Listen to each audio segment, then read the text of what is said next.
Okay, ladies and gentlemen, because it's going to snow this afternoon, we're going to, if everybody's here, if somebody's missing, are you missing? You're late. We're going to start early, even though the posted time on the agenda says 8:30. That's just the working agenda, Mayor. Okay, so we will get started here. Welcome to the Spiegel Group's Mount Charleston Lodge. Siegel They own this Group, too? excuse me.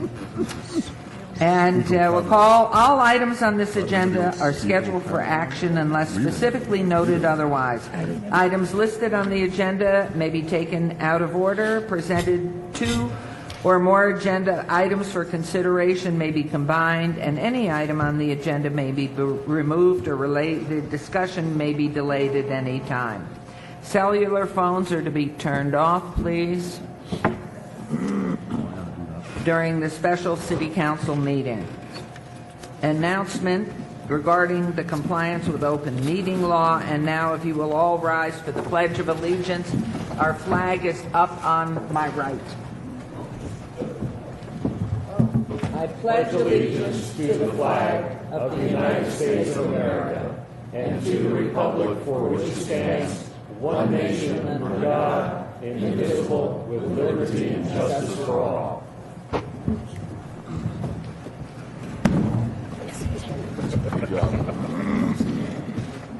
Thank you, Councilman Ross.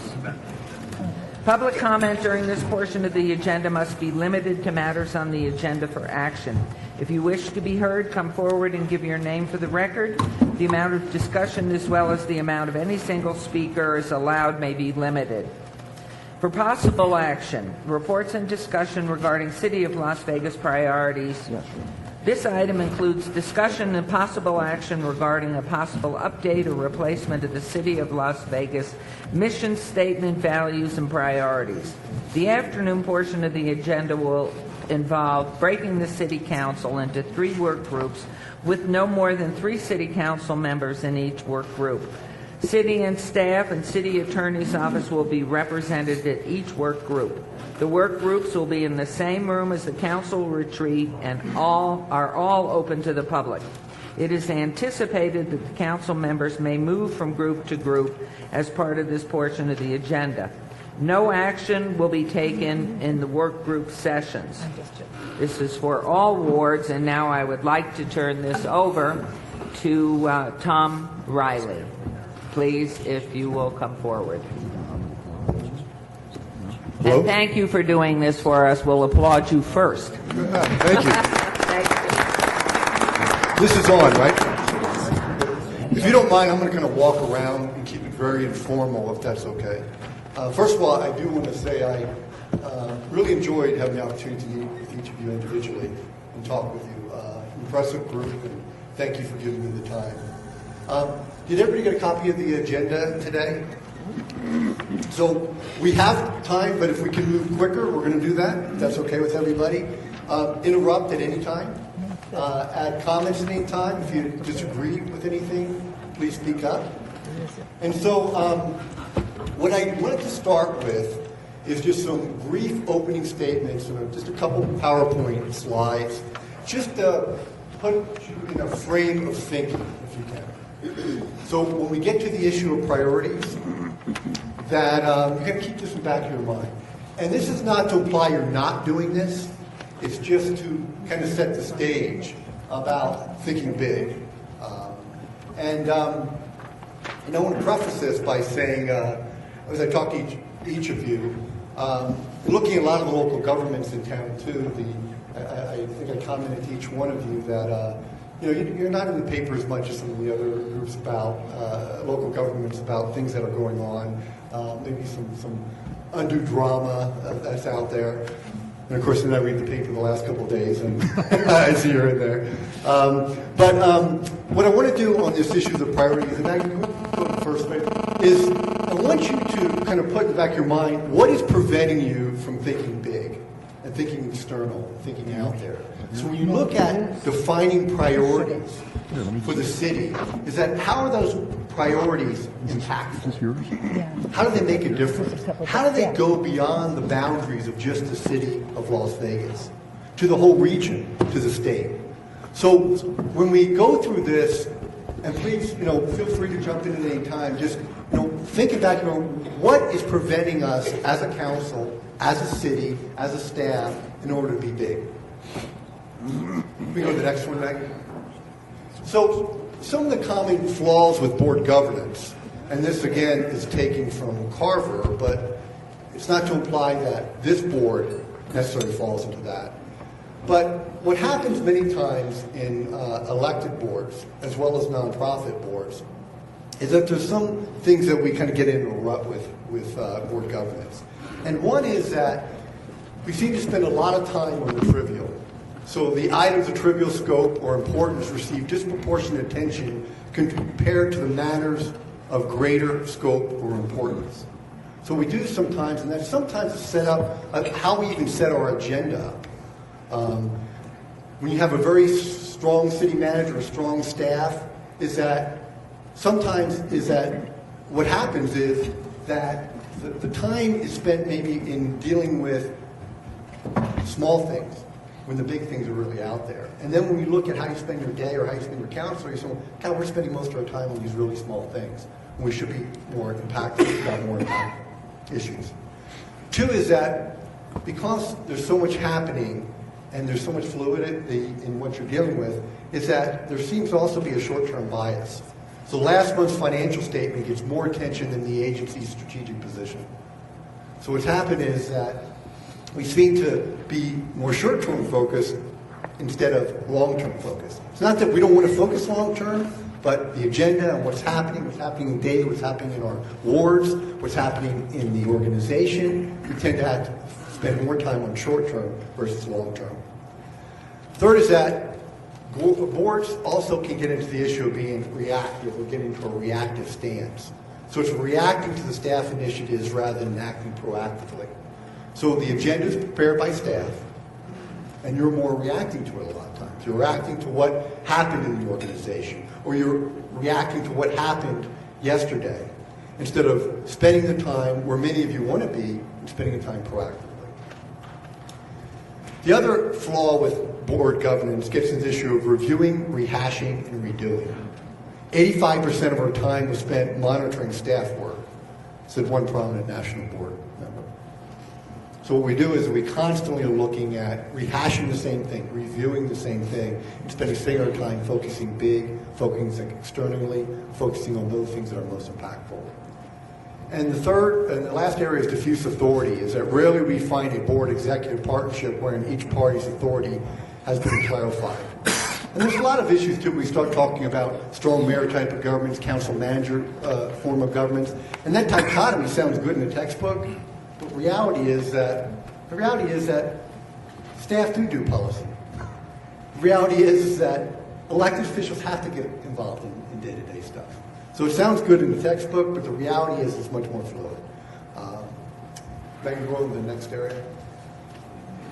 So in looking kind of at a new governance, Carver kind of outlines some areas where boards can perhaps get beyond some of those ruts and really focus on the big picture.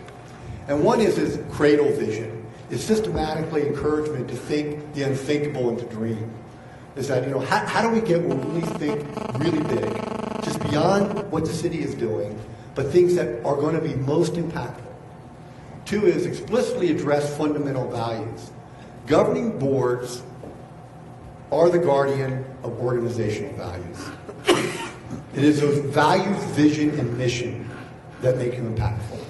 Those values that you set that permeate the organization, and the board needs to be the guardian of those organizational values. A force on external focus. Focus on the needs and markets rather than internal issues of organizational mechanics. So when I ask you what prevents you from thinking big, you say, well, that sounds good, it sounds right, we all want to focus externally, but why is it that I have to focus internally? Am I not getting the type of information that I need? Is the information not as accurate as I would like? It is not timely as I like. Do I question it? I mean, what are those things that are preventing you from thinking big? Enable an outcome-driven organizational system. Establish a mission in terms of an outcome and enforce the mission as a central organizing focus. The ability to separate large issues from small issues. To have time to address the small issues because they're important. No, we can't neglect them. But how are we spending the majority of our time on those large issues that are going to make a difference in this region? Force forward thinking.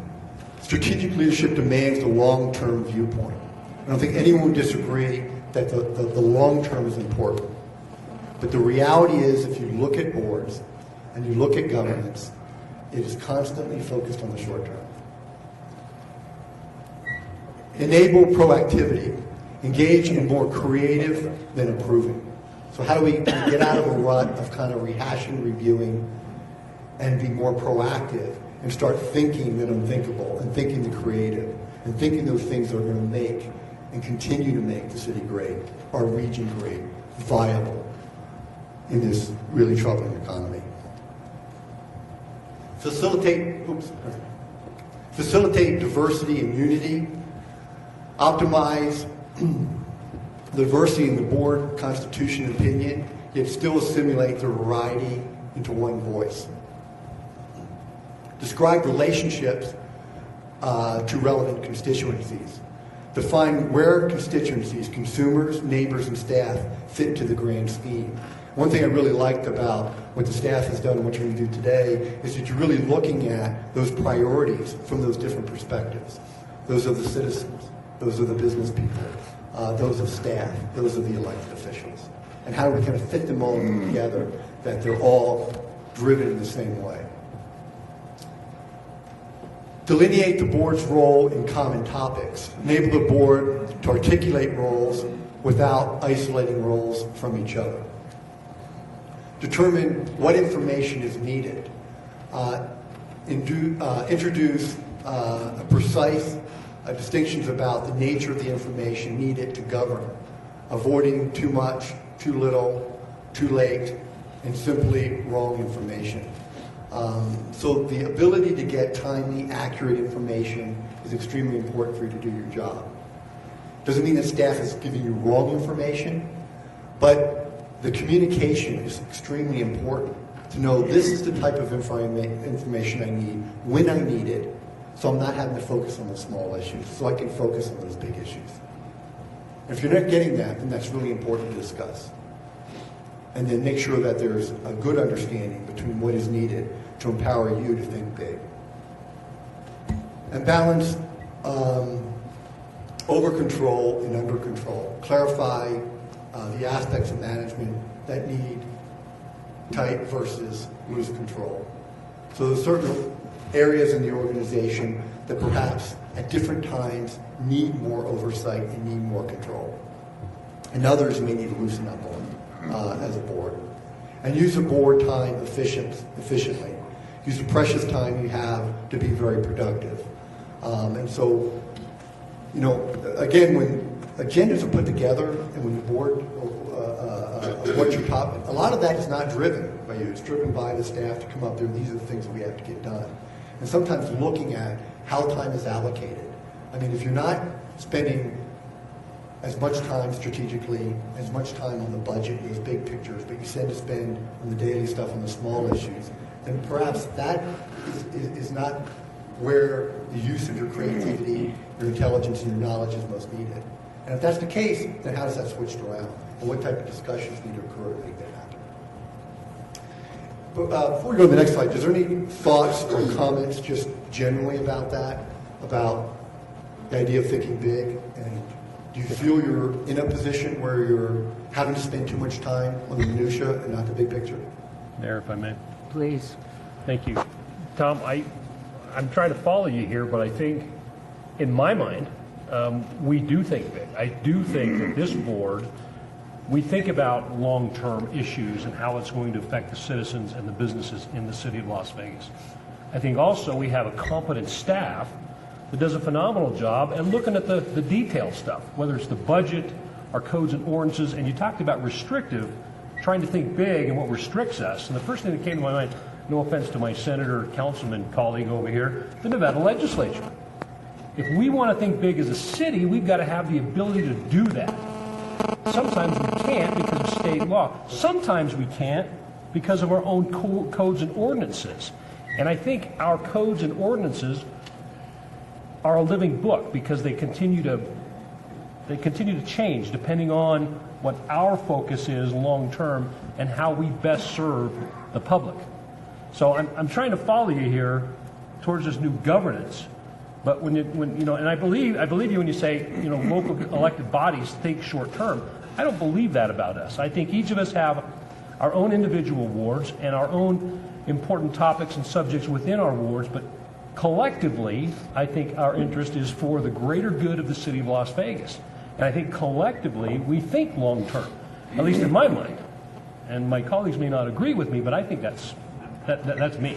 If I can, I think, but you did touch upon something. When the issue of, and again, I preface this by saying I'm not necessarily implying, but sometimes we do get in because of the data stuff, of not having perhaps the luxury and the time to think big. Maybe you want more time as elected body focusing. But you do bring up the issue of legislature, about the ability, or Big Brother perhaps, not allowing you to think big, or your own regulation that you set that kind of prevent that. So that's the type of thinking I think that helps. So it's what perhaps has to happen even at the larger to prevent you and unleash you. But also maybe a lot of those things are self-imposed that are making it more difficult to think big. Not that this board is not thinking big a lot of times. Councilman Anthony had a comment? Thank you, Mayor.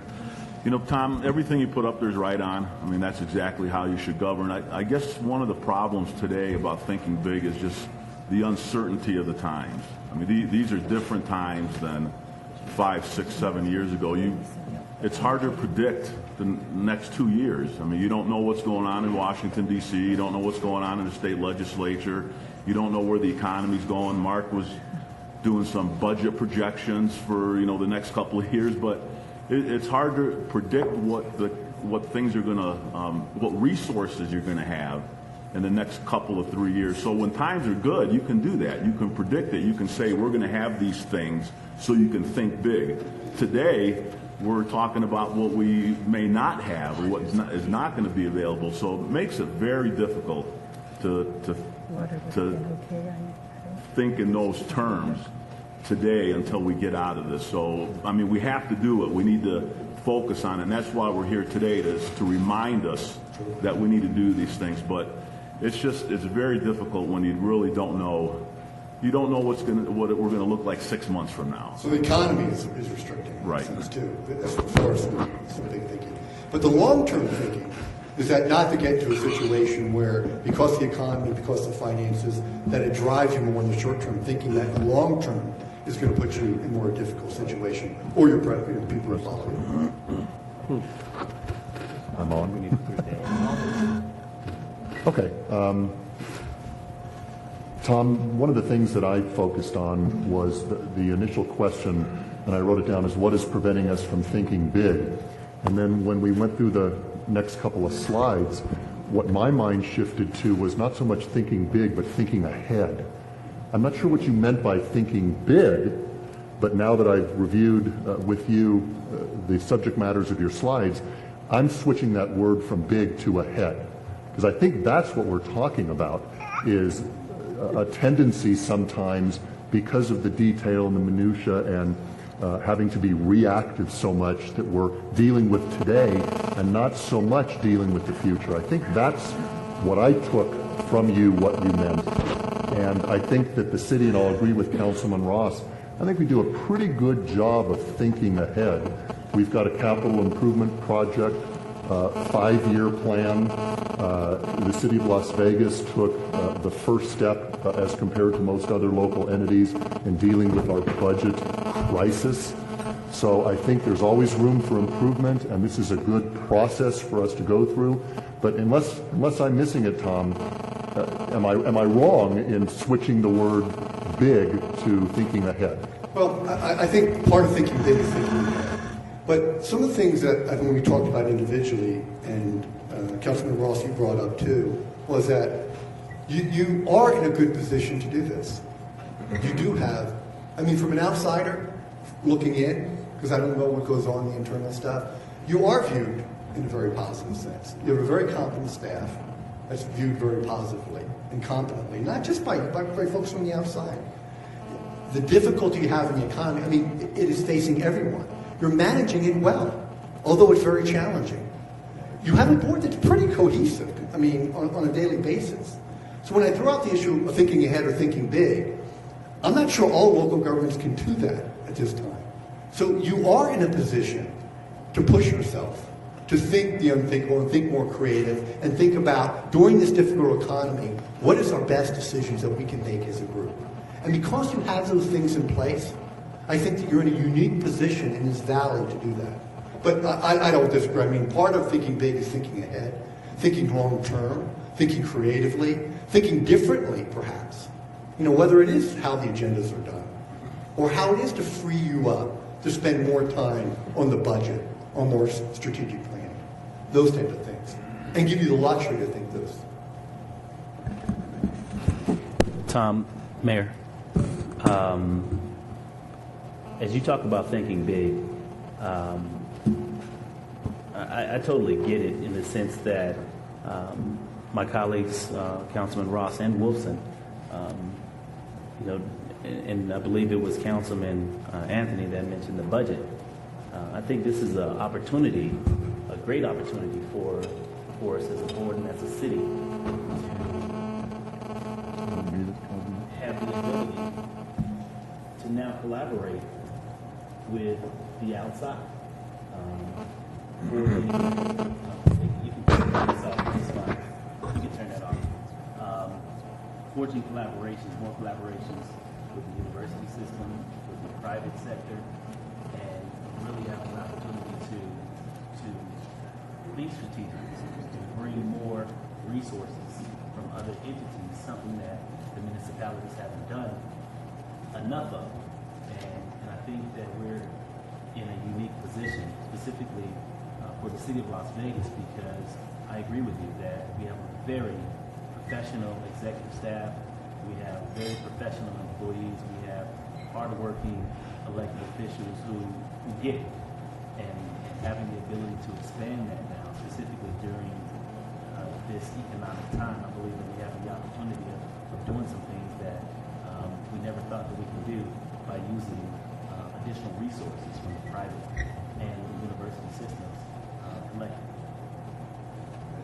You stole my next couple slides. That's exactly where I was going to go, because I couldn't agree more with you. And it is those. I'll jump to this and we'll go to some of the slides. But it is those impactful policies that you're doing, the foreclosure policy that now others are going to replicate, and that's making impactful beyond the boundaries of the city of Las Vegas. It is those type of things, and it is, yes, how do we work? Because no man is an island. And the ability and the complexity and the intractable problems that we face in this valley cannot be done by a city, county, or one entity. It is that kind of ability to work collaboratively with others. And I'm going to jump into that. Let me see if there's any other questions, because that's exactly where I was going. Thank you, Mayor. Councilman Vardo's right on the money. What we're doing, someone in this is the economy today, and Mayor Pro Tem is right as well. We've got to think differently. This is the economy that we have today. What's it going to look like tomorrow? But if we aren't bold, if we don't reach beyond our grasp, the foreclosure ordinance is a good example. Are we going to get challenged in court? Maybe. But did it say the right thing? I think so. Are other local governments looking at the city of Las Vegas for leadership? I think they are. Whether it's foreclosure or spay, neuter, it doesn't matter. And we want to be in that position. We want to be the governing body in this state that shows leadership and thinks beyond the dais, thinks beyond what our realm is to serve this community better because of today's economy, because of the uncertainties of tomorrow. And we can't hold back because of the uncertainties of tomorrow. We got to think positive, we got to be aggressive, and we have to think bold and keep pushing in the right direction for the benefit of the businesses and the citizens that we represent. We have to think outside the box. That's what we were elected for. Not to sit on our hands, close our doors in our offices, but to get out there and do something. And that type of conversation, it creates the conversation in the valley that needs to occur beyond just the boundaries of the city. Are these all live? Can you hear me? I haven't got my voice yet.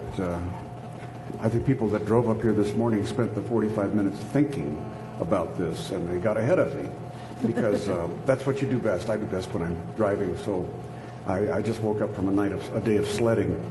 I think we're off to a good start because people are already redefining your terms. So in a very pleasant and argumentative way, we've got our brains starting to cook. I saw, items here on your Toward a New Governance agenda as their suggested items, their thoughts. I see some concrete ones here. And it's too early for me to try to project exactly how we're going to end up the day. But there are topics on there that I think are extremely important, and short-term versus long-term, control or no control ideas versus the future. I guess I look at board control or over control, under control and over control as an excellent topic that I'd like to explore today.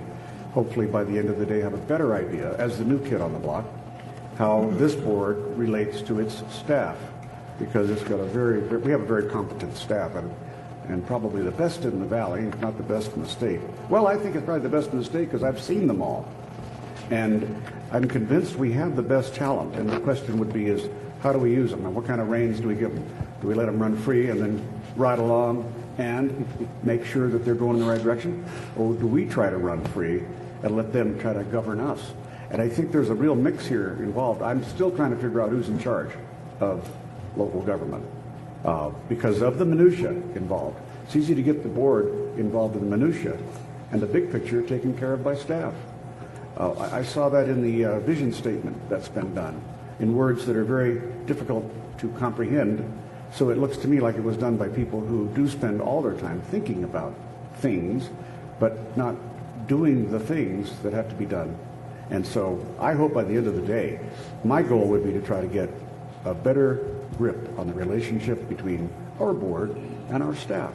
And that way we, would feel a little better, because every now and then I insult a member of our staff, and I try to do it in private, but it sometimes sneaks out in public, and that is because I think I have a prerogative that's been stepped on. Consequently, I want to hear from our staff, even though press is here. I think it's very important for free exchange of ideas in one of these kinds of things. And that, to me, that's my goal today. And it's just one of many that everybody has. So I hope, that can be discussed every now and then. May I add one more thing? Yes, please.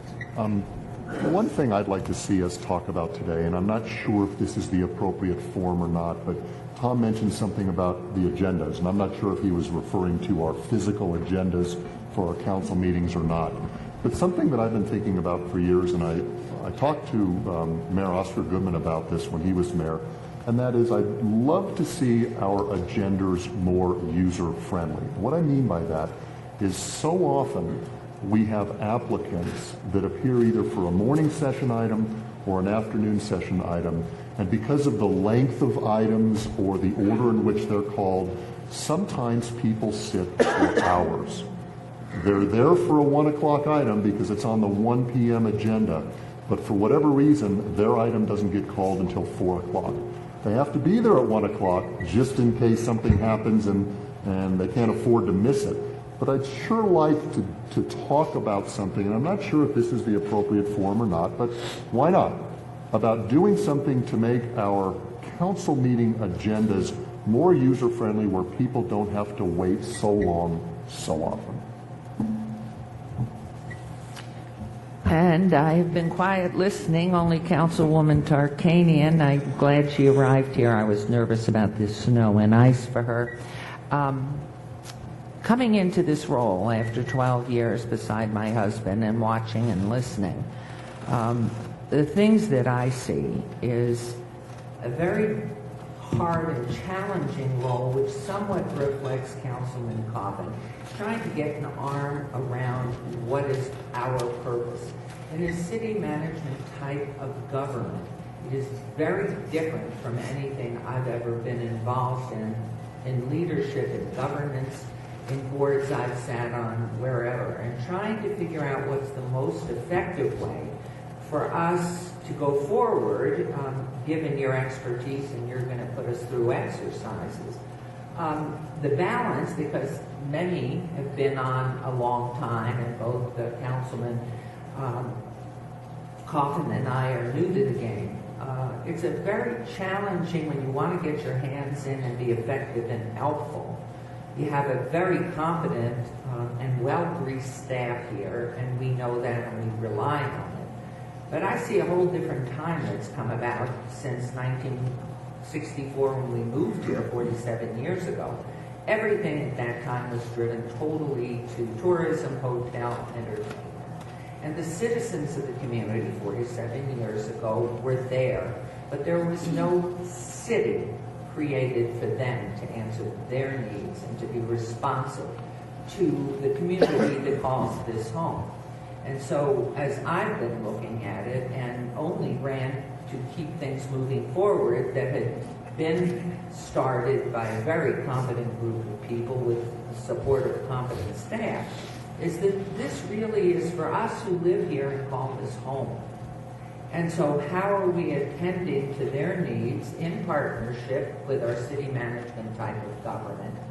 Get our hands into it to help and be effective.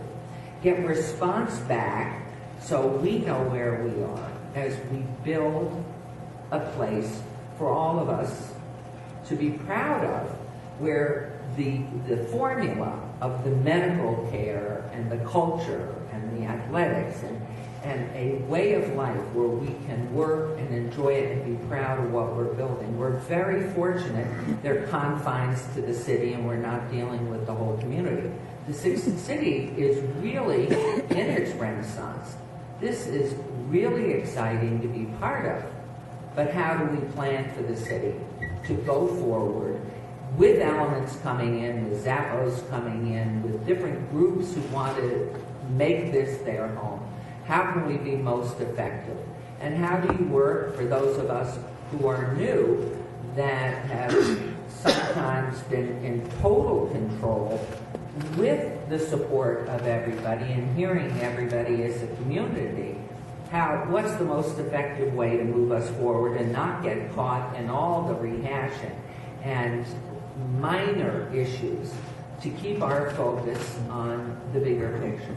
So I'm hopeful today you're going to guide us through this, because it's a challenge for me, because, and I think so many of our directors and leaders here know, and I may be very annoying to them.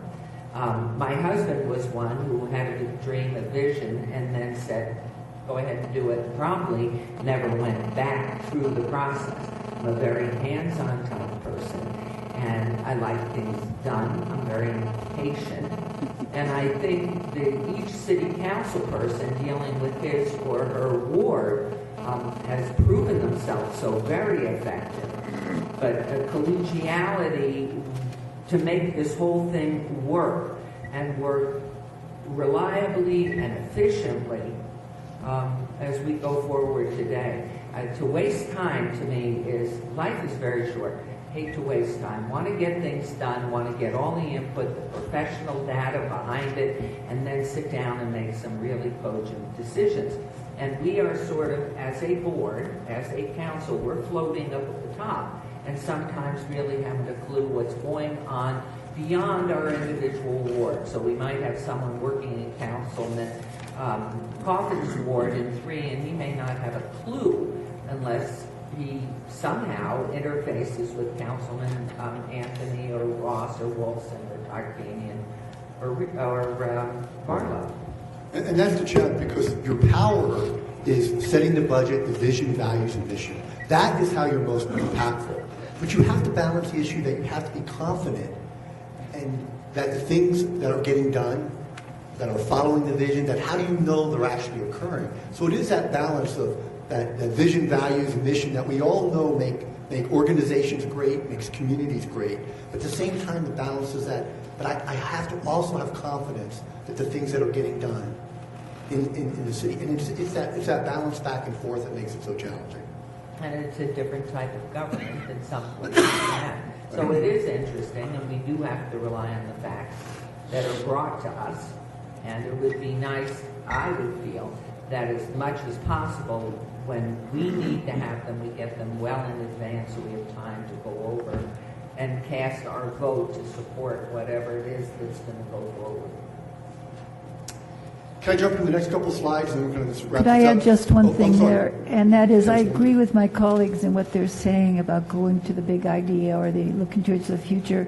I do think we have, along with staff, done that, and it's something to be proud of. You concerned me just a tiny bit when you said we have to think of the big and the future. I think we have to look at the details also. What may not be big to us may be very big to one of our residents or a group of residents. And I think you have to have that balance where you're doing the big ideas, when you're going beyond the box, but you also are keeping a faith with the residents that believe the city is going to help them and help them all they can. I just want to mention the balance. Absolutely. Because you're being responsive to the elected individual people, the citizens that elected you. And their issues, although it may be small in the scheme of things, are very important. So as an elected official, you have to feel confidence that if we set these priorities, and this is where, and they're aligned to our budget, and this is where they're going, that they're getting done. And how do I know as an elected official they're getting done? And part of that, hopefully, is the discussion today, as well as the communication issue that helps facilitate good information. These last couple of slides will be brief on, but actually, Mayor, you had me thinking about these next one, about some comments you made when we met individually. And it's kind of this governance paradigm between the difference between government and governance. And I won't bore you with the charts, and I'll just very brief in explaining this difference. The issue, first of all, we operate from the premise that every issue that you deal with, any messy, intractable issue, whether it's homelessness, whether it's the economy, cannot be done by the city alone. And so our traditional view of government has been that we operate from command down, that when we have control of all pieces, we can employ good staff, good technocrats, we can follow it, we can monitor them, and make sure we get it done. Unfortunately, that's not how it operates. Because every issue that you have goes beyond your ability to command and control in the city. It requires you to work with the county and the other cities and the state and faith-based groups and nonprofit groups and the business community and the federal government. So the ability becomes, in the governance structure, is that how do you manage resources that don't belong to you? How do you bring other people to the table that you can't command and control? If all the problem only existed within the city, you would have the ability, as elected officials, to hold your staff accountable and the staff to have good technocrats to know how to project manage that and get it done. Unfortunately, they are fewer and fewer issues because the issues you deal with, whether it's the foreclosure issue that you dealt with, cannot be done only within the city. So how do you bring those other people together to the table? And the mayor, we had this conversation, and you talked about your style, about facilitating, about bringing those soft skills, about how do you bring other people to the table. It's not demanding they come to the table, because you can't command and control the county. You can't command and control the private sector, but you need them to resolve the issue. We just go to the next slide real quick, too. And under this, if we look at what the role of government, in the traditional view of government, government is the major actor. But in a governance structure, you're one of many actors. Your power is to bring people to the table, to give good and accurate information. But how do you bring those to the table? How do you bring the right people to the table to solve the issues? Because the city cannot do it alone. You cannot solve the foreclosure crisis without the private sector, the county, the state, the feds, the nonprofit sectors. So this new idea is that you're one of many actors, not the primary actor. The authority of decision-making is not this idea of centralized command and control, that the people from the top can solve it. It is decentralized negotiation and persuasion. It's those soft skills, Mayor, that you talked about bringing to the table. And it's the skill set that we need for government officials. That's the type of people we need to bring to the table. That's the type of employees that should be. We need good employees that know management, that know budget, that know HR. That's how we train them at the university. I'm part of that. But my fear is we're not training them in the type of skills that can bring other people to the table. Because making good technocrats that don't have the ability to facilitate, persuade, and negotiate is a problem. So I wonder, I worry about what we produce at the university, that they're not the type of employees that are going to be most effective in the real world where there's messy, intractable issues that we can't solve alone. If the city controlled everything here, you could just bring the best staff on and demand and follow it, and you can solve it. But you don't have that luxury. In order to get anything done, you have to bring other people to the table. So the system structure in a government is closed and vertical, while the governance is open and horizontal. The focus is not on the program, the focus is on the tools you bring the people to the table. The dimension of the democratic process is, in government, it's representative, but it's more participatory in governance. Because you have to figure out, this is the problem, how do I, as government, use my authority to bring the right people to the table and make it that they actually come to the table. Give them good and accurate information so we bring the talents of the community to solve the problem.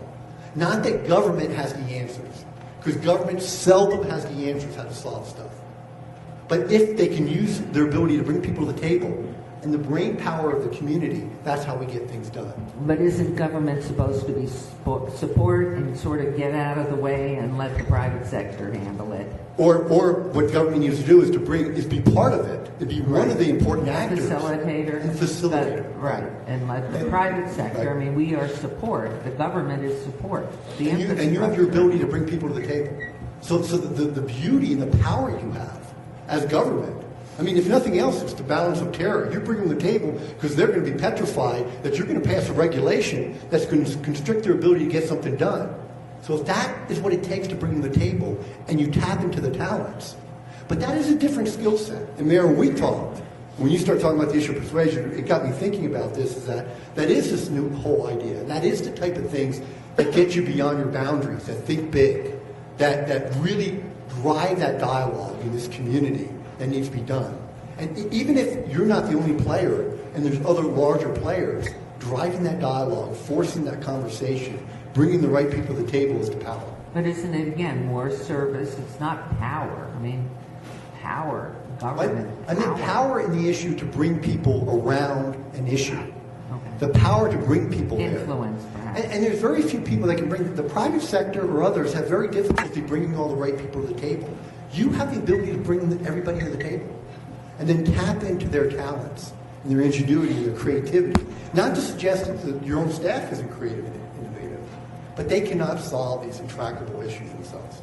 Mayor, if you mind. Please. And we do that a lot, Tom. And I can think of a dozen examples where we've brought stakeholders or community partners. When we were thinking about a year ago about introducing potentially a property tax, which is a real tough issue about considering imposing on the city level a new tax on people. Before we went anywhere with that, we brought a focus group together of people from various sectors of the community, and all we needed to do, and it was Oscar at the time, was make a phone call, or Betsy, make a phone call, and that's the power you're talking about, that's the influence you're talking about, because that one phone call will bring them into the room, and it was very effective. So And that's how we solve intractable problems. Yeah. It's not government acting alone in the traditional sense. And this is another thing that the city does well in accountability, is that the government is these outputs when we look at success. But the governance is that community level outcomes is what we decide, is that what is the change condition that we make? That's how we should measure whether we're doing it. That we're here to make change conditions in our wards, in our community, and in what we do. And that's how we govern whether we're impactful. Not an output, but a change condition. And this policies is that in a government it's centralized and uniform, and in government it's decentralized and place sensitive. So it's a much more challenging way, but a much more realistic way of looking at governance, because it means you cannot act alone, which you realize. But it's how do you use your influence and power to bring people to the table, tap into the talents in order to solve problems. And that becomes the beauty. And then when I go back to the issue of thinking big, what prevents you, or what gets in the way of allowing you to do that? The last slide, I'll be quiet. Just kind of a visual picture of it, is that the structure of government, which we like in public administration because it's very orderly, and we know who we can, ultimately if there's a problem, who we can point to, because there's always a centralized command, and there's always someone up at the top. But the reality is that governance is a little messy. There isn't this idea of this command and control, because no one is in control of all of it. But how do you bring other people to the table to solve these intractable problems? And it's this governance model that makes it more impactful, and getting away from this top-down management that we teach in public administration, and most of our governments are set up, unfortunately. From the federal, state, and local government, we operate from a command and control, when the reality is that most of our problems are these horizontal, messy, intractable problems that require a concerted effort of the community to come together. Madam, Would you make sure, I'm sorry, Liz. I just wanted to say, basically what you're saying is our council is an agent of change, and that it's, as we are this agent of change, we're developing a transformational type of situation. And you don't do that transformational type in that hierarchy at the top over there. And you do it with your little, and it does get messy sometimes. Oh, I'm so glad you said it gets messy sometimes, because it does. And sometimes it doesn't work. But that's when you have to bring different types of skills. That's really when you get this transformational leadership type of skill, more than the minute manager type, is what I would think. And it's exciting. It's messy, it's intractable, it's different. Very But exciting. That's your influence and power. And that's how you become more impactful. And again, I'm not suggesting you aren't doing this. So don't get me wrong, I'm not suggesting you're not doing it. But I'm saying is that what is preventing you from doing more of it? What is preventing you from being bolder? What is preventing you from pushing this conversation that's needed in the community? You have to live within the guidelines of the state and the Dillon's law. Yeah, but you can also push that. You can also think about how is it that we can operate and push the legislature. Push, many times it's your own rules and regulations that prevent you from doing a lot of this stuff. That's what I said. Something to think about. That's what I said. Just something to think about when you're thinking, that unthinkable is that, we set the agenda up. I mean, I was the county manager. I set up there. I like being more in control. Anytime the elected officials ask for a little different, we've done this always this way. It's easier. Can I I comment? got all my staff trained this way. Quit asking this question. But what you need to do, and again, when we have strong, confident staff, it's that balance. It's that balance where how do you focus to be most impactful, but ensuring that the day-to-day stuff is getting done. May I comment, Mayor? Tom, you mentioned earlier about technocrats and what you teach at the university. And then you just mentioned, this is how we've always done it. We don't know how to do it any other way. And Betsy's smiling at me because for years we've talked about the level of bureaucracy that exists in government, certainly ours and any other government as well. You've got to stop training bureaucrats, and you've got to start training people. We've hit the drum hard with staff in regards to being more customer friendly at the City of Las Vegas. And Betsy and every director and your team has done a phenomenal job. Chris Knight, I see you up there, and I want to mention your name because things have changed significantly since I was elected 6 years ago in regards to the way we do business. The economy was doing good. We were booming. It was the heyday. People were coming. Now look what we've done. We've streamlined the way we do business because we recognized we need to do more. And we needed to create the opportunity from our level. We didn't need to go make it happen. We just needed to create the level of that opportunity, thus the power or influence, as Councilman Wilson had mentioned. We've done that. We have a downtown or a development services center that is a one-stop shop. We've done that. We are constantly reviewing our codes and standards and ordinances to see how flexible they are for our personal initiatives to get things done in the city. We are always doing that, and I apologize to staff because that's never going to end. We're going to continue to do that. We have given incredible incentives also for businesses, and I'll talk about downtown for a minute, Mayor, for coming downtown. I mean, waiving a liquor license, that's huge. That's a statement to every governing body that we get it. And we want to make it easier and more streamlined to do business in the City of Las Vegas. Staff, I want to just touch on staff again. Slowly but surely, that bureaucracy I mentioned earlier is going away. Staff gets it. From the lowest level to the highest level, our businesses and our residents are our customers, and we are here to serve them. And I get challenged when a staff member, clocks in and clocks out. And all I care about is when I'm going to lunch and when I'm clocking out. That's not how we need to operate in this city. Our customers are our residents and our businesses, and we have to bend over backwards and go the extra mile. And I mentioned Chris on purpose, Betsy, because he goes the extra mile. All of your directors do. Your deputies do. You do. The department heads are phenomenal because slowly but surely, in the short 6 years I've been here, Mayor and council members, and those of you that have been here long as well, you've seen this. Councilman Barlow, you've seen this. In every level, it's starting to change for the better. And I want other governments to look at us and say, wow, they get it. The mayor is exerting that power or that influence to make it easier to do business in the city or to be represented in the city of Las Vegas. And we need to be that candle that's lit up on the hill that shows people we get it. And we're going to do what it takes to make Las Vegas and Southern Nevada a better place to live. Part is we look at employers, how are you rewarding employees that have those soft skills, that have those skills that we talked about, the persuasion, the collaborative skills, the negotiation skills, those soft skills that are so important and are so imperative in the world we live in today. We need good technocrats, we need people competent in these areas, but we also can't neglect those that work beyond their boundaries, beyond their job classification, or what they're approved to, and they have the ability to kind of work Broadway. Do we reward them that way? So those are the type of questions I think that we should start thinking about, and that the type of employee, the type of individual, the type of elected official that needs those type of skills in order to be effective in this changing, crazy economy. What we built in next was just kind of a fun exercise around the issue of communication. And the issue of the communication was not only communicating amongst yourself, which is so very important, that you all have your wards, you think of the issue of the city together, but it's also communication with staff and getting a better understanding of how best individuals go about collecting knowledge, collecting information, sharing information. I mean, we know some people, for example, do much better by just reading something. You give it to them, let them read it, and they understand it. Others, like myself, I need to read it, but I need to process it. I need to converse about it. I need to talk about it. That drives some people crazy. Others need that in order to really understand. Others, you can pick up a phone and talk to them on the phone. Other people don't like the issue of the phone. So it's how you go collecting information, how you process information.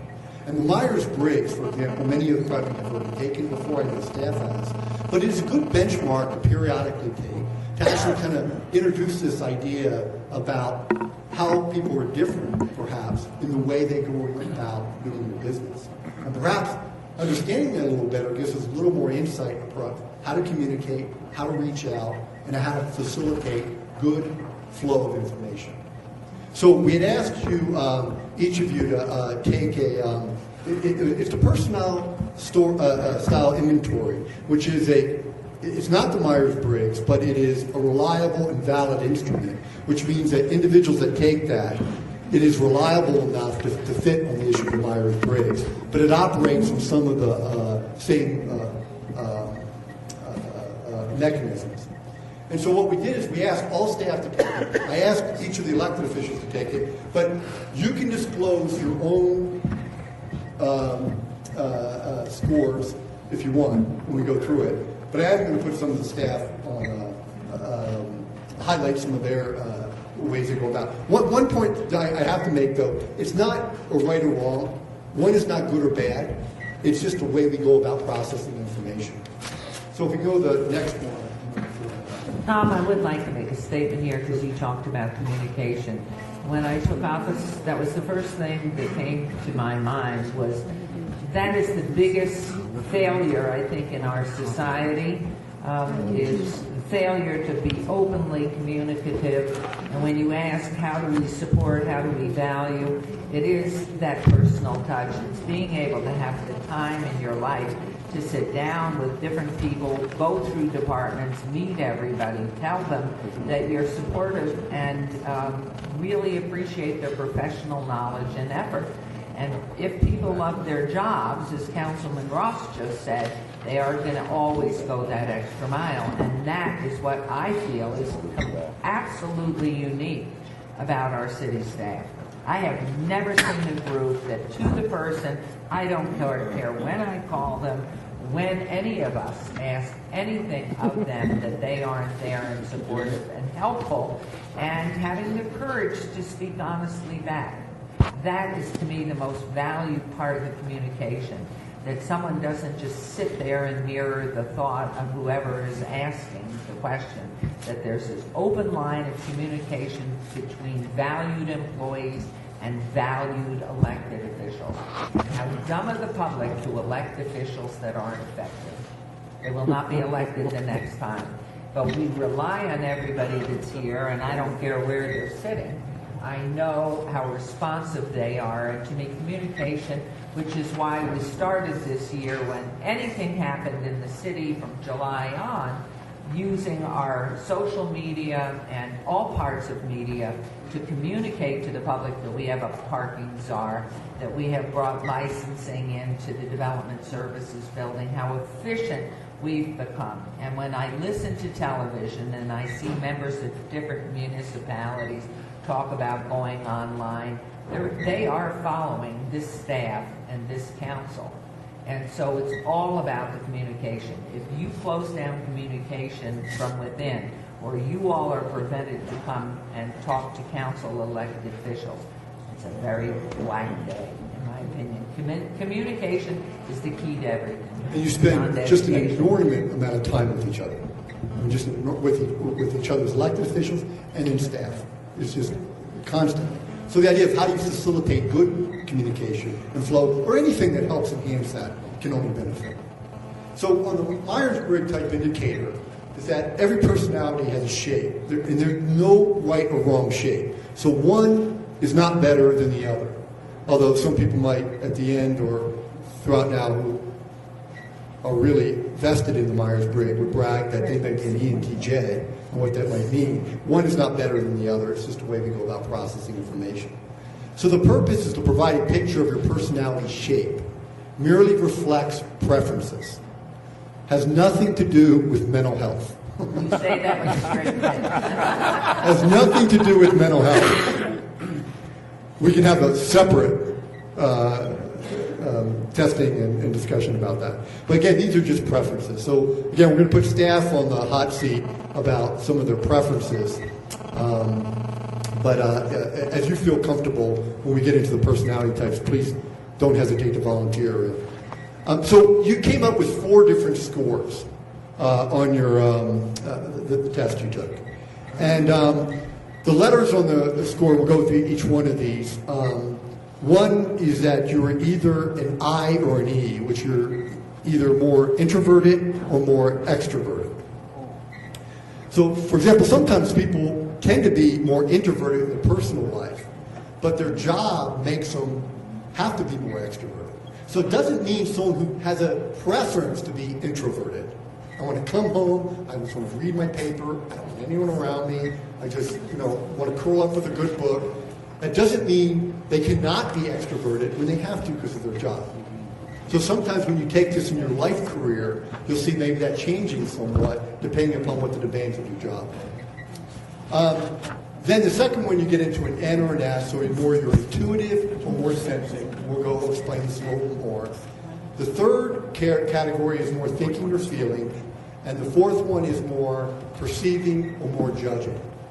So at the end, you're going to come up, and this doesn't talk about how strong you are on an E or an I, because you might be kind of right down the middle, where you seem to be, you can go either way.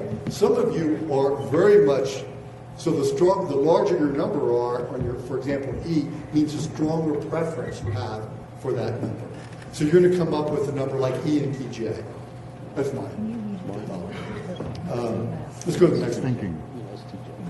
So when you're looking at interpreting your scores, 20 and 21, the balance of the strengths of the dimension. 20 and 22, some strengths in the dimensions, you have some weaknesses in others. 25 or 29 is your definite strengths and dimensions, definite weakness in others.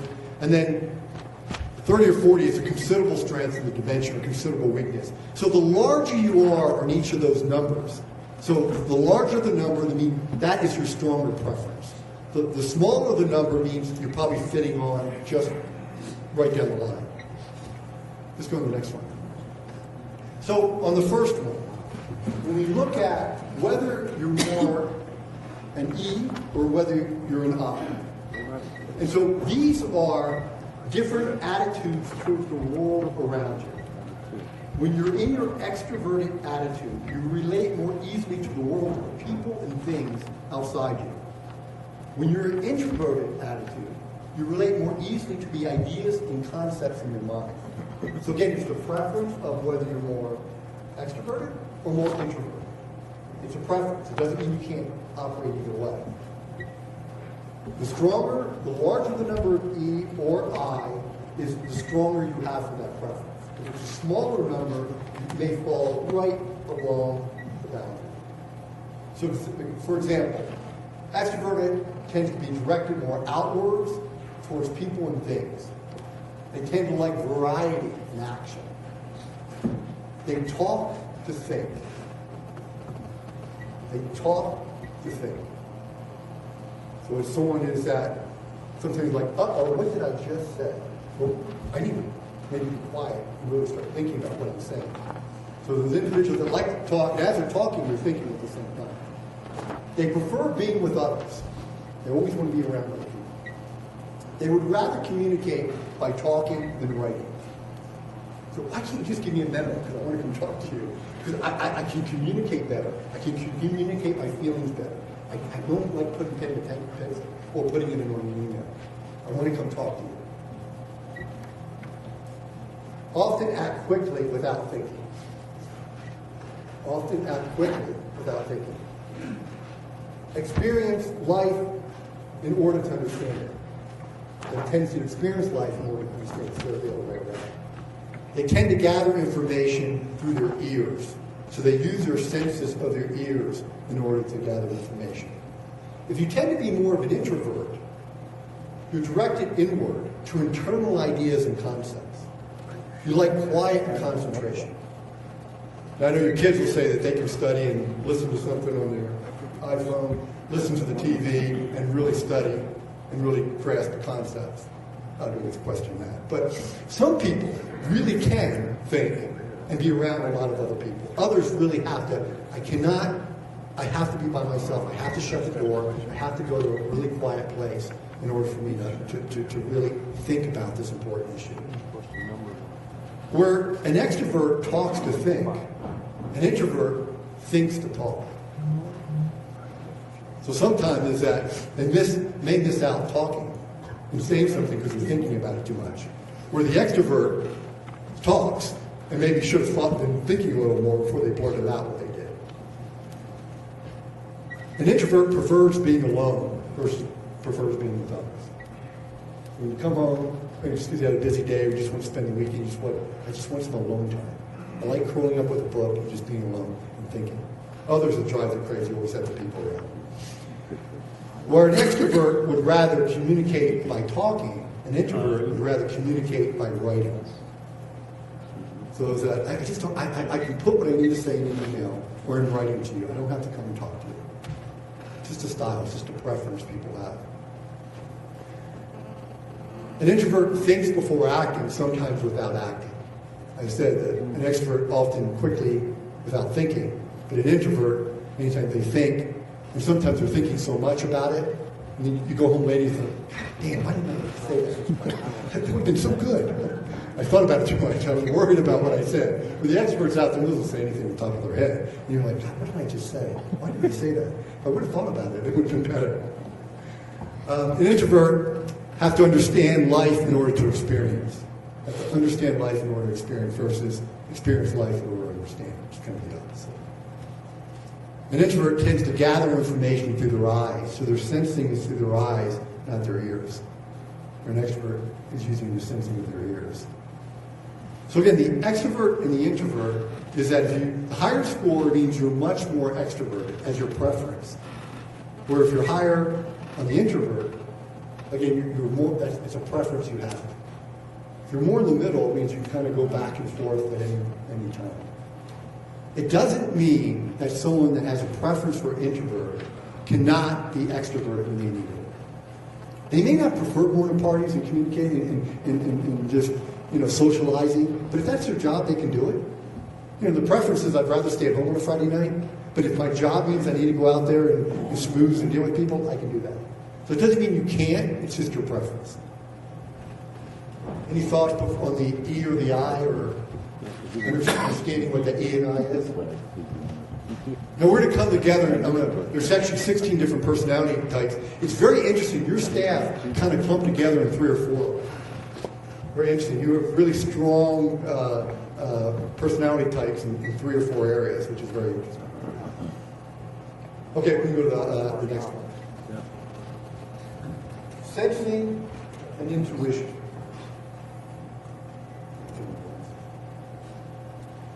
These are 2 different ways of perceiving or gathering information. 2 different ways of perceiving or gathering information. When you're perceiving with your sensing process, you are interested in what your 5 senses show you. What exists in the present. When you're perceiving with your intuition, you're using your imagination to see new possibilities and insights hidden from the eye. So again, the S and the I are 2 different ways of perceiving or gathering information. When you're perceiving with your senses, you're interested in your 5 senses. And I'm not going to quiz you on what your 5 senses are. I do that with university students, and it's scary sometimes. When you're perceiving with your intuition, you're using your imagination to see how new possibilities and insights are hidden from the eye. So in sensing, you like, trust, and use your 5 senses. You rely on that, you're comfortable with that, that's how you go about your life. When you're sensing, you tend to facts, details, and precisions. That's how you're informed. Give me the facts, give me the details. That's what I want. When you're sensing, you're oriented to the present and practical. You're living in the present and practical. The sensing, proven skills, learned skills are preferred. So those that have the skills, the proven skills, that is the preferred. You're patient with details and routine, if you're strong in your sensing. You prefer standard solutions that have been tried, that's evidence-based, that has the facts behind them. You work through a problem to see the results. You can oversimplify a task if you're strong and you rely very strong on your sensing. You can oversimplify a task. And you usually work steadily with a realistic idea of how long it will take, finish in a timely manner. So this is the project, you've done it before, you know how long it's going to take, you work in precision, you work on the facts, you know how long it's going to take. Now, on the other side, if you rely more and you're more intuitive, then you like and trust abstractions, ideas, and concepts versus your 5 senses. So you like those ideas. You attend to possibilities, hunches, and patterns. You're like, I don't have the facts behind me, I have a hunch that may be right. You're future-oriented, the blue sky thinkers, those big thinkers. Those way out there at the day-to-day. You prefer adding new skills and changing skills. You know, some of the places, I know the skill set, I've been trained in this, don't change it. Don't introduce new things, new technology, it just drives you crazy. I just got used to that iPhone 3. Damn it, they came out with the iPhone 4. Why? I have to set all these new, I don't understand, I don't want to do that. I don't like that. Your kids are like, oh my God, this is new, and they understand it. It's like, this is wonderful, and communicate in so many different ways. If you're intuitive, you're impatient with routine and details. God, just the same thing, same details. Well, others just live for it if you're the one who says that. Intuitive, you prefer developing new solutions. You see the result at the beginning of the problem. Okay? Instead of working through a problem in a systematic way, you see the root. I know what it is. Now I got to work through it backwards. And we'll work through the details. But I know the solution up front. Why? I just had that hunch. I had that feeling inside. It's not factual. It's just I rely on that. And in the past, it's worked well for me. My hunch has worked well for me. That's why I rely on it. Not necessarily my senses. You can overcomplicate a task versus oversimplify a task. And you usually work in bursts of energy with slack periods in between, and you often finish at the last minute. So some of the employees is actually like, well, You know I need this at this exact time. And so they may say, okay, I work really well, maybe on a Friday and Saturday night. I'm going to get it to you. You know I'll get it to you, but it's going to be at the last minute. Others that I can't wait till that last Sunday night. I have to work through it. I know it's going to be done. I know what my routine is going to be. I know when I'm going to break for lunch. I know when I'm going to work out. I know when I'm going to spend time with it. I always work better from 2 to 5, and that's how I'm going to work on this. Others that, I don't know how the day is, so I don't know if it's raining outside. I'm not creative. I can't work, so I'm not going to do anything from 2 to 5. Or if it's sunny outside, I'm going to go play and have time to do this later because I don't want to miss a beautiful day. So again, the sensing and intuition, it doesn't mean you can't go back and forth, but the stronger the number you have on your sensing means you have a preference for your 5 senses. Same thing with the intuitive. Again, those right in the middle means you can kind of go back and forth. Mayor Goodman? Yes. May I? Yeah, I can jump in anytime. Yeah, please jump in anytime. A couple of thoughts. First of all, I wish I would have had this backup information, which kind of defines perhaps why you answered a certain way before I made my answers. And then secondly, Councilman Barlow's cheating. I'm timing him out. Last minute. Talk about last minute. We know how he's going to score in the SI. And he's got the advantage of hearing your Boy, are you presentation. a giver-upper. But God. the preference to Watch watch, it, and I really encourage you to benchmark this if you haven't taken it before. And when you're in a different position or you're in a different time in your life, take it again and see where you're at. I mean, it's very interesting. I've taken it probably 6 times, and I've been at the same place all 6 times. You're right up. But some people, depending upon your job, kind of benchmark it because it is kind of standard. Now, I don't encourage you to start wearing your letters on your chest like some people get so excited. But let's go to the next one. So your third choice is thinking or feeling. And these are 2 kinds of judgment or decision making. The 2 kinds of judgment or decision making. When you make judgments with your thinking, you base your decisions on impersonal analysis and logic. So when you make judgments with your thinking, you base your decision on impersonal analysis and logic. When you make your judgments with your feeling, you base your decision on your values. Yeah. Okay? So again, these are 2 different kinds of judgment or decision making. So if you're ever in your thinking preference, you objective, impersonal in decisions, and reaching conclusions. You focus on being correct and accurate. Your decisions are based upon logic and analysis. You anticipate and predict logical outcomes. You're intellectually critical. You have a talent for analyzing problems, often points out what is wrong. Yeah. You respond more to people's ideas than their feelings. So you respond better to ideas than your feelings. I don't want to care how you're feeling about this. Just give me the facts. Give me your ideas. Your ideas behind that.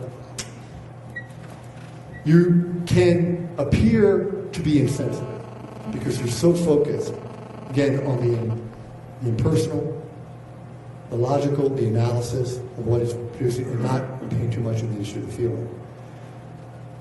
If you spend more time in the feeling, you tend to be subjective, personal, reaching decisions and conclusions. You focus on values, likes and dislikes.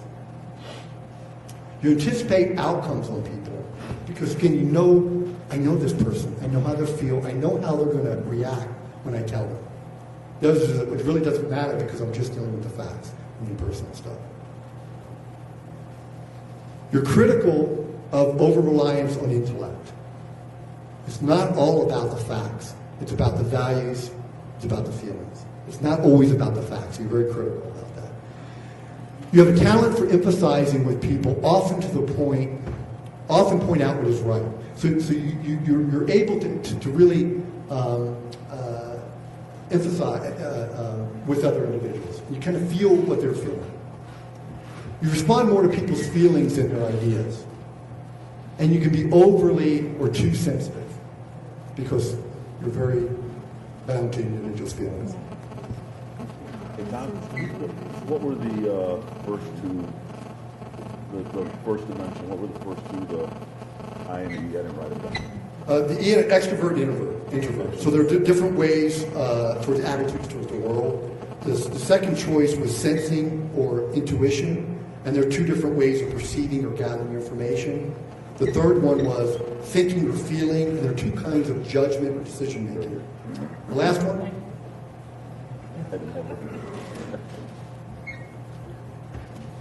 Is judgment or perception. And these are two ways of living in the world around you.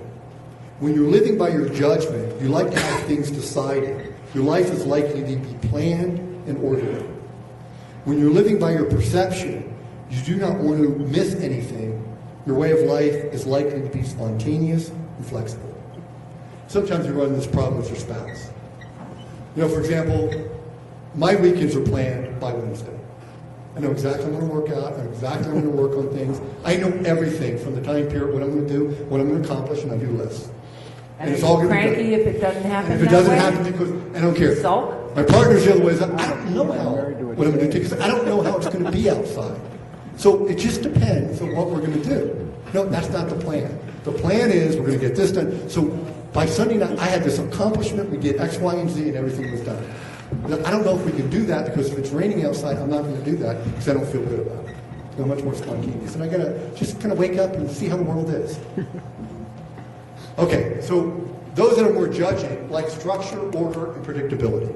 They prefer schedules and they don't like loose ends. They enjoy completing tasks. I mean, I don't know what is a better feeling to have that list and cross those babies out at the end of the day. I just feel so good. It's just, I got so much done. They plan their work, then work their plan. They want only the essentials to begin a task. You don't need to explain all this stuff. Just give me the basics and I can work through it. They may decide or make decisions too quickly. Prefer scheduling activities so that each step is done in a timely, systematic manner.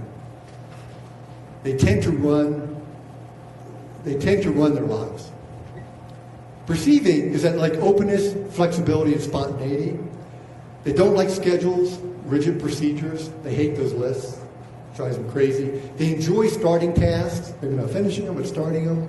They work best with changing situations. The idea of this uncertainty and the weather, it's just all great. It just doesn't matter because who knows where we're going to end up. They like to leave things open to last-minute changes. You know, we might not make this, but we're okay with that. Want to know as much as possible before beginning. They may put off decision-making until more information is received. They don't like schedules, but can accomplish a lot at the last minute, and they tend to live their lives. So again, this is just preferences. Stronger on the judging versus perceiving. The lower the number, or the numbers that are more similar, means you're kind of right down the edge. I see. It's hard for me to see that side. Okay, so some of you that did it at the last minute should all have your 4 letters. Now again, I'm not going to put you in the spot. As we go through the type of personalities, feel free to disclose. But I will put the staff on there. Tom, I've just discovered that I'm a P married to a J. The J is sleeping in the bedroom, though. I did it wrong. I did it late. I did it like my personality profile says I do things. I only beat Councilman Barlow by 30 minutes, and then I scored it wrong. But I got some general pictures here. You're laughing because you know already, Betsy. So already, this is a great exercise. And I think that it really kind of reflects a little bit about how I think about how we do our job. So I'm thinking there's a lot more to this than I first thought when I saw it. Much more to it. And then when the staff comes in, you kind of know what their letters are. You think, oh, okay, that's it. I took this too lightly when it was given to us 3 weeks ago or 4 weeks ago, whenever, with plenty of time to do it. Should have done it. Well, what John, I'm I just wanted to a ask P. a quick. What can I say? Could we have a copy of the paper form that Councilman Wilson said we might have done better if we'd known it more? Yeah, I can't read that from this distance, and if I could. We have that, Councilman, I can get it to you. Okay, I just would like to have it because then I can see. And kind of look at it and study it a little more, too. Tom I want to stands in change my all way my all the answers time. after looking at all this. So we'll go real quick because essentially a lot of your staff kind of fell into a couple of personality styles. So we'll go through them real quick and we'll spend a lot of Look time. what you could do But with don't- staff. Excuse me, I was just going to say, look what you could do if you have staff. You then, if we all took this test, staff, and you have, say, 7 members in your department or something, it sure would help if there's disagreements between staff if they each understood why. And sometimes, staff also use this to look at how to complete a team and perhaps what are some of the other individuals. Because if you have all short-term, people like short-term projects versus those that like the long-term, and it's a way to also get to know your employees. So if you know those employees that work better on a long-term project, just give me the details, leave me alone, and in 2 weeks I'll produce. And other employees like, that would drive me crazy. I want those last-minute things. I work better in short bursts of time. Then you can assign stuff better, and you can make sure that when you communicate with them, you know the best way of communicating, in writing, verbally, etc. Or why that employee needs to come in there and constantly process everything we said. Didn't I just say that at the staff meeting? But it didn't register. So someone has to come in there and actually process it. They want to talk through it. They really want to have a better understanding. And it's just also just ways of learning of why we do different things. We give reading materials, but we also have a time in class to talk and to process information. Mayor Goodman. Tom? So what you're telling us is that as a manager or a director, knowing which of your employees have different personality traits or how they score on this is a benefit, because task A you might give to employee A, but you wouldn't give it to employee B because that particular task is more attuned to employee A's characteristics. And vice versa. They may do better by understanding your personality and employee too, of how better respond and be more effective in getting information to you too. Possibly. Both ways. So if you're an ESTP, you're more of a doer. Matter of fact, do not worry or hurry. Enjoy whatever comes along. Tend to like mechanical things in sports, with friends on their side, maybe a little blunt or insensitive. Can do math or science when they need. Dislike long explanations. Are best with the real thing and can be reworked, handled, taken apart, put together. Hardy and outgoing, resourceful, love activity, good observers, good negotiators, and manipulators. You don't have any staff that followed that. I'm not sure if any of the elected officials, but you didn't have any of your staff that took that followed under the ESTP. But that's not the case with the ESTJ, the stabilizer. Scott, Mark, Karen, Ted, David Riggleman, Kim. We had quite a few of these stabilizers. There you go. And these are practical. The only last name you used was Riggleman. Wiggleman. I'll make a little note on it. Practical, realistic, matter of fact, with a natural head for business or mechanics, not interested in subjects for which they see no use, but can apply themselves when necessary, like to organize and run activities, responsible and orderly, loyal and steadfast, may be impatient with others, like to be involved in community activities. Have you consulted with astrologists on this? I'm beginning to see some connection. Could be. And so Scott, Mark, Karen, Ted, David, Kim, is that accurately reflecting Ted? That's very good. You're just practical, you're responsible. That's what you're. Yep. I said, it shows you're practical and responsible.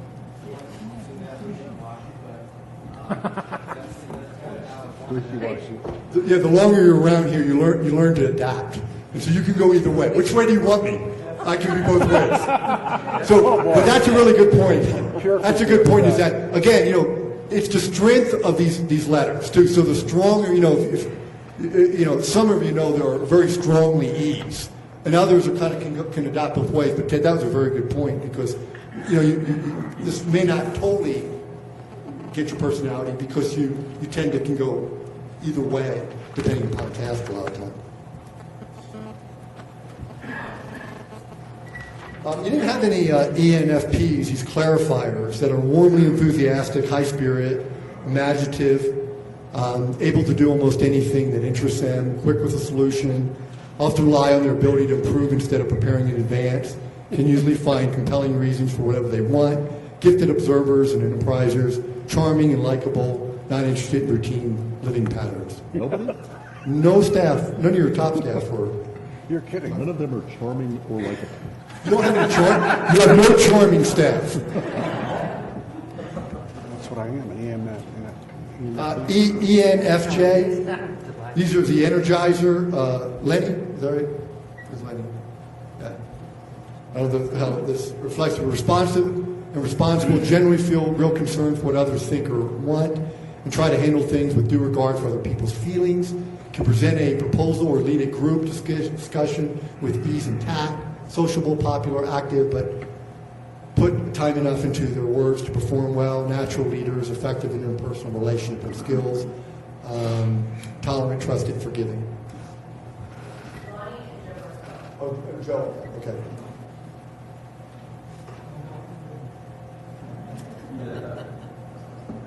The next one, the performer, didn't have any performers either.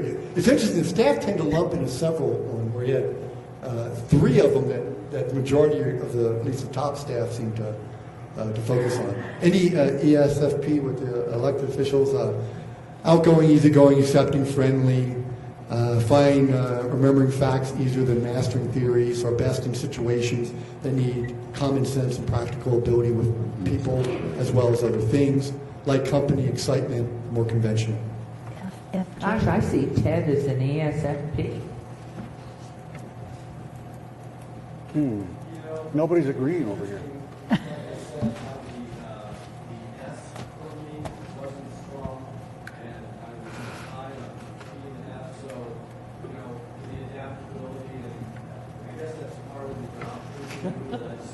Yeah.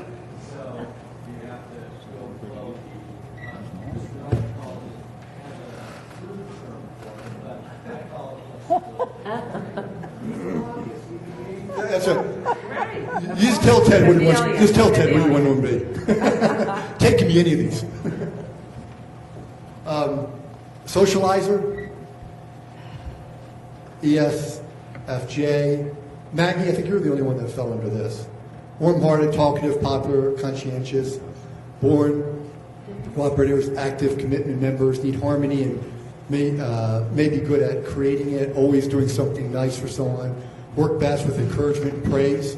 So another thing about feeling is that knowing employees that respond better to those ideas of you're doing great, others just I don't need that to perform well. Others that praise really helps. Not singling me out, Maggie, but to make sure you. Little interest in abstract thinking or technical subjects. Main interest is in things that directly and visibly affect people's life. Sociable and outgoing, responsible, dislikes obstructions. ENTJ, I think Councilman Rossi's, you indicate that. Wait. Oh, no, I am this an one. ENTJ, Oh, but I'm perfectly balanced on the N and S. Okay.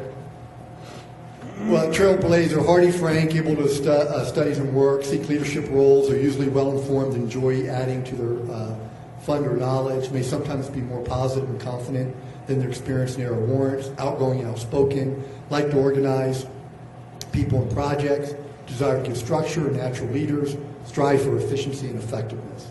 Mike Myers fell under this. Yay, Chief. There it is back there. Mike? Yay, Chief. The next one is ISTJ, and there's several staff fell into this. Brad, Michelle, Steve, Flynn, Jorge, Dan.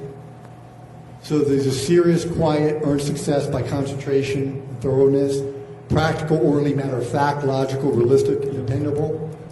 Seated that everything is well organized, take responsibility, make up their minds, their own minds, as well as what should be accomplished and work toward as steadily, regardless of protest or distractions. Detail-oriented and stable, patient, sensible, dislike novelty, and being frivolous. And we have a list of all this we'll provide. For take home. Take I mean, home. I'm just getting some input here as who's what. And We'll have a list of very everybody told. interesting. I'm shocked.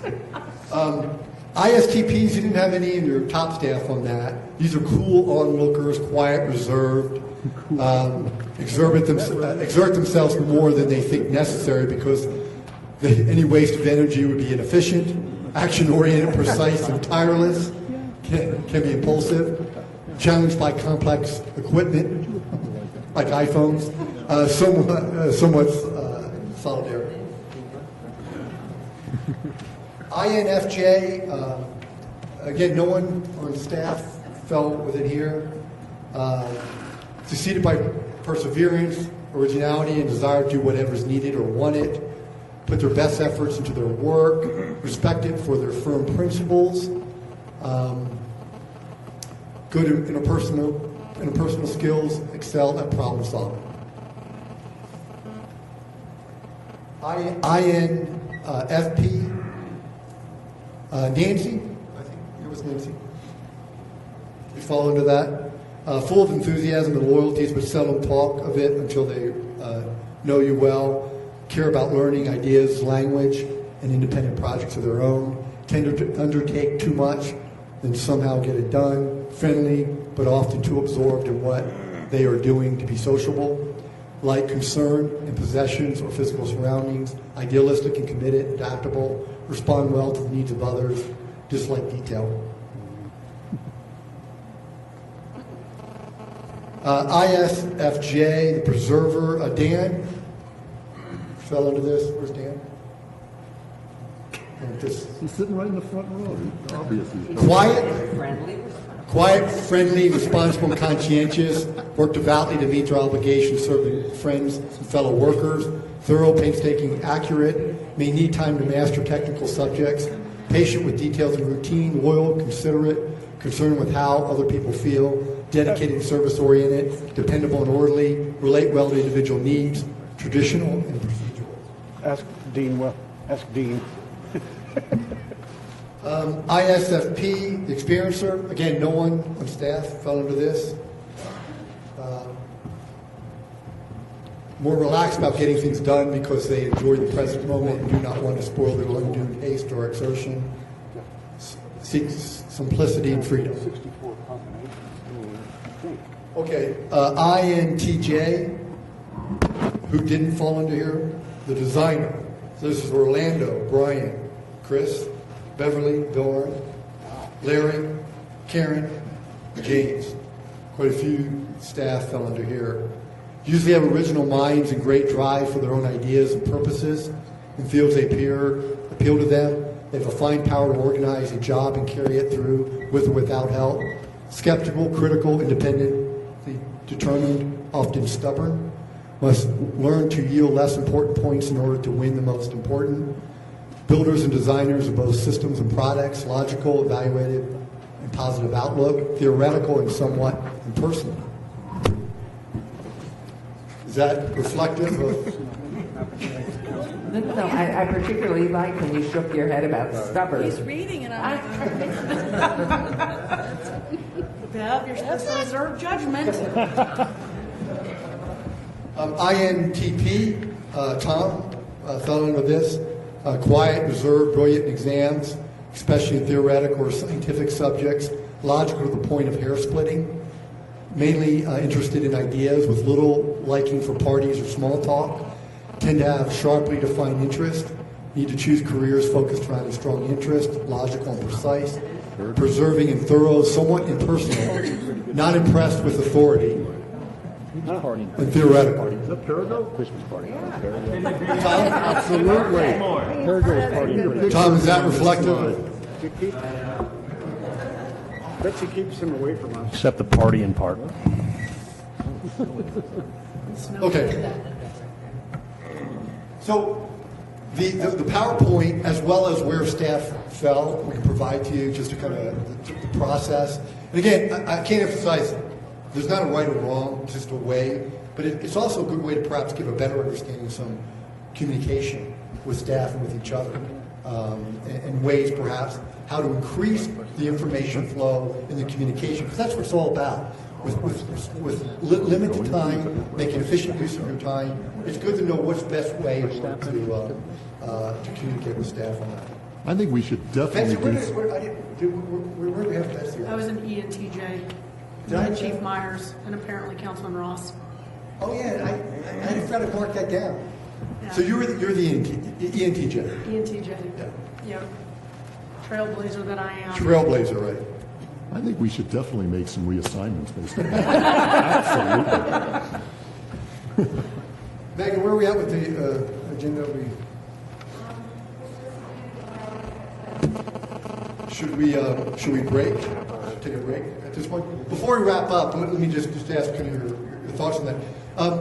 One question on the personnel inventory. Those that taken it before, was that pretty similar to what you had when you benchmarked it before? So it's pretty similar. Okay. So one thing you might want to do is keep that benchmark it, and then maybe use it, years on down to see if it accurately reflects. And then you can also have your spouse take it too. To probably know what your spouse is. Are you kidding? I have a question. As far as the camaraderie amongst the council here, are we going to have an opportunity to talk about each one of our personalities in relation to where we fall within the scope of the inventory, personality inventory? And the reason why I ask that is because I think it would be helpful as far as a point of engagement to help each one of us understand, how to approach and some of the interests that each one of us share, specifically as Councilman Coffin mentioned earlier, as far as them being new to the board.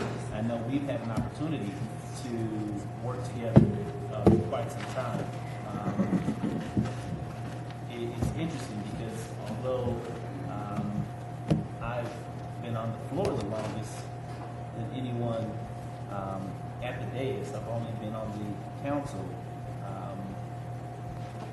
since 2007, but yet we still have an opportunity to learn from them, specifically for Councilman Coffin and the mayor. And I believe that they mentioned that earlier on in the discussion when we first started, because that is a concern of theirs, trying to figure out how this process works and how staff interacts with the council. I mean, for those of us that have worked with staff for a long time, it's like autopilot for us.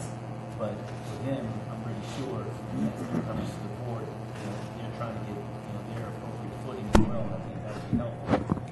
Well, let me suggest two ways.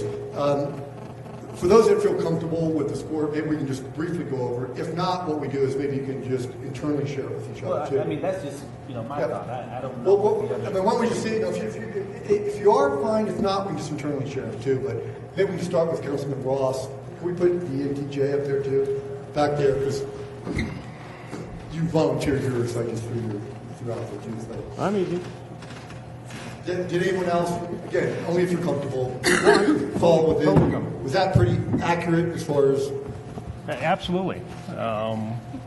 Absolutely accurate. And I've actually taken a similar personality signature type test years and years ago, and it came up pretty much the same. And I know you told us to keep this because I'd like to take one in 10 years and see if anything's changed in regards to my personality. But I think it's right on the money. I'm actually a little balanced. I have a 20/20 score Which on the N and S, the N and S dimension. So I could be an ESTJ as well. But yeah, it's for me to look at this and say, yeah, that's me. I can certainly say that, Tom. could we look at the ESTJ real quick too? Just I don't think you had one. yeah, there, go back. Yeah, back. Yes. Yes.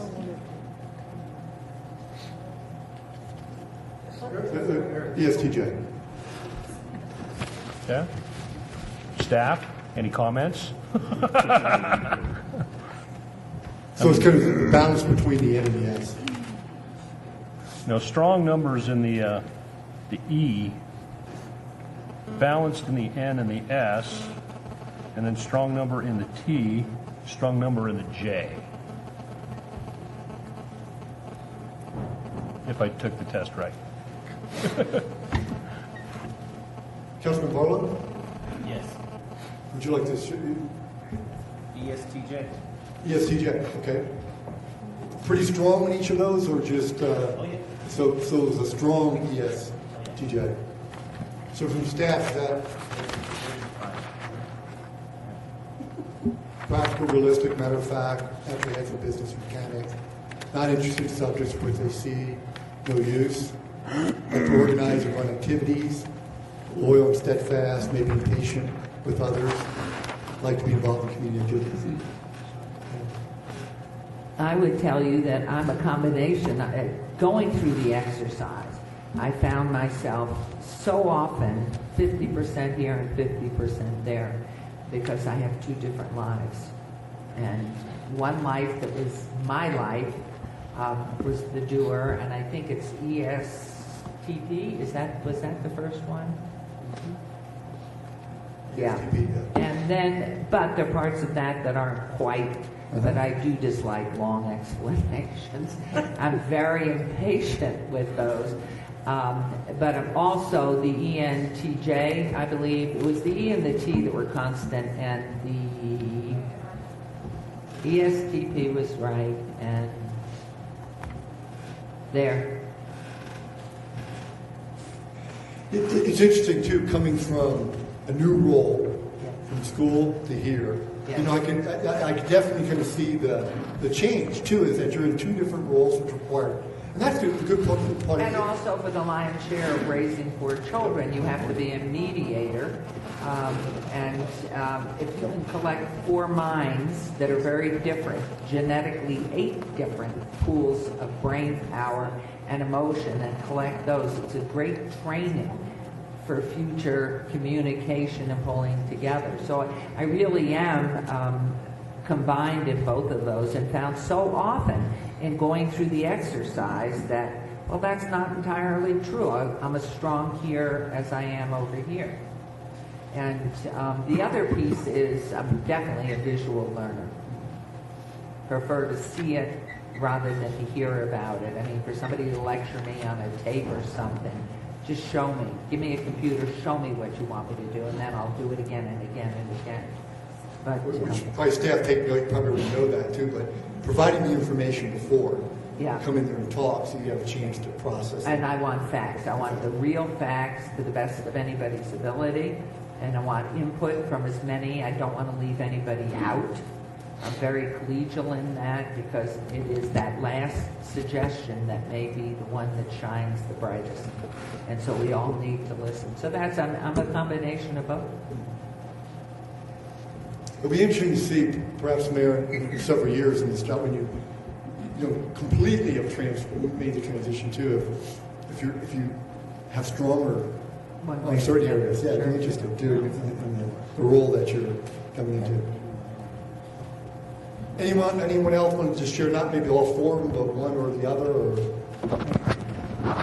I am the systematizer. which was What are your letters? ISTJ.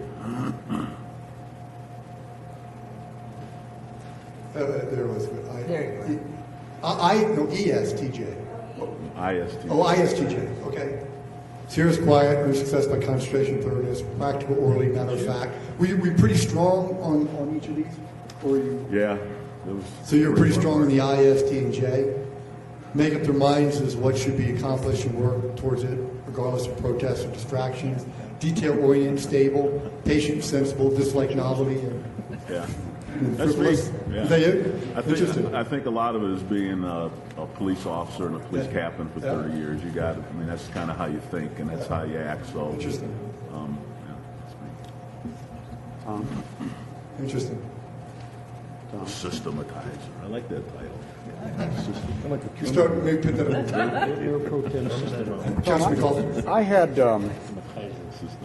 NFP, I think, and it's either the I or Was the it E. I or an E? Well, I'm not sure. Okay. And the reason is I did it late. I did it at the last minute, so you all know where that fits in. I think that's in the P. E and FP, okay. Yeah, So you kind of went either way on the E. Well, right? that's because I did this abruptly. I did it zero sum. I added my check marks, and instead of grading from 1 to 5 or 0 to 5, so I missed out on the shading, the subtle shading of it. But I think I got a general picture here of like a tie score, introvert, extrovert, IE, and then 5-3, if you will. If you're following what I did, you can see I did it wrong. But in a sense, you get a grip of it because a significant majority on the dimension T versus F. I came in heavy on the F, Interesting. What about the last one? Yeah, so I could think that I see things in myself now that are interesting and that can explain a hell of a lot, about how I behave and how others perceive me. Megan, can we go to the INFP too? Just look at that too. Fascinating. Yeah, okay. Yeah, there's a lot Didn't there. take too much. So you said just basically both. Yeah, the staff will take advantage. What happens is staff will take advantage of this now. They'll see the NFP. They'll realize that if I bring up an idea, and if I don't bring it up again in a couple of weeks, they know I've forgotten about it, or that I didn't care. They're not quite sure, but they'll play that. And that's interesting because skilled people in an organization know exactly how these things work. The elected officials come and go, but we blow hot and cold, and they just blow on and on and on. And it's a great thing for them to know about us, I'm sure. Don't And you vice like versa. detail? And vice versa. Yeah, Councilman, I thought you liked detail. It says dislike detail. I don't know. I mean, it's like I didn't score it in detail. I scored.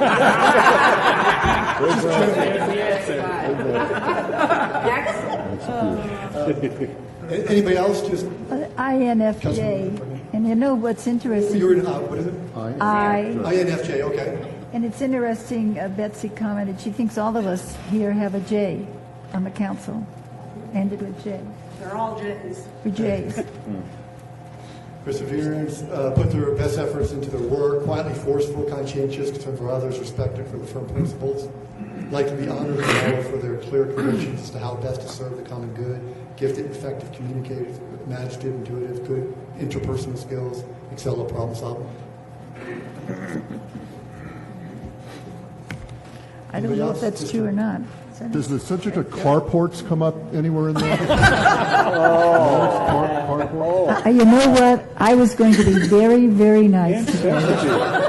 But I will tell You you, can't joke around. something has happened that I am going to write a long missile. Now, where would I fall in that? But that will explain concerns about carports. And I'm going to share it with the entire council. That's that I in you coming out, Councilwoman. Yes. Gifted and effective communicator. Oh, okay. That's what I call it. If you are listened to. I'm last. I've got a Open couple of carports things. versus closed carports. First of all, the score sheet or the questions didn't ask anything about golf personality, because I'm confident that Mayor Pro Tem Anthony's scores would have been totally different. And secondly, the golf score, very rarely. Secondly, I took the test on the way up here driving. I was driving and Audrey was asking me the question, so she did the scoring. So I'm relying on her accuracy. I came in at ESFJ. ESFJ. Oh, there we go. ESFJ, socializer. Warm-hearted, talkative, popular, conscientious, born cooperators, active committee members, need harmony, and may be good at creating things, always doing something nice for someone, may industry in things that directly and visibly affect people's lives, responsible, attentive, traditional, loyal and hardworking, dislike instructions. Is that be pretty strong in each one of those? Ask my peers. I think some of it fits, sure.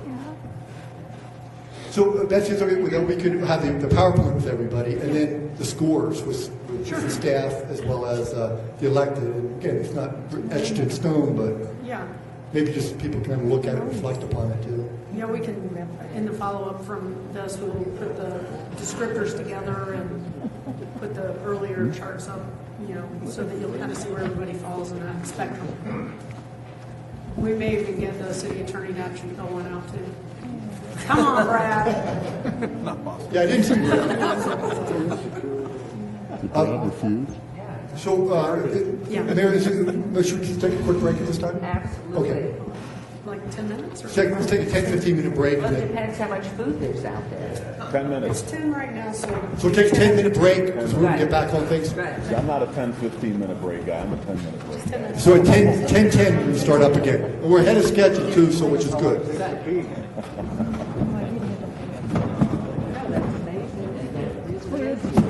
just easy.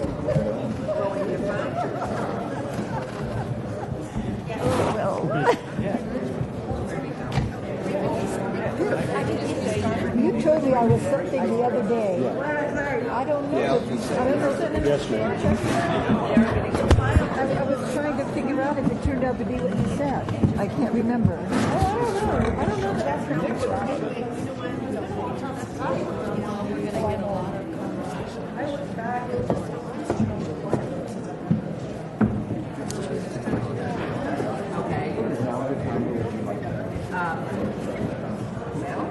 Take my chair. Okay, let's go over that real quick.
But I think we need to summarize the comments at the beginning about what's preventing them. Okay. Report back. Okay. Hello? Could we reconvene so we can stay on task?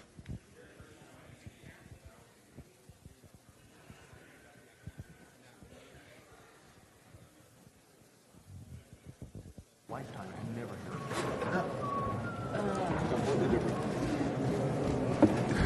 Notice the J's sit down first.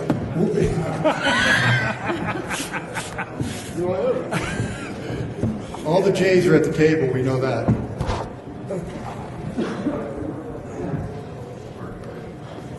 Wasn't it sort of interesting? We were all J's. Yeah, I thought that was good. I think it's hard to get one that everybody is. Okay.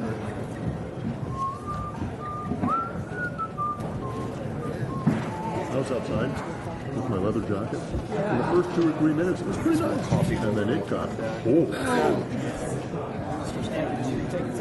We may have to. We want to know where you were, Anthony.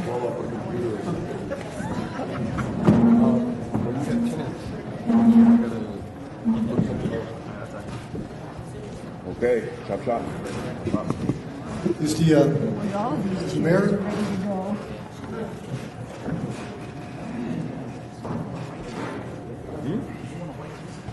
Probably should. I think she was reported, so they're getting it right now. Thanks. I looked it up. Ooh, one-handed, impressive. Oh, please. You've been working out, huh? You've been working out. There we go. You're a smart man there. Gosh, you know, I caught a little bit. My husband's a Republican. Yeah, yeah. No, I just want. Yeah. Is your son going to run? Or is he gonna wait till the end? That's what he said I in the think he paper. is going to get married. I Good idea. think he was true enough. I think he's sweet. I do think he's The systematized doesn't like touchy-feely stuff. Because I think the Democratic Party was far more District, would you really think more Democratic or more Republican? You know, we skipped over that slide. You are an ENT. That's why I didn't say it, because I had your name. Oh, she's the D.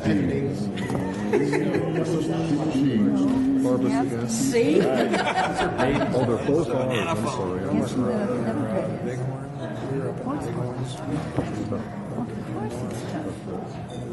That's a pretty good name like these.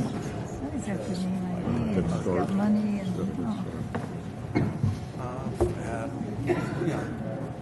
How long you want me to get it for you? Because, generally, okay, I'm guessing if we count slip and falls, every other one kind of lawsuit, probably Maggie, 50 to I was going to say, some of the councils are having difficulty seeing the screen, so I'm wondering for the presentation, staff presentations, any way to get the screen up. Just as we're going through this, I throw that out. Okay.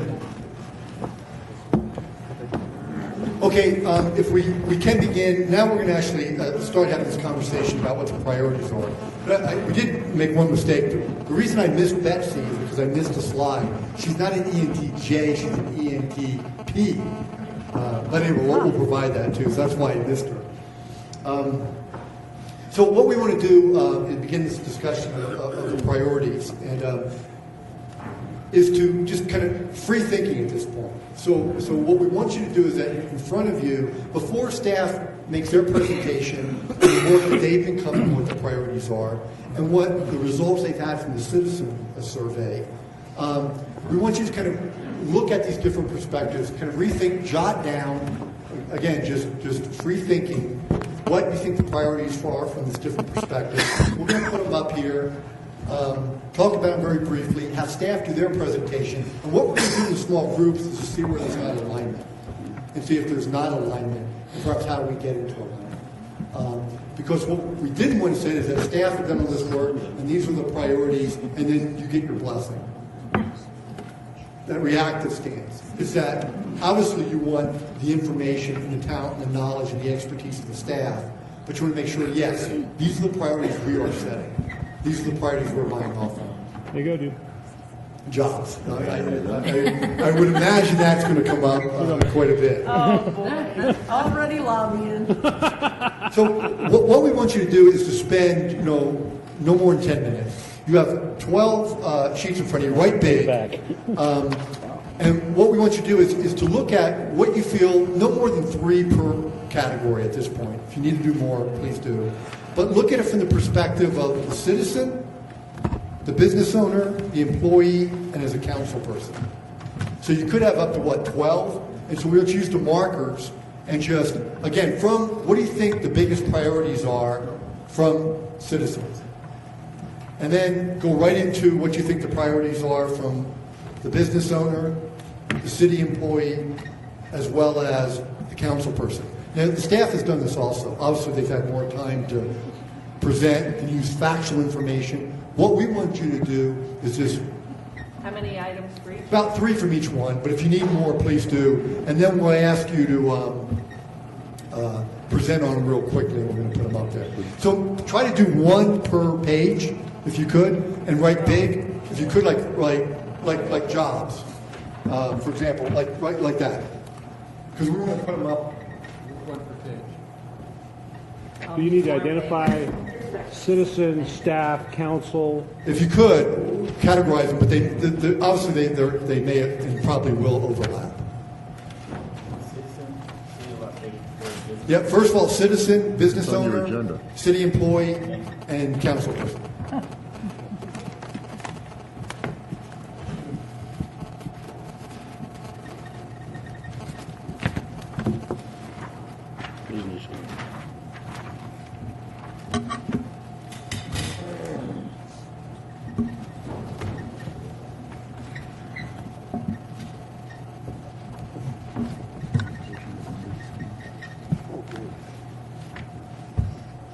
Next presentation, they're going to move the screens up.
Change chairs too. So. You want these mine? Who's mine? I got 2 more. I don't think there are 12.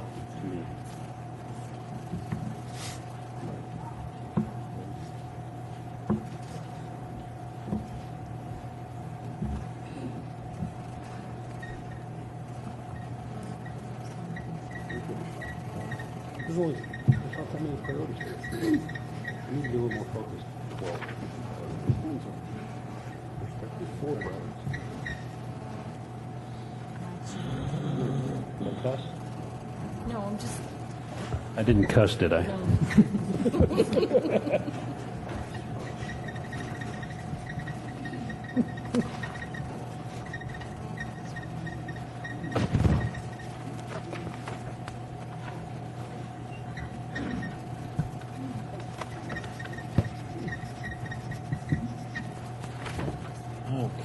You want to borrow some of that? No, but I did 12. Following instructions. Systemized following instructions. Take her over, thanks.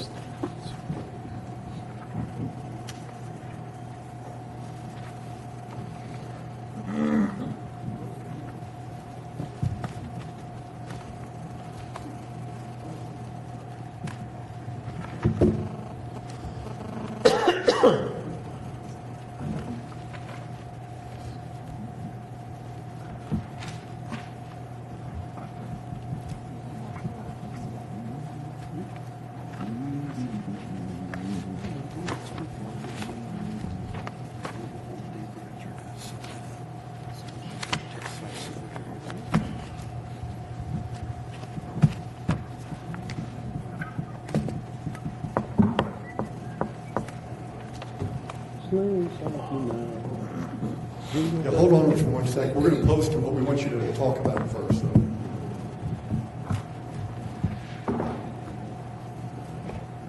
Mary, did you want to borrow some of mine? Did you see you tore them up? No, I only tore up when I started writing pencil. Oh. Not paying attention, being impatient. Actually, I wasn't clear on the instructions. I'll take the blame for that one. I should have been there. My sickness. I have extras. I just have extras. I have extras. Does anybody need more blue cards?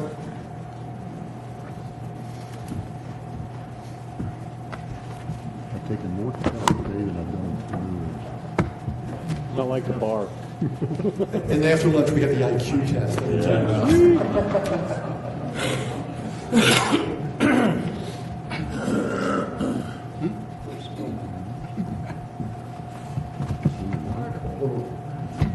Okay, so what we're going to do right now, so the process will be this. We're going to ask, I'm just going to start from the left to the right. If you can just, as you talk about them in the order of citizen, business owner, employee, and elected official, staff's going to post them up here. We're going to just get a sense of where you're at. Over lunch after the presentation, we're going to kind of put them on categories for you to come back in small groups to talk about where there's not alignment. So at this point, Councilman Coffin, would you mind starting, and as you go through yours, staff will start posting them up. So if you can you just start with just rattling them off from the citizen, business owner, city employee, and council person? You want all 12? Yes. Okay. From the standpoint of a citizen, I think the priority, what a citizen would want, is that what you're saying? Yes. Citizen. Honest government, Excuse me, let's go through the process. Just put them down, and then staff will pick them up after you go through it. efficient government, fair government. From the standpoint of a business owner, honest government, efficient government, fair government. Honest, efficient, fair. From the standpoint of a city employee, honest government, efficient government, fair government. Because I do not draw any distinctions between the basic needs and desires of all those people. Amongst the council, honesty, openness, and 3 others: amiability, agreeability, and empathy. Good. Okay. Now you're going to get those. Obviously, there's going to be a lot of overlap. Pardon? Obviously, there's a lot of overlap. Good. Thank you. Councilman Ross. Well, I respect my colleague, Councilman Coppin. I think that those wouldn't be my priorities. In regards to the citizens, I think jobs are the #1 priority for the citizens of this city. In regards to a council member, and I didn't write, I'll do all 12 because I don't think it's that broad. I think it's pretty simple. Jobs need to be the #1 priority in regards to our citizens right now. From a council member's perspective, it is the economy. That is the biggest issue that we're dealing with today, is the economy. From a staff member's perspective, or city employees, it's job security. Without a doubt. What's going to happen tomorrow? Where are we're going to have enough tax generation and revenue to keep my position in place. Now, from a business owner's perspective, less regulation, so they can stay in business and create jobs. So I think all of these overlap one another. I don't think it needs to be 12. I think it needs to be kept simple and focused. Okay, from a citizen standpoint, I put, from the citizen standpoint, I put down a clean city, a safe city, and an organized city. From a business person standpoint, I think they want us to create jobs. I think they want it to be easy to open up a business in the city of Las Vegas, and they don't want a lot of regulation. From an employee standpoint, job security, empowerment to do their job, and I think they want to be recognized for doing a good job. I would want to be recognized.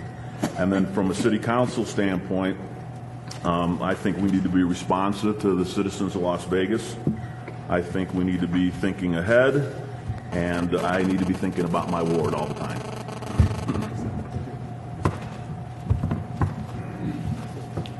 Mayor?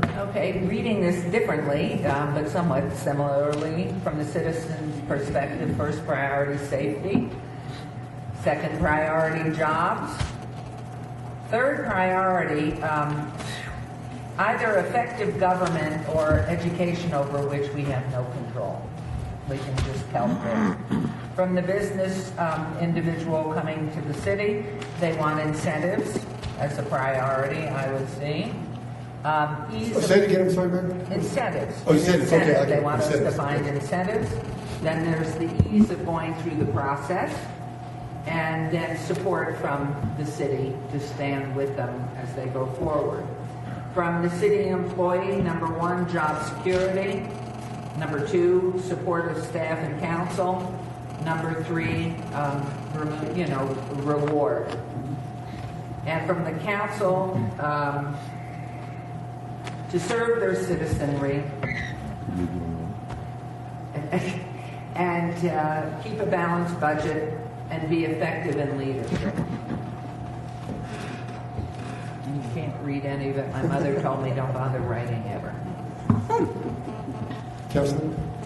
Okay, defining the City of Las Vegas priorities from the perspective of a citizen, I put basic municipal services, and then I put over, meaning public safety, parks and recreation. I put education with a question mark because when we go out on our town halls and our meetings with the public, they always ask us about education, not really recognizing that we don't have much to say about it, but I think we have to be sensitive about it because to our citizens, it's a priority to them. That's that. Business owner, I put tools to succeed. They want us to provide them with the tools to succeed in business. And then what they want customers. Business owners want customers. From the city employee standpoint, I put security. Our city employees, and it's interesting how 2 or 3 of my colleagues said the same thing. City employees want to know that they have a job and there's some stability in that. I then put fulfillment of job. They want to know and they want to feel like they're doing something good. Making a difference. Making a difference.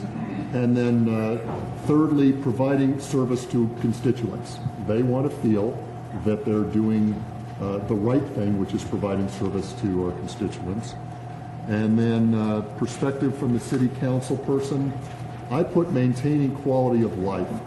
And I look at that both in my individual ward, because so many people that live in my ward choose to live there for a reason. There's a certain quality of life.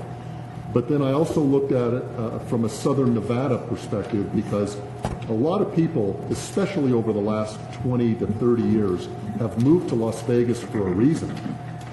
Whether it be weather, whether it be opportunity, or a number of things, they chose to live here because of a certain quality of life. And I think that that's been eroded a little in the last few years because of the recession. So I think it's our obligation to maintain that quality of life. Secondly, I put essential services. there are some core responsibilities that we have as elected officials for the city of Las Vegas, and one of those is providing essential services, and I could talk about that for 10 minutes. And then I put stability. I think that we want to show our constituents that we have a strong, secure organization. And then hope. And I'll give a lot of credit to our former mayor because he was always so upbeat and confident, and things are going to turn around. And I think that part of our role is to show our constituents that we do have hope for the future, because I think it's part of our responsibility to show it. That's what I have. Thank you. Councilwoman Joaquin. As far as citizens were concerned, I had that the city respond to citizens' needs, for example, in the area of employment, in the area of safety, and I had appropriate sound infrastructure kept up well by the city, safe, secure communities, and be able to trust government. And by that I meant it's what they see, and if we do things that they know that we're going to keep our word on what we do next, and they don't feel that somebody's fudging someplace, which of course is probably transparency. Yeah. And then he takes care of me, you see. From the perspective of business owners, they want an easier process by which they can get the business taken care of.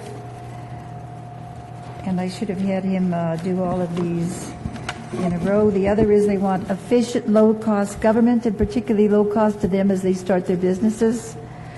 They want innovative business helps from the city, and the city making contacts in other places that might bring businesses in. And then from the city employee, I had safe, healthy work environment, treated with respect and having their work recognized. I think everybody needs that. Equity within the workplace, particularly in salaries and how they're treated, and sound fiscal reimbursement and job security. And then from the city council, and I was meaning this as a city council working with the city, I just said good communication, communication, communication. Also, I put for city council background information on critical votes far ahead of vote date, and trustworthiness within our council members. And respect. That was it.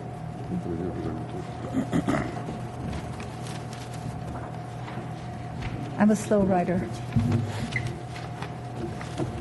This was a business one. Thank you. From a citizen's perspective, what I view and hear on a daily basis from the constituents throughout my ward and the city of Las Vegas are a diversified job opportunities throughout the valley, whether it be medical, technology, solar, a corporate presence, small business expansion, having the ability to have a number of access points for job opportunities. From the business community, I believe the business community want a government that encourages and support their expansion, whatever those expansion needs are, and making sure that it's streamlined. And going back to my colleague's point, Councilman Ross, being able to cut through the red tape in order that they may grow and expand accordingly on behalf of the entire city and for the development of the entire city. From a city of Las Vegas employee standpoint, I hear quite a bit that staff just wants to be recognized for and rewarded for a job well done. We have a lot of creative thinkers. We have a lot of individuals that bring some of their creative work skills to the table, and they want to be rewarded for that, and they should be rewarded for that. And reward don't always come in the form of finance. It can come in a multiple of other areas. And so for that, whether it be recognizing someone, through our social media outlet or by way of council or an additional day off, something to basically celebrate something that one of our staff members did that was very special, saved us $1.5 million because of a process in which they implemented at the staff level. Those are things that we should be rewarding our staff for, and so they would like to be rewarded in some fashion or some way to really celebrate their talent that they bring to the city of Las Vegas. And from a city council perspective, I believe we are to be open and accessible to the infrastructural as well as the development needs of the community as a whole.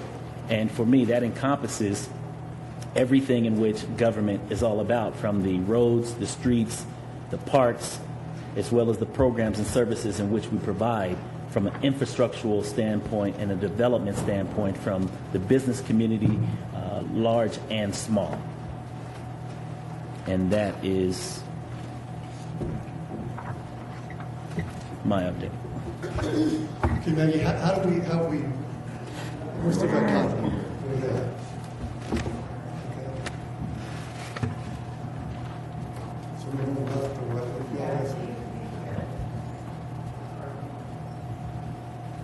Need a stool. Stand in this chair. We're going to pull this together more at lunch after the presentation to staff. I want to briefly kind of touch upon, because there's a lot of overlap, obviously. And several of you took those questions from different perspectives, very important, but from how government should operate to very specific things that they should do, like board essential services. Yes, please. I think it's important for you all to know that every one of our employees went through the exact same exercise you just went through. And when we had our retreat for pretty much every manager in the organization a few months ago, same exact exercise. And one of the things that struck me in your conversations, and maybe more to that earlier conversation about communication this morning, is that we each had to fill out a little card based on what we thought was most important to the council. And the things that I heard you say were much more personal in nature about your interaction with each other than what staff put down for what we thought your expectations were. So I don't know that you probably won't see the same kind of language coming from the staff about honesty and communication and some of those other things that you all just talked about among your inner dynamics as a board. We looked at it more from maybe a priority, the things we've heard you say before of your expectations. So I don't know how we deal with that, Tom, but some of the things that they talked about their interpersonal relationship as a board, we may need to talk about it at lunch, how we manage that into it, because that really becomes, I think, more of a dynamic for you guys to manage among yourselves as a group, and may not be reflected in the staff or citizen priorities that we're going to show you next. So that was just an observation I wanted to share with you. And there's a couple different ways to kind of process it through lunch, but the issue of efficient, effective services, honest government, transparency, openness, those are also the organizational values that we're guardian of. And can we reflect it through specific delivery of services, jobs, et cetera. So I think there's a lot of different ways that the important thing is that how they embed it and how you operate. And so when they come across those priorities, or that they're embedded in the organizational values, that this is the expectation, that we interact with each other, we interact with staff, and we interact with our citizens and business individuals. This is how we operate and behave. And these have to be embedded. Could I ask a question, Tom? Yes.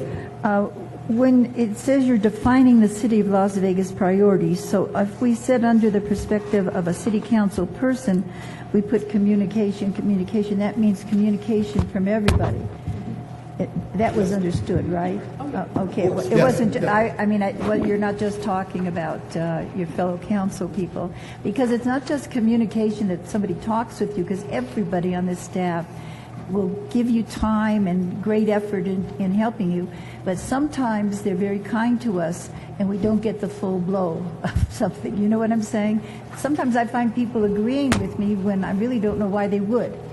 It's that they're doing it because they respect the position of the council person, the mayor. And I think what I'd like, and I try and tell people this that work for, within the city, don't ever, just tell it straight.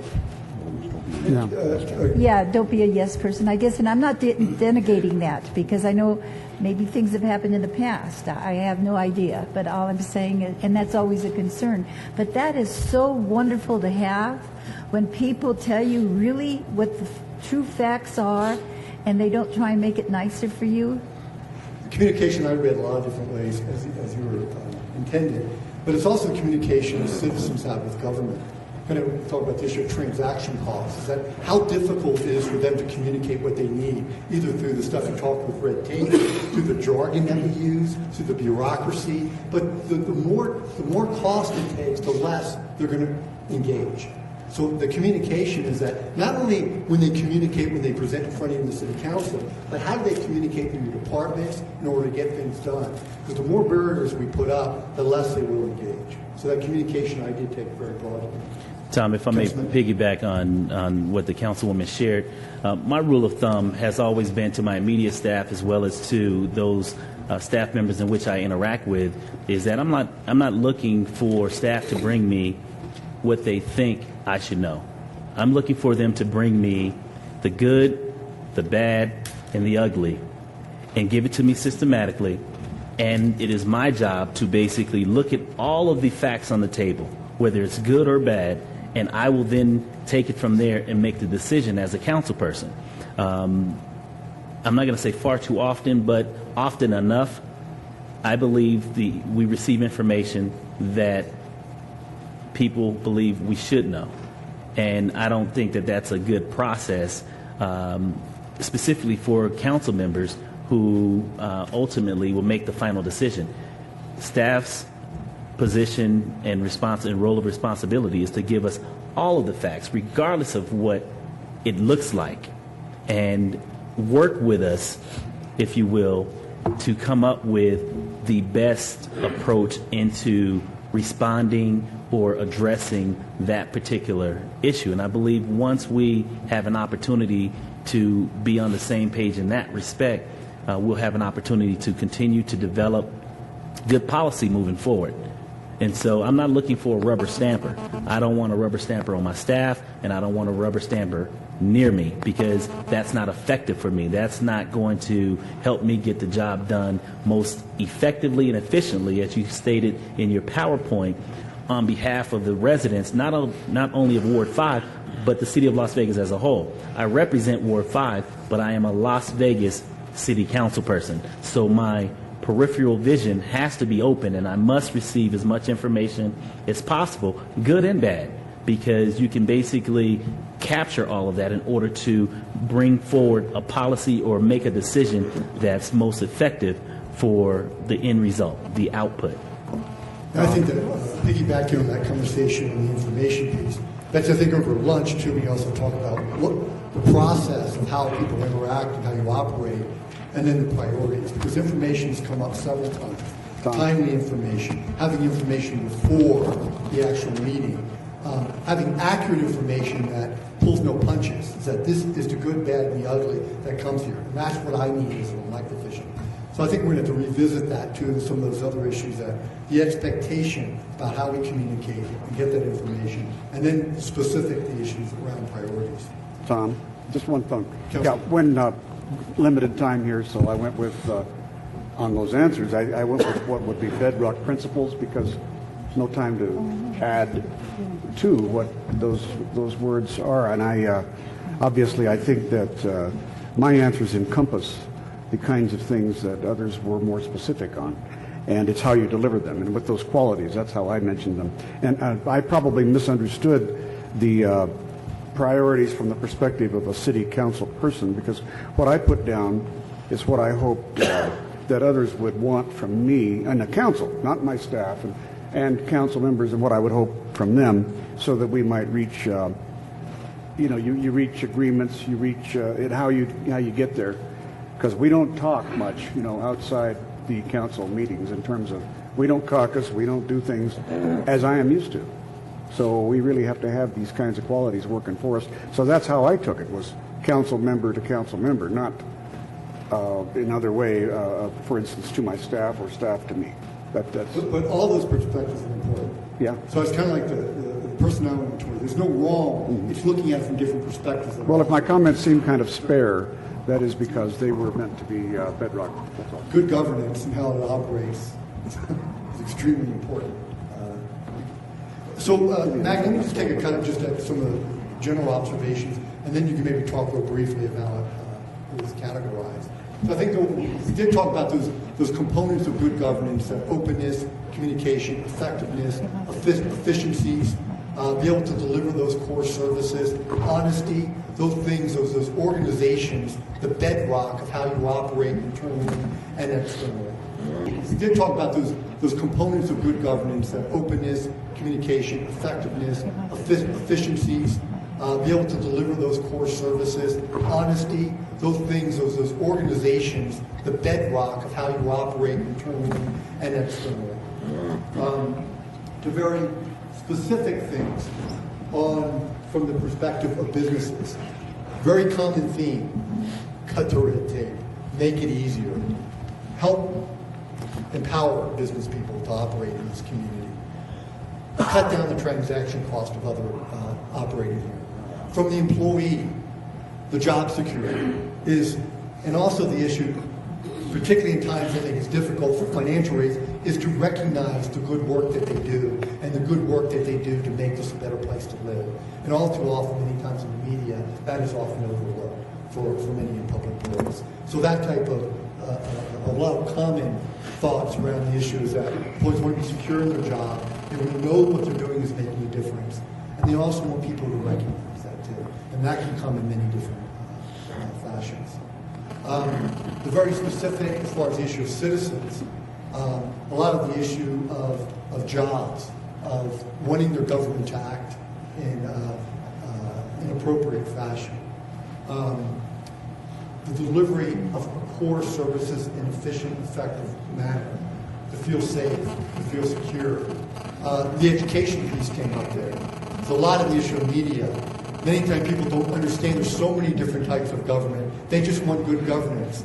And so who does what? I used to always chuckle quite a bit with the former mayor when he would go to Henderson and elsewhere. They'd say, "Oh, I voted for you. You're one my mayor last time." Because they just want they want good governance. They want results. And sometimes the levels that we put out for that is very confusing.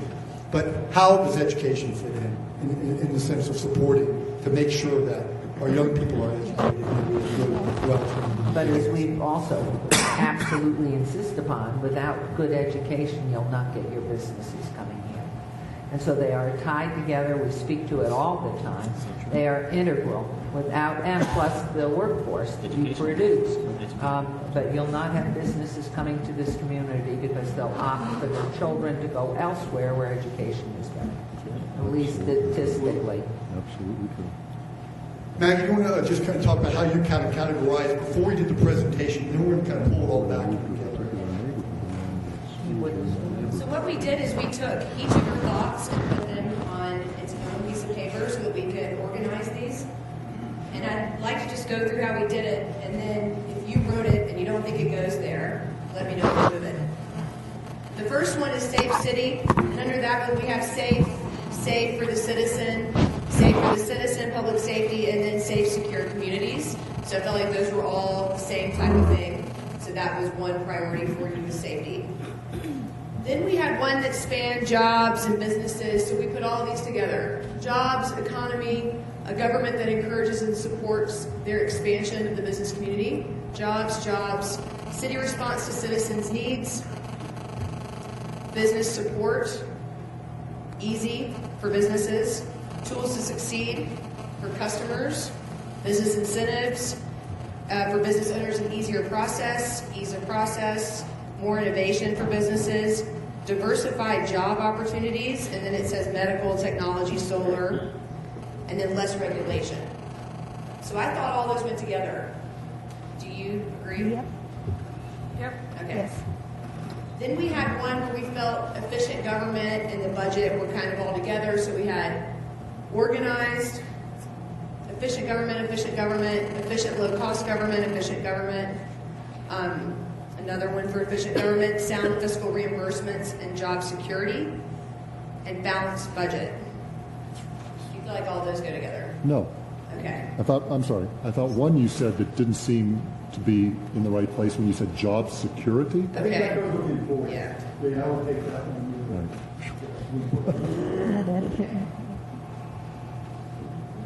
So we had a few under employee. I didn't lump them all together because it seemed like there's a couple of distinct issues. One was job security, 3 for job security, fulfillment of job, and security. So I thought all those went together.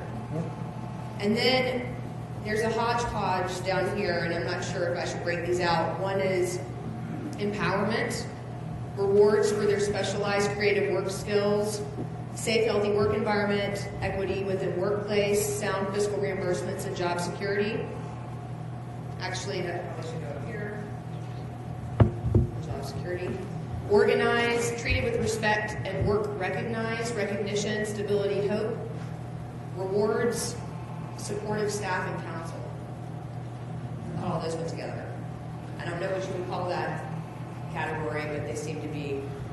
Well, I saw them coming together pretty well. I mean, I think from the perspective of the employee, there's very consistent messages. Job security, recognition. Recognition can be financial, fair compensation, as well as the issue of just recognizing the good work they're doing to contribute to a better community. Councilman Barrow? I don't know. It's just something that just is not sitting well with me when it comes to job security. How are we using that term? And the reason I ask that is because we can't guarantee anyone's job. Hell, our jobs are not guaranteed. So I'm just trying to, understand, if we throw that term out, job security, we want to know that we have job security, which is an important element to anyone that has a life and must maintain that life. But what are we really saying as far as job security? How are you defining, or how are we perceived to define job security? Well, I'm going to throw it back to how y'all are defining that too, but from what I was hearing from the issue of job security, I would say if you talk to anybody in the community, that's what they're looking for. I would like to answer it from my perspective of what I wrote. Sitting as a city employee, I would want to know that my job is secure. If I function at my maximum capacity, do the things that are expected of me, that I'm not going to lose my job. That was the only thing I meant. I have bills to pay, I have a family. I want job security if I follow the process and do what is expected of a good employee. That's all I meant. And can I add something? I'm sorry. I think along the same discussion is a lot of employees choose to work for the government for specific reasons as compared to the private sector.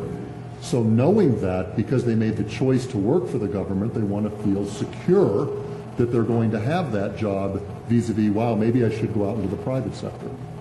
Councilman Barlow, and I think you hit upon a balance there, is that from a city employee perspective, I think the job security is right on.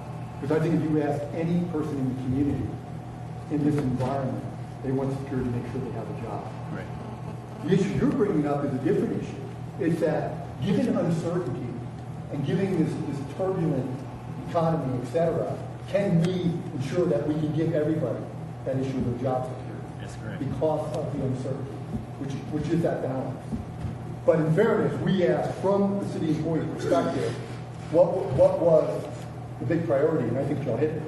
I would tell you too, in 2008, that would have been the same answer. And how many positions were 600 did not have job security. That's great.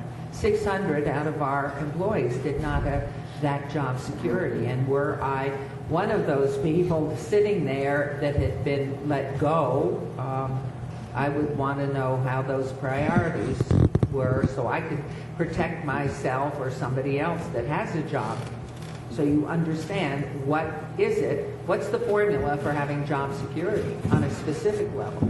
And that's exactly right. And that's exactly why I bring this point forward, so that we are articulating what that actually represents, because of the projections of what was just presented to us at the last council meeting, that we have some concerns coming forward within at least the next 1 to 2, or at least the fiscal year 14, if I recall correctly, that there possibly may be some additional adjustments that we have to monitor moving forward. And so I don't want to put out the perception that, everyone is safe, but at the same time, I don't want to put it out there that, everyone should be on pins and needles at the same time. So as we talk about it, what is that delicate balance that we can move forward with, being on the same page and not guaranteeing anything, because we can't guarantee job security. And you may want to think of it this way, because I think you hit on that. Remember, look at that. These are the priorities for business. But are we always going to be able to do away with red tape and make it efficient and go anywhere in the valley that you can get the same business license? Still, it means your priority, and you can do your best to work towards that. Doesn't mean you actually can 100% make it happen. I think you may approach the job security is recognizing how essential that is to employees, and that you're going to, through your good governance and what you can do to build a sound, predictable budget as best you can, you want to honor that as much as possible. That's different than saying you're guaranteeing that for everybody, because we can't do that, to citizens anywhere.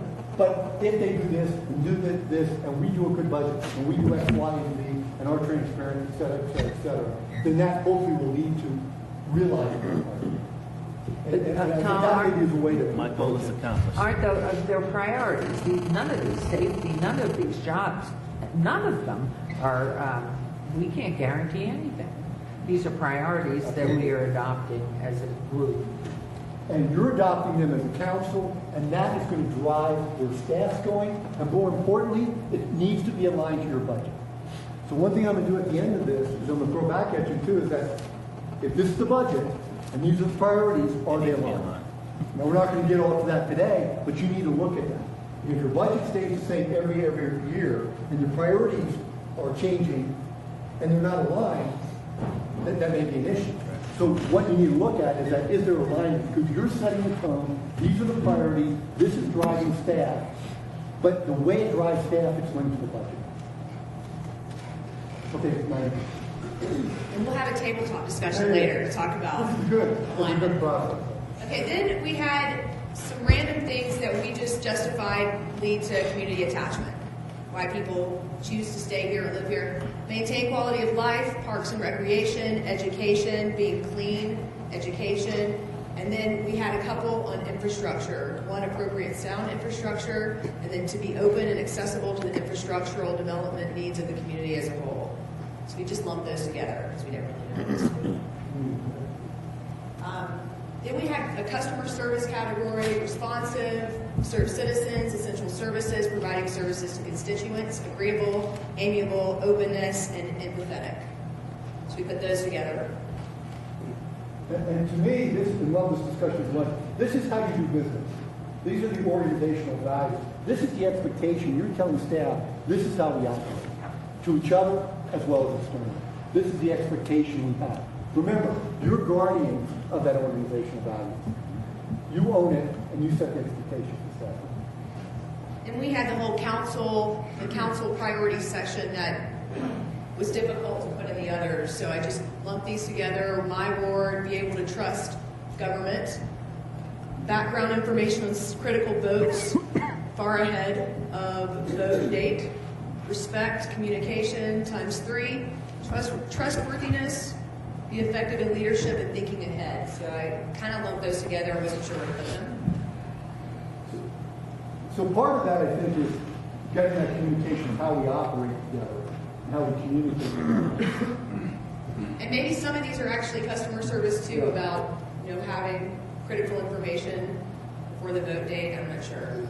Well, I mean, you take it both ways on the issue of the information. Is that what I heard quite a bit with the council is that they want early information, accurate information, no holds barred, tell us the picture as timely as possible to make that happen. But to your point, to the point of the council, it's also for the community, because part of transparency and openness of government is that they have those, so the citizens are informed. You know, as part of that larger government, the businesses are informed. That if we truly want them part of the solution, if we recognize that we can't do it alone in government and they need to be part of it, I think the discussion is that then they need good, accurate information to be informed and be part. If not, you're going to be stuck with the ball, and every time it doesn't happen, you're going to be the blame, even though you couldn't do it all yourself anyway. But we set ourselves up that we can solve these problems. We're an integral player, an actor, but we're not alone. But too often we set up in government and we act as if we have it. We should be bringing in everybody else on. And then the final ones, the honest government and fair government, we felt like those were the values by which all of this should be operated. So we have them over here, even though they're really kind of the overarching principles or values of all of the priorities. I like that. I think so. Go to your concern too. And I think that when staff is presenting the work of the priorities, specifically to the priorities, and citizens probably some of hear it, these of how we operate these organizational values are really important. And I think that leads to our discussion, I think, over lunch, of how that fits in and how the expectation is the government operate. And one thing we may want to do, Tom, is that we've just recently rolled out a new set of value statements that we have here that we're actually celebrating the rest of this week with our employees. We have 1,500 employees coming to a whole series of lectures by a variety of experts and peers that our employees are going to be exploring these topics. And so maybe after lunch we should, or during lunch maybe, I'll put the board up so that the council can see what those are, and that way we can kind of do a gut check to make sure we're on mark. What we know from the private sector through empirical research, for those that like the data, is we know that great organizations become great organizations because they've focused on vision, values, and mission. Not an individual, because individuals leave and come and go. It's those that constantly demand vision, values, and mission from their organization. They're the ones that sustain time. They're the ones that become great over time.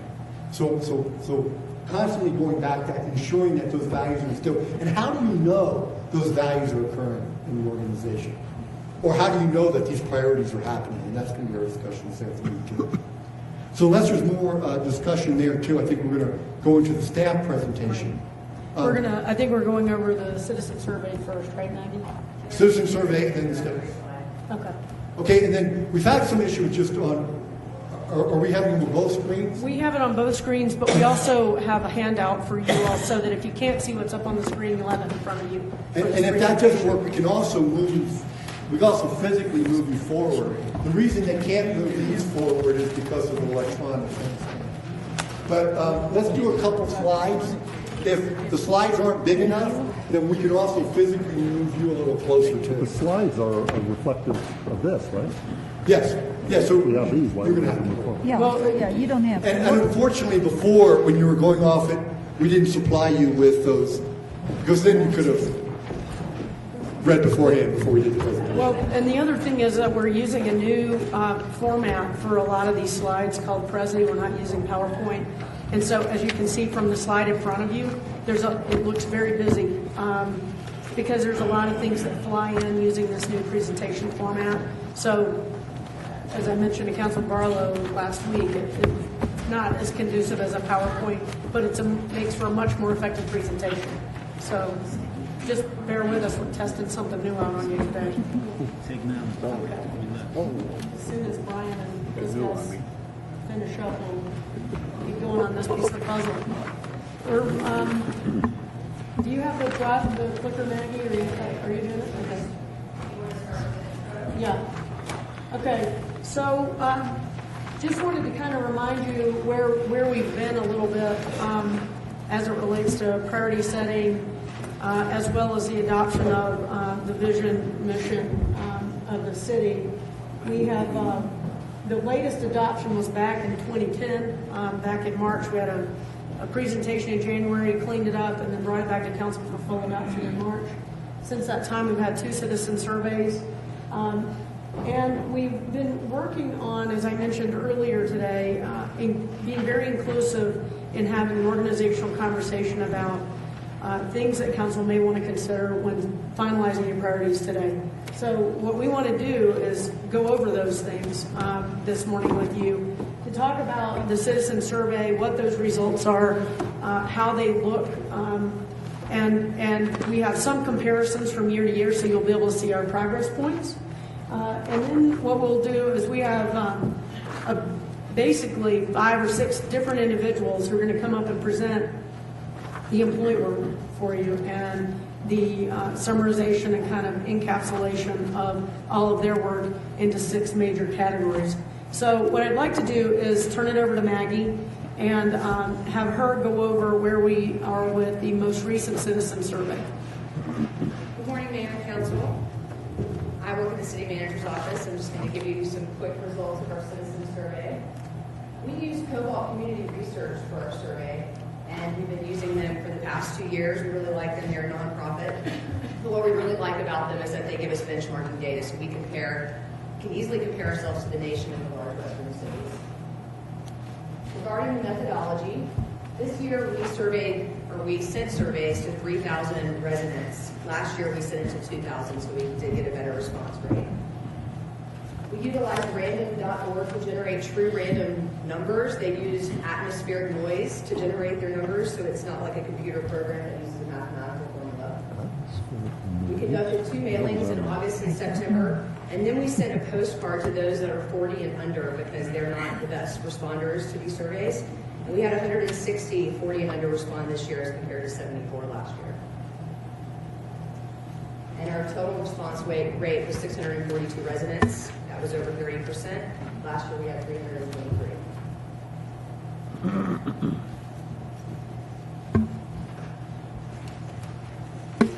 On the vertical axis here, you can see satisfaction. And on the horizontal axis, you can see funding priority. And there's 35 city programs up here. And the first thing you notice is that we're doing pretty well with all of them, except for economic development. But economic development was listed as the one that was the most important to fund, really important. So, but that's the outlier. As far as funding importance, economic development got to 70% chose it. They were allowed to choose 10 that were the most important to fund out of 35. Economic development got 70%, EMS got 58%, Metro 54%, street maintenance 49%, homeless services 48%, firefighting 46%, and safety 43%. So those are the top 7. May I just real quick question? Sure.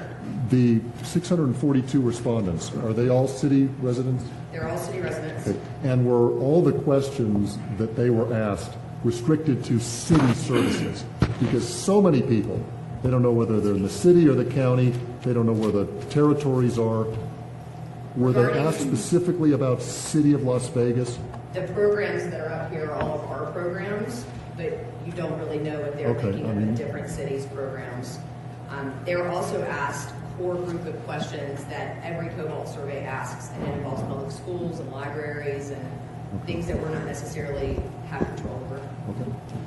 A question. That goes to the Were these lists aided or unaided? point a couple of years ago when we were... When the question was asked, was a person given an unaided list? Giving the answers. Or were they asked to express their beliefs, or were they asked to choose from the above? They basically Or listen for a long time to a long list on the telephone? They had a long list, and it wasn't on the telephone. It was either by mail or by online. Not that many filled it out online. And they were basically asked to rate our city services on a scale of 1 to 10, with 10 being very likely, with 10 being high satisfaction and 1 being low satisfaction. I didn't get that. Did you get that? I didn't get it. Okay. Oh, that would be helpful. We're doing pretty good. Thank you, Maggie. So then we broke down these programs into 4 different categories. We have public safety programs. And you can see here which ones they felt like were the most important to fund, with EMS being most important, and then Metro, then firefighting, and local traffic safety. All of the programs on here scored a 6.6 or higher for satisfaction. when you look at city maintenance programs, actually, these are the ones that scored a 6.6 or higher for satisfaction. The public safety were 5.7. And you can see here that the one program that's most important to fund under city maintenance is street maintenance. And then we look at community development and beautification programs. All scored 5.1 or higher in satisfaction. Except for economic development, they got 3.5 for satisfaction. May I interject? Sure.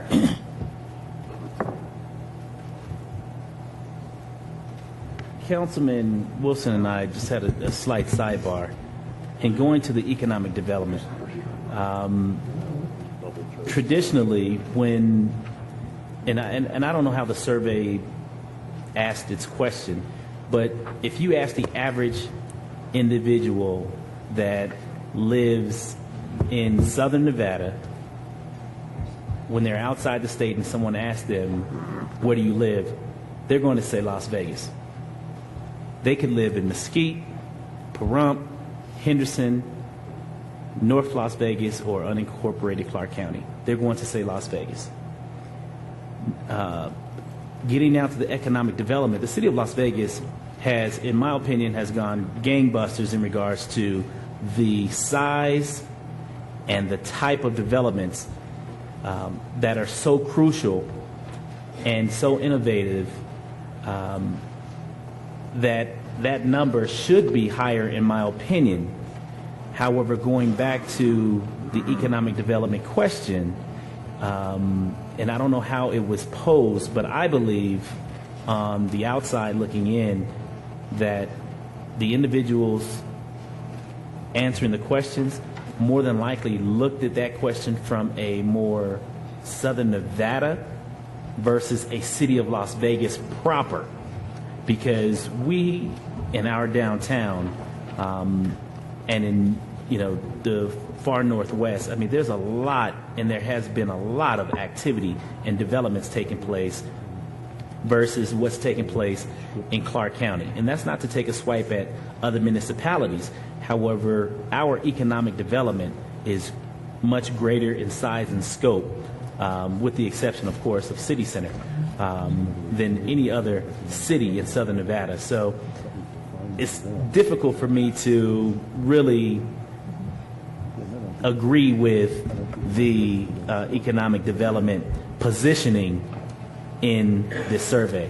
And that's not to, take a swipe at the survey and everyone that's involved, but that's just my personal perspective as a representative on the council looking at the positioning of economic development. I know that should be higher, and possibly there's a way for us to survey those individuals within the city of Las Vegas who understand that, and then get their survey of that position and see if that's actually relevant to what we have here today. Just a couple of things. Cobalt says that from year to year you don't see that much improvement. You don't usually see numbers change. Last year, economic development scored 3.3 in satisfaction, and this year is 3.5. Not a huge difference, but it did get better. Also, this survey only goes to City of Las Vegas residents, although they might be thinking about the county as a whole when they're answering the questions, but it is just CLV residents. I think the other thing, I'm sorry. Just quickly on page 5 of the questionnaire that went out, under community development and beautification services, there was one line item. It said downtown development. You go from low at 1 to high of 10 or don't know. And the second question under that was economic development jobs.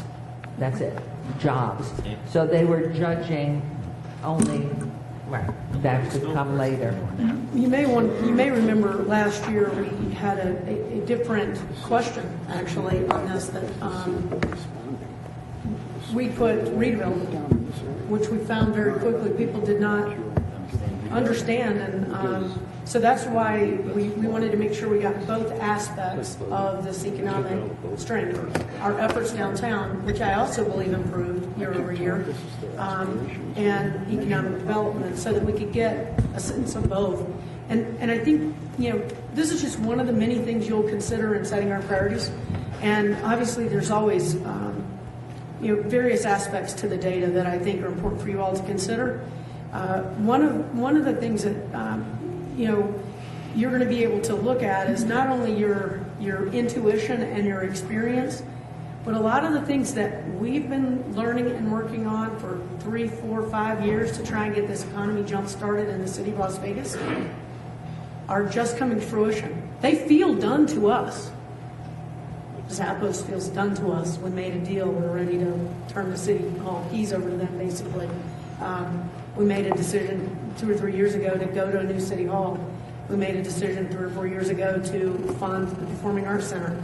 All those things are just getting ready to open their doors. So from our perspective, we may feel like we have gone gangbusters, but the visible piece of the puzzle, the doors opening, the employees running around downtown, the patrons attending the museums and the Performing Arts Center, don't start until March. So the visibility piece of the puzzle for those citizens that are responding to these surveys, they may not see it or feel it yet. It may be next year before we see that. So, as I was mentioning to Councilman Ross earlier, be patient, because it takes a long time for these things to show the fruit of the labor. And I think you're starting to see it. I look at this and I think, my gosh, I think it's fantastic that we actually went up in economic development and downtown development, because it was worse last year. So people are noticing it. We just may not have hit a stride yet. So, short story, take this with a grain of salt. It's important for you to look at all of these data elements, but that's what they are. And it's supposed to blend with your intuition, what you know is going on in your ward, what you're hearing from the citizens, what you're hearing from our staff, what you know we're investing in right now, to bring that all full circle into a new, cleaner, crisper set of priorities that will help us formulate your budget going forward. I hope that helps. May I make a comment to that, Mayor?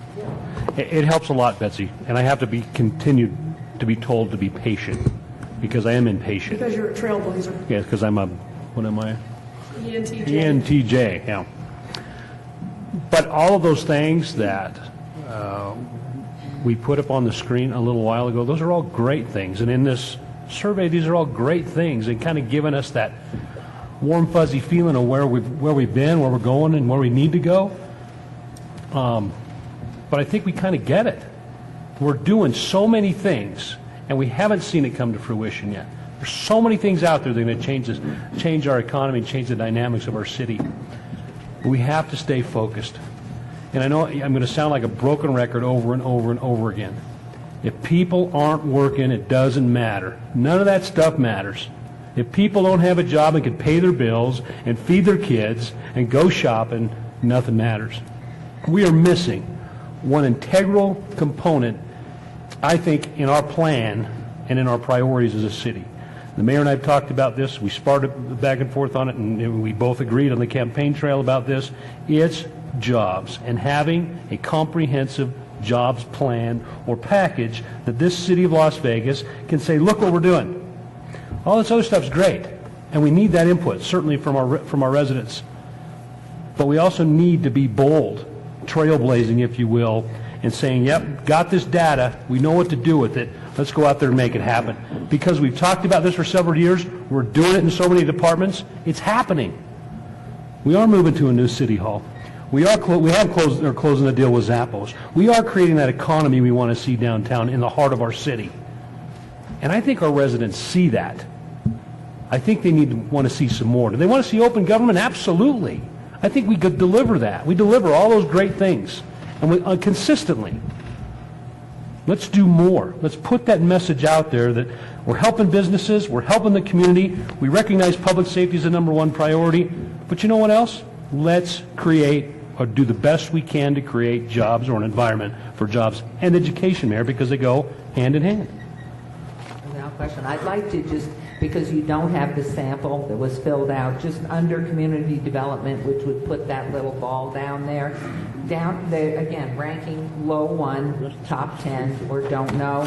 Economic downtown development, economic development, specifically jobs, graffiti removal, trash, debris and illegal sign removal, neighborhood cleanup, neighborhood outreach, business licensing, code violation enforcement, zoning services, building permits, building inspections, parking enforcement, parking access and information. So that is what that little ball represents down there. And many people, if they don't own a business, would probably not respond to quite a few of these. Our fourth category is simply community programs. All of the programs here scored a 6.0 or higher, except for homeless programs at 4.8. That was for satisfaction. 48% felt homeless services should be in the top 10 for funding priority, and 43% felt safety should be in the top 10. Repeat that again. 48% of respondents chose homeless services as their top 10 for funding priority, and 43 chose safety as one of their 10.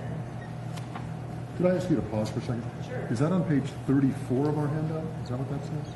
No, that's the bottom of the scale. That's not a page number. You would be looking for the page that has community programs at the top, Councilman. Oh, there we go. Thank you. Sorry. Sorry. And then this slide is similar to the first one, except the size of the bubble represents fiscal year 11 expenditures. And in theory, when you look at what's in the top right-hand quadrant, you would, satisfaction's high there and funding importance is high, so you would continue funding levels. But things that are in the lower right-hand quadrant, satisfaction's low and funding importance is high, so you might need to increase funding for programs in that area. And then these are our city priorities. We decided, hey, let's ask them which of the two are most important to them. And they chose fiscally sound government, 60% said that was their number one, and pro-business environment. So if you see the other slides, and they say, I'm sorry, Councilwoman Tarkanian has a question. You have No, you go ahead. Okay. Going back to city-specific programs. Okay, the lower right-hand corner says economic development. And I don't mean to harp on this, but just explain once again, and Mayor, I know you read off the questions in relation to it, but in relation to the, what is this, the average satisfaction, what does this represent? it should basically say economic development and then jobs in parentheses, because that's how they were asked the question. Okay. And it says, think about the following city services and rate your satisfaction with each using a scale from 1 to 10, where 1 means low satisfaction and 10 means high satisfaction. And then they were asked, given all of these services, what are the top 10 for funding priority? And which category which box falls within the category of? The funding priority was a Funding. completely separate question. Okay. And they just had all of the city services there, and then they were allowed to pick 10. Okay, great. Okay.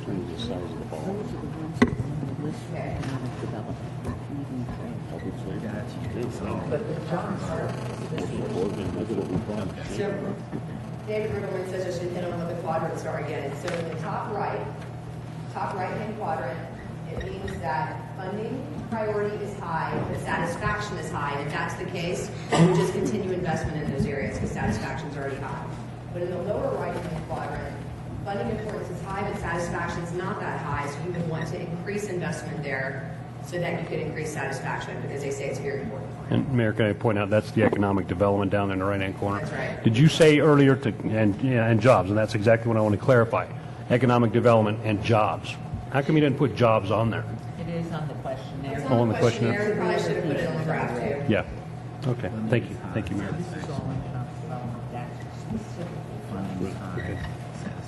Thank you. Anything else on that slide? Just to be clear, top right-hand corner, funding is high, satisfaction is high. Bottom right-hand, funding is high, satisfaction is low. That's right. Or just not as high. Because remember, that first slide shows you almost every one of the things we're doing are in the upper left-hand quadrant for satisfaction. These people are pretty satisfied with their services. Just economic development in that situation really lagged below and to some degree moves.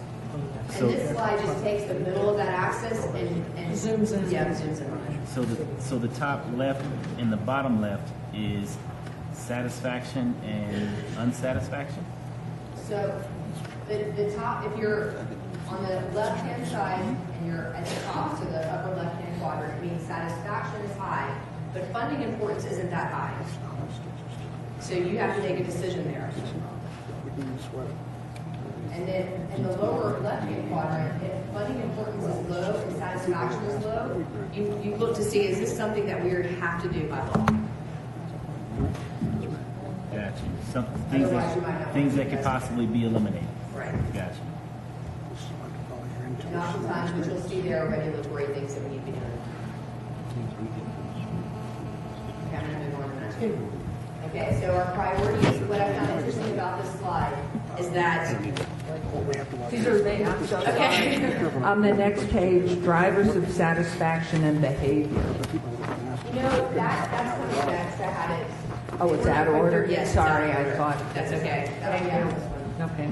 You can see the priority statements that you all adopted back in March of 10 over there behind the camera there. Just, if you can't read them because they're kind of sideways on the slide. So obviously our citizens feel like the safe city is important. EMS, firefighting, and Metro were all in the top 10 for funding importance. But when they're asked to choose only two out of 6, the top 2 that they chose were fiscally sound government and pro-business environment. Safe city came in at 29% and sustainable livable neighborhoods came in at 31%. Choose two for what? They were Just asked the to ones choose- they thought they were most important. 2 most important ones. Of the 6 priority, which 2 did they think were most important? So they'd rather have a fiscally sound government than be safe in the city? I think that they're just saying this is what the priority is right now for Las Vegas. Not that safe city's not important, but if you can only pick 2, those are the top 2. Maggie, Mayor, we've got to be very careful not to put too much credence on some of these things because your respondent is a little bit unknowing of what's going on, and we have 600 out of 6 wards, which means you cannot get a statistically reliable sample of what it might be in a ward.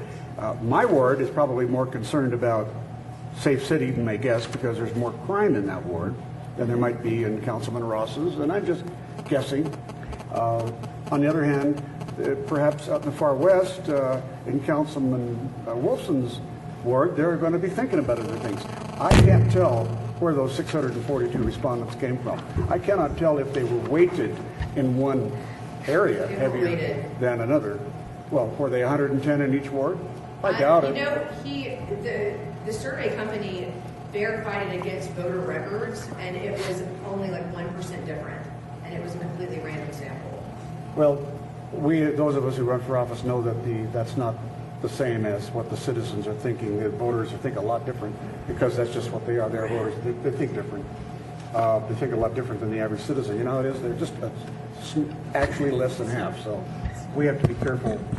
Because, for instance, if you put too much credence on the low ranking of economic development and jobs, you would be thinking it would go against your experience and intuition. So we've got to be careful, which I like this survey, understand, but very careful how you carry it out, how far you reach. One of the Because things that's we usually a talk reach about, too far. it's just a tool. It's just one of the many tools that you can use for your decision making. Can I add to that, Mayor? What Councilman Kopp and Councilman Wilson said. You know, when you call somebody at home, they're going to, or you ask them to fill out the survey. You know, a lot of the national sentiment is involved, I think, in this as well, because, you know, fiscally sound government, #1 priority over public safety. I have a hard time with that. So I think we've got to, you know, and I think, who was Councilman Barlow mentioned the fact that, you know, the city of Las Vegas, people include themselves in the city of Las Vegas all over the valley, and they may not be. So I think there's a lot of national sentiment in this, too, because first and foremost in the press is what's happening in Washington, D.C., or what's not happening in Washington, D.C. We on the ground and we at this level of city government recognize what we have done and continue to do, and I'm comfortable with that. I was telling Councilman Coffin, you know, when we get from our constituents information, it doesn't necessarily reflect this, because we're out in the streets every day. It does not necessarily reflect this, so I just want to make that point and back up Councilman Coffin's statements. Okay, just a few more slides? Yes. Okay, please. So these are the questions that are asked by every Cobalt survey has this, so it's not really looking at city services, but all of the services that are provided by local governments. And what we like about these is that we have benchmarking. The vertical axis tells us how we're performing. The horizontal axis tells us how these things drive citizen engagement. And citizen engagement is measured by whether the person will recommend Las Vegas as a place to live, remain living in Las Vegas 5 years from now, encourage someone to start a business in Las Vegas, and be a community volunteer. So what you can see from this graph is that the economy, public schools, and government management are the top 3 drivers of whether citizens feel attached to their communities. So we're just going to look at those 3 in a little more detail. What I've looked at here is if we're doing worse and the large western cities are doing about the same or better. So the areas where we are doing worse when compared to last year, and where the West is doing the same or better, are the areas that theoretically we should focus on, is just looking at citizen survey results. And we're doing better or the same in every category of economic health up here, except for one, and that's the quality of jobs. No availability of jobs. Regarding public schools, we didn't see any improvements in this category when comparing responses we received last year. Areas where we're doing worse and the West is doing the same or better are meeting community needs, preparation for careers, and communicating with the public. And then in the final driver, city government or local government management, satisfaction decreased in Las Vegas and improved in similarly sized western cities in just being open to citizen ideas. But we also decreased a bit in wisely spent money, but so did other western cities or size. Nigel? Yes, sir. Translate for me what you mean by improve or decrease, because you're talking about very small movement here Very small movement. in a survey which probably is well within the margin of error. My guess is it's level, not much Margin of change. error is 0.34 points. Oh, I think it's... In this survey, that's what Cobalt is. That's what they said. That's reported. Oh, hell. And then I have one final slide. This shows all of those drivers, well, all of the services that were asked in the last question. The green highlighted rows are the drivers. And you can see from the arrows where we're doing better than the West of the nation, where we're doing about the same, and where we're doing not as well as the nation in the West.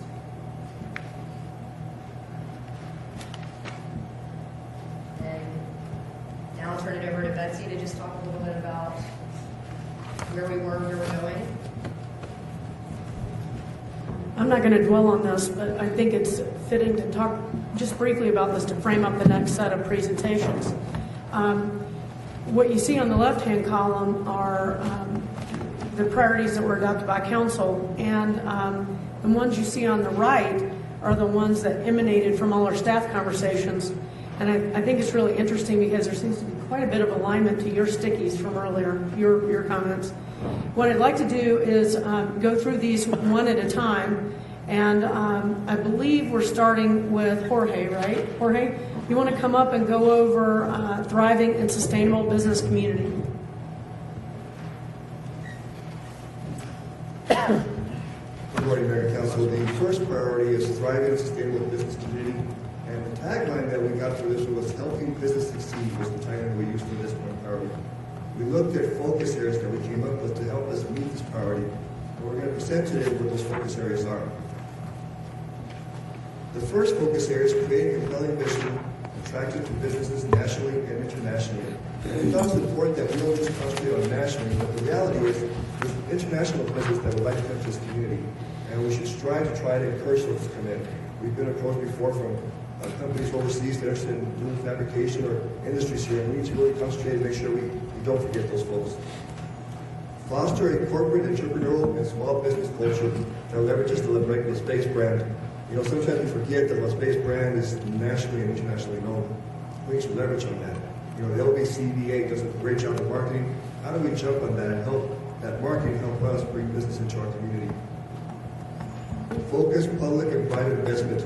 The reality is, you know, we invest quite a bit of public money in infrastructure, and so we need to focus that investment to help leverage that private investment. And I'd like to give an example of a recent situation where the Golden Gate was coming in for expansion of the facility.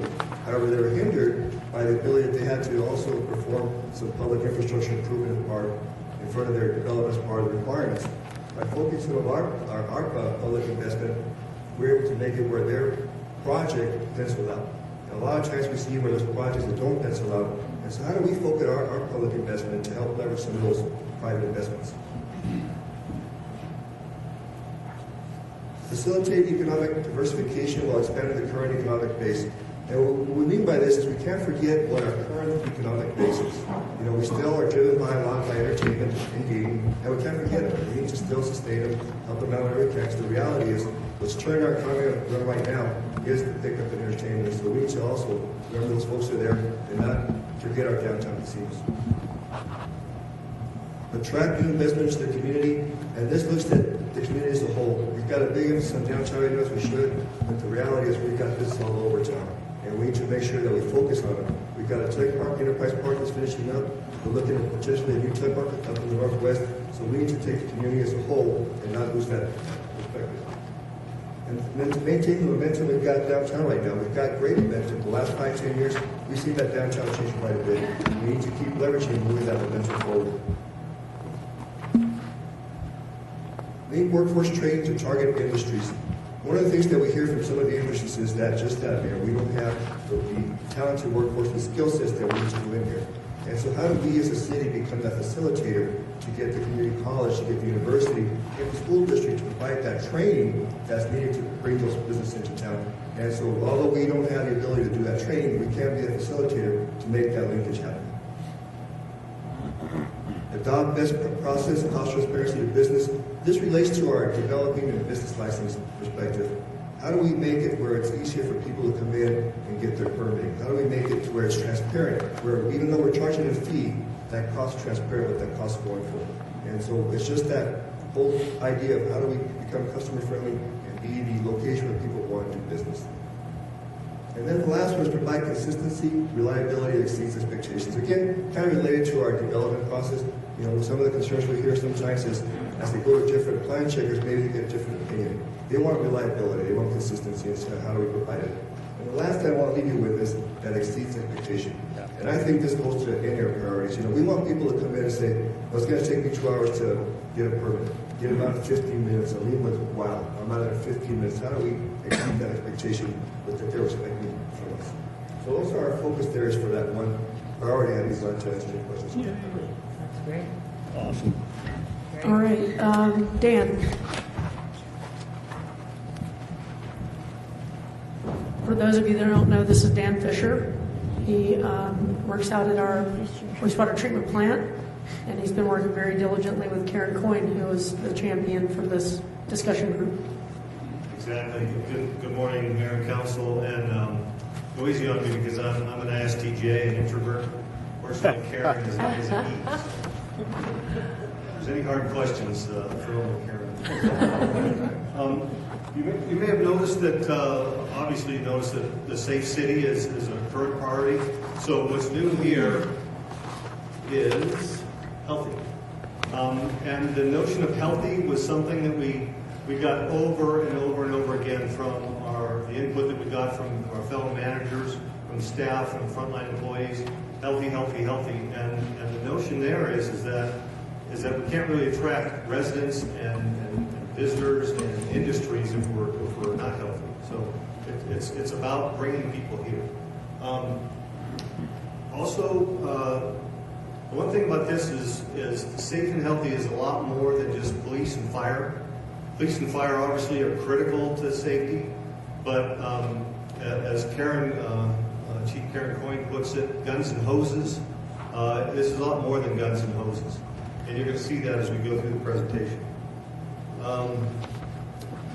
We're going to talk a little bit about the tagline here, a clean, well-planned, structurally sound community where a mother feels safe living and allowing her children to walk to school. The tagline is really kind of meant to grab at your emotions and grab your attention. It's not really meant to be a complete description of this priority, but and the term mother is also not meant to be offensive. It's meant to be inclusive and unoffensive in that if a mother feels safe allowing her children to walk to school, we all ought to feel safe. So, I would like to add in there that there's a responsibility on the part of the citizens for safety, awareness, and cleanliness. And somehow, as this goes forward, I hope that's incorporated in, that we have a buy-in for them to pick up the paper on the floor or see something that's going on, report it. you mentioned cleanliness, absolutely, and that's another concept that we saw in a lot of the input from staff. So what we're going to talk about here is there's 5 focus areas in this priority, this prospective priority: life safety, infrastructure, education, enforcement, and healthy opportunities. And we need to invest in life safety. And some of the strategic goals in life safety, you see them up on the screen. Improve cardiac survivability. This is about obtaining state-of-the-art resuscitation equipment and other technological advances and using state-of-the-art techniques like cooling to help save lives. The next one up there is access to trauma care, and obviously we realize that the city is a hospital business, but we need to partner and strengthen our relationships because if there's no trauma care on the back end, then our emergency care is sadly lacking. Lastly, the installation of residential sprinklers in new homes. This is something that's kind of already gotten some momentum. There's been some regulation in this area, but we need to keep the momentum up because it really can save lives and property. May I ask a question? Sure. That last bullet point that you just read, that is a fairly controversial matter. And so are you, staff, asking us to adopt that as something that we're going to do in the city of Las Vegas? Because there's pros and cons to that one. Yeah, it would obviously be something that you all would have to give some consideration to in an ordinance. What we're going through right now is talking through somewhat how we define these 5 or 6 areas so that you can get a sense of what we're talking about at a staff level. And then in the afternoon, we're going to spend time in small groups actually talking about what aligns and what doesn't. If you guys feel that this is too detailed, for instance, it can be something that by the time we get a final plan to you, we could obviously remove that. I will tell you, however, that on this particular topic, we've gone through an entire engagement process, focus group with the business community, with the development community, and believe we have come up with a resolution that's going to be supportable by all. So, I don't want to jump too far ahead of that because that's obviously something you all would have to consider in your legislative responsibility. But at a staff level, I think Chief Myers and Chief Coyne and others involved in the dialogue feel pretty confident that we actually were able to reach an accord with the development industry on this front. I know, not to belabor the point too much, but this came up a couple of years ago maybe, and it seems that you've done a lot more work since then, which I'm not aware of, and so I look forward to hearing that. Okay. Invest in infrastructure. We've heard a lot in the news lately about automobile pedestrian accidents, and that's part of what we're talking about here. Improve the safety of our streets. And so this is about understanding where problem intersections are, or problem crosswalks where the pedestrian accidents are occurring, then making improvements through targeted engineering and infrastructure investments. We need to preserve the integrity and continued functionality of our aging infrastructure. And what this is about is kind of shifting the emphasis from building things, which we've been doing a lot of, more to preventative maintenance, keeping our aging infrastructure functional.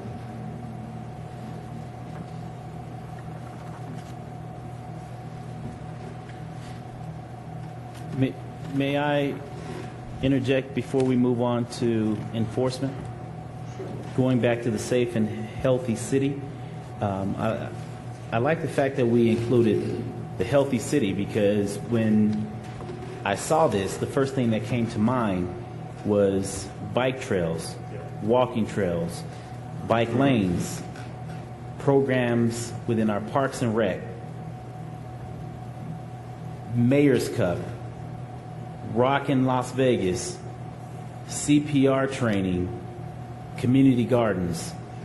All of that are things that we are currently doing today, or at least supporting those healthy way of living programs. From a reward standpoint, going back to a staff reward standpoint, something that we can do as a city, and I'll throw that out there as a suggestion, and maybe that's something that I can take on myself is there was an email that came around the 10th floor a few months back, and it was in regards to CPR training. A lot of us have children. However, a lot of us don't know CPR. And so maybe that's something, Mayor, that we can do as a city as a reward to get all the employees certified in the city through CPR. And as an additional reward, if in fact we get our spouses and children CPR certified, there can be some additional rewards to that. I don't know how we do that, but that's a program within itself. But where I'm going with this is to the healthy city and the healthy community, because the more we are educated on how to live well, eat well, exercise, and protect one another from something as simple as CPR training, I believe we then begin to really dive into being a healthy city, because things that we're doing within the walls of City Hall, we can basically take into our homes, and those in our homes can basically take it out into the community and grow it through the Parks and Rec program, possibly making it a part of the Parks and Rec service or program that we offer for members of the community. So I like that concept, and I just really look forward to seeing what can actually evolve out of that, because nationally, as we all very well know, the United States is a very obese country, and childhood obesity, specifically in the state of Nevada, is continuously on the rise. So these are things that we can continue to work on in order to play our part as a municipality to reduce some of these ills that are taking place today. Thank you. Yes, thank you, Councilman. Yeah, you hit on a number of things that are made with this presentation. So thank you very much for that. One of them, you mentioned CPR, and the new way of teaching CPR is compression only, and so we definitely want to train citizens and staff in the use of this compression only CPR and the use of automatic external defibrillators. As you mentioned, the city already has a program, the Save a Life CPR program, that we'd like to expand on that in this area. And then the health impact analysis process, that this is the last bullet here. This is about kind of planning and engineering our community with health in mind. You'll notice the food desert study up there. I didn't know what a food desert was until I got into this safe and healthy business. A food desert is an area in our community where the citizens don't have access to affordable, healthy food. And these mostly occur in low socioeconomic areas, and we have a number of them. And so that's what we're talking about here. As we do our planning, as we do our engineering, as the city moves ahead, to keep that in mind. And this is mostly a planning thing, but it's something that can really help. Mr. Chairman, or excuse me, I'm sorry, Your Honor, who do we ask? I have a question, Mr. Fisher. Yes. Thank you. Why do we use words that require a definition?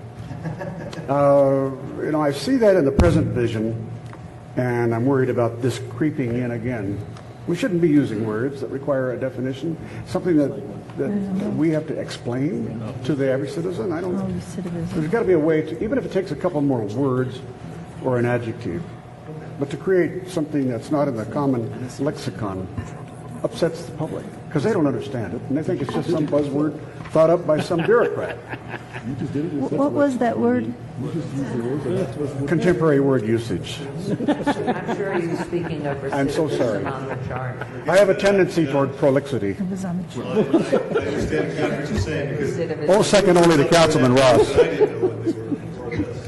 I would venture to throw out there, Councilman Coffin, if we dumb everything down to the simplest format, we will never educate our public. And No, hopefully they don't care say dumb enough. it down. Make them look up the word and learn a new word and add it to their vocabulary. I always remember saying to my husband when he first took office, and he wanted to do something in the hood. And I said, something? That's not a word. We want everybody talking about the hood. It will come by itself through the movies. We want to talk about the neighborhood. And so people lift them up, educate everybody, and reach higher. Everything has to be positive and up-driven, please. Well, I think Upward. Dumbing, but it's not dumbing it down. It's not dumbing it down to use simpler words, though, Your Honor. Okay, should we press on? Yes, please. Regardless. Okay, the next slide is investigating enforcement, but actually what we're really trying to do here is actually minimize our enforcement. And we want to try to do that through improving compliance and reducing recidivism. And the kind of the ways to do that are education on the front end and accountability on the back end. We're mostly talking about accountability for our chronic offenders. And a couple of ways to kind of do that. One way is specialty courts. They're a good way to increase accountability and reduce recidivism.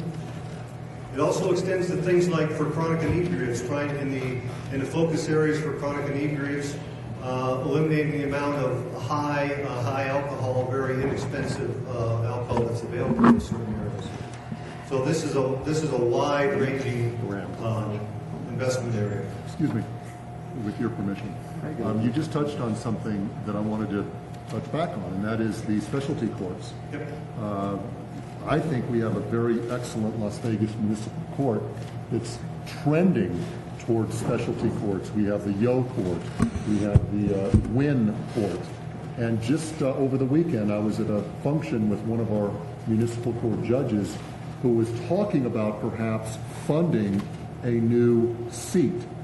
And what he was talking about the need for is to go in the direction of even more specialty courts. He wasn't just, we want a new judge just to have one. It's we want a new judge because if we want to go in the direction of specialty courts, we may need a new judge. So I'm glad that's going to be part of our discussion. Chief, do you want to say anything? Lastly, healthy opportunities, and Councilman Barlow really touched on this. Especially with the youth. The first bullet there is providing more healthy opportunities for youth, and by targeting the youth, I mean, it's a great place to start, and it builds our future. So this is about increased safety and leisure programs for youth that provide physical activity and health education. Then the last thing here is adopt walkable community plans in every ward. And walkable communities are communities that encourage using walking as a mode of transportation. You need someplace to walk to that's close, within a half a mile, a 10-minute walk. But it's also got to be safe to walk there. It's got to be aesthetically pleasing. It's got to be comfortable, and you have to be connected to where you're trying to go. And these are planning and engineering things that go into that. So that's it. You have any questions? Any more questions? All right, great, thank you, Dan. All right, Chief Myers. The next topic is comprehensive fiscal stewardship. Last time I was in the group, You'll notice that we have non-traditional subject matter leaders leading every discussion group to make sure that we were looking at these topics from a varied perspective instead of a traditional subject matter expert. So Did you do that with Mayor Pro Tem's permission? You did that on purpose. we did it purposefully. You got the guy from the wastewater treatment plant talking about food, Yep. and you got the Well, fire no, chief at the talking end of about that fiscal process, he gets responsibility. all of it. Okay. I like this. That will not be dancing. Today. All right, Chief, you're on. All right, here we go. So I had the opportunity to facilitate the group, generate discussion, get individuals to think out loud and put things on paper. The Chief Financial Officer was at all the meetings, and Mark, the technical expert here, will help us answer questions if they come up from the council. So let's get started. This is comprehensive fiscal stewardship. So again, more words that we'll probably have to define, but we found that we did have that discussion all throughout these next 3 slides. You'll see that, Councilman. We had a discussion on whether we could find other words to fit in, and we ended up with these, and you'll see some other words here as we go through it. First focus area was fair and competitive wages and benefits. So as we go forward, we're thinking big. We still want to attract and retain excellent employees. How we compensate those employees within the limits of our current economy or the future economy will be an issue. And then we want to continue to offer flexible benefit options within our budget restraints. The next slide is sustain and restore prioritized services. As we go forward, we know we want to increase productivity and efficiencies, as we always do. We think we'll find those opportunities through technology, process improvement, and redefinition of some of our processes. We're going to search out opportunities to enhance revenues where possible and justify and control expenditures within our revenue limits. And certainly, both human and otherwise, we want to align those resources with our priorities. So one of the original discussions that we had by our facilitator was, can we align the strategic plan with our future budgets and the future economy? We'll want to do that when we align our resources with our priorities. Can we fund those priorities with those essential resources? This is the last slide of the comprehensive fiscal stewardship, and that is to fund infrastructure replacement and unfunded benefit liabilities. There is a large unfunded liability risk out there for the city with post-employment health and workers' compensation. Additionally, we've heard this in other slide sets about the capital infrastructure that we have out there, streets, lights that need sustain and eventually replacement, and how we fund those infrastructure issues in the future is something that we think we should focus on. So that is comprehensive fiscal stewardship. Any questions? Yes. Since you asked, I was going to wait. I asked. Okay. The fund of the infrastructure replacement and unfunded benefit liabilities, does this tie into, and maybe Betsy, you can chime in too, does this tie into the collaboration of what we're looking to possibly do with, say, for example, North Las Vegas and some of their streamlined processes? My sense is that it would probably be more effective on our service levels and sustaining our service levels versus unfunded liabilities. Okay. And we're going to talk a little bit about process improvement and customer service in some later slides, as well as community, addressing the community. One of the things that Jorge talked about too in his presentation was the fact that we want to continue to improve all of our processes so that we have the most efficient and effective system, which kind of speaks back to your mission statement. Okay. In any service delivery system we have. So it's a little bit of all of that. Okay. I would like to just chime in a little bit here and say that I like the bullet points, the subheads, whatever you want to call them. They make sense. I do not know what you used 2 years ago, but I think the title that was used 2 years ago, Fiscally Sound Government, means a lot more to me and the average citizen than comprehensive fiscal stewardship. Okay. I think the average person can understand that. They made a good decision 2 years ago. Okay. All right. Are you done? Any other questions? All right. I think we have Brian Knudsen next, right, Brian? Dave, do you mind placing the priority board here? If you could bring it up. All right, go ahead, Brian. Let's get The hell going. is community attachment? Brian Knudsen with Nelson Administrative Services. I got the privilege of facilitating a group to discuss community attachment, which, from my perspective, is one of the most ambiguous priorities that we're discussing today. It's also a lot of overlap with some of our other priorities. And it has some of the fluffiest, what I like to call the fluffiest terms. They're hard to describe. But we try to make it appeal to everybody in the group, and so we have some big words that are hard to define. We have some smaller words, and we also, in the next slide, we have a video with some stick figures. So we try to get to everybody. And the next video really describes what we're going to talk about as far as how we think we can get a better sense of community attachment. So with that, I'm going to start the video. It's about 4 minutes long. It was a survey and study conducted by the Knight Foundation.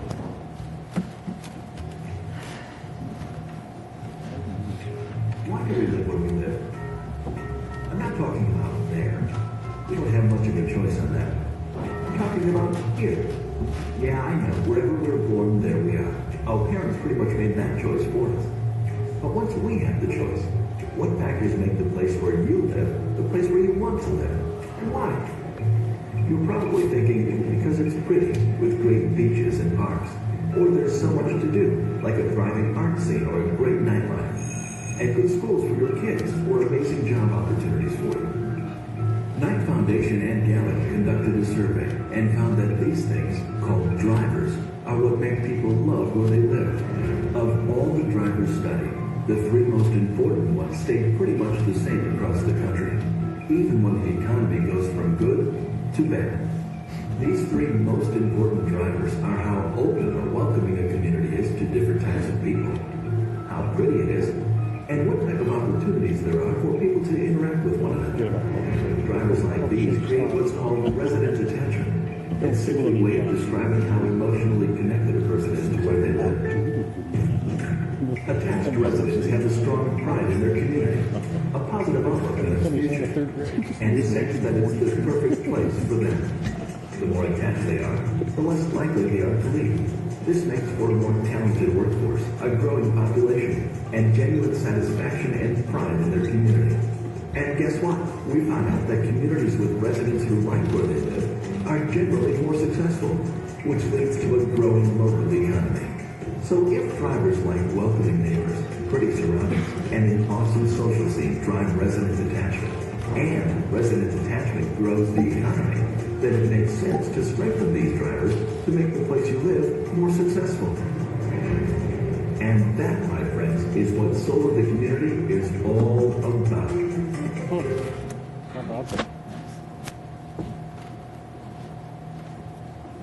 So under community attachment, we use that video as a driving force to help us define what we thought was most important in the Las Vegas community. And there are 7 different areas. I'm going to separate the first 3. So public art, cultural opportunities, nice parks and recreational opportunities, and physically attractive. I think that the council has provided great direction, and the staff has done a great job over the last several years influencing those and exerting power and influence over those providing services for those 3 areas. Councilwoman, I live in your ward. I walked to the First Friday events. I just bought tickets for the Performing Arts Center. We're arranging tours for the ASCO convention coming down to go to the Neon Museum and the Mob Museum that's coming up.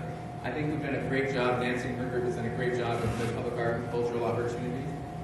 In our citizen survey that Maggie described, we saw that how people feel about our parks and recreational opportunities scored higher than average similarly sized cities.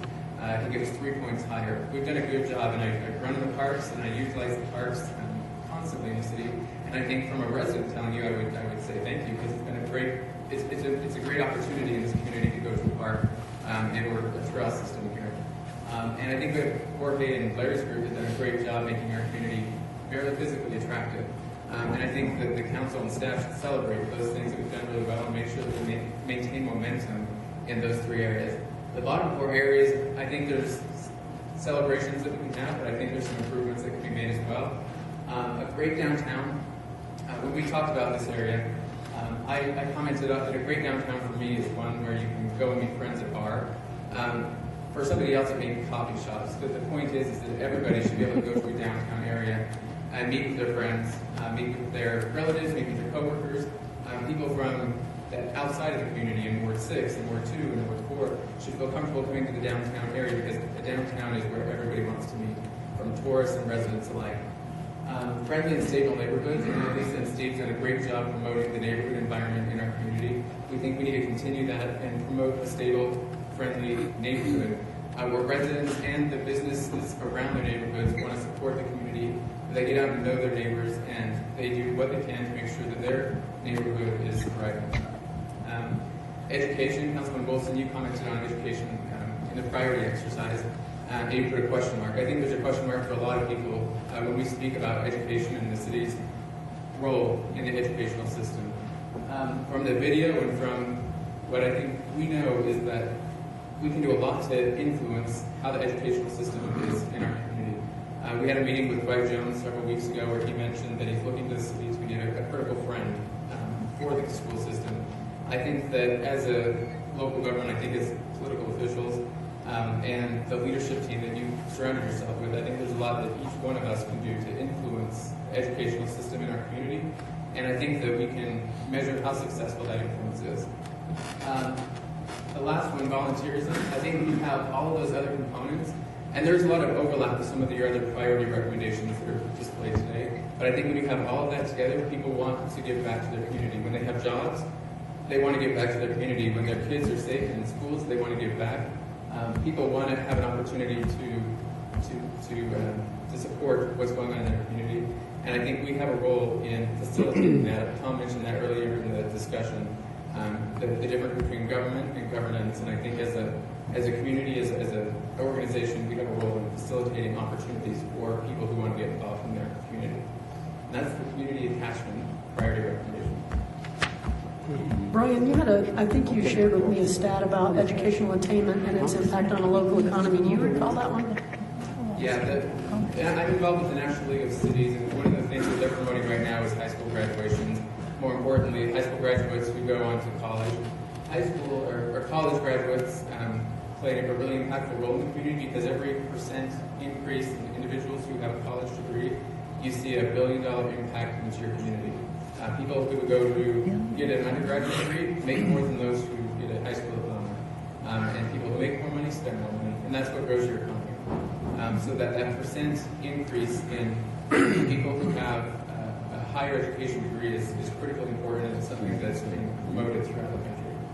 Brian, when you say community attachment, do you mean the community involvement in these different PowerPoints, or what is it you mean by attachment? It's a great question because we struggle with the words that most accurately describe or define what we're trying to accomplish. For me, and I think everybody can take a different perspective, for me, attachment is how people feel about their community. For those people on the council and the staff who want to figure out who want to get to the details because their personality style requires them to be more detail-oriented, there's some very concrete, measurable, objective definitions for how you can measure how people feel about their environment. Maggie displayed some of them today through a community survey. It's one set of data, it's not all of the data, but I think there's lots of areas that you can influence and create an impact that are measurable. And attachment to me is the indication of how people feel about their community, how attached they feel to their community. Brian, would you say that people who are attached are more engaged? Yes, I would. I think that's kind of where you were going, Councilman. So it's a different way of skinning the cat, so to speak. You're trying to get in through a different means. You're trying to create that identity and that commitment to the community, and then you get that engagement. Brian? I don't know what other words might have been used in the discussions, and maybe community attachment was a compromise, but there's 5 really nice words in the bullet points. Nice, attractive, great, friendly, stable. Any one of those words are useful in a broader context because they can mean, the things that people understand. But I can't figure out community attachment. Livable neighborhoods, you had sustainable, which I had a hard time figuring out what that meant. But livable neighborhoods is a pre-existing title. What's wrong with that? I mean, community attachment, I can't figure out. That means something planner to planner,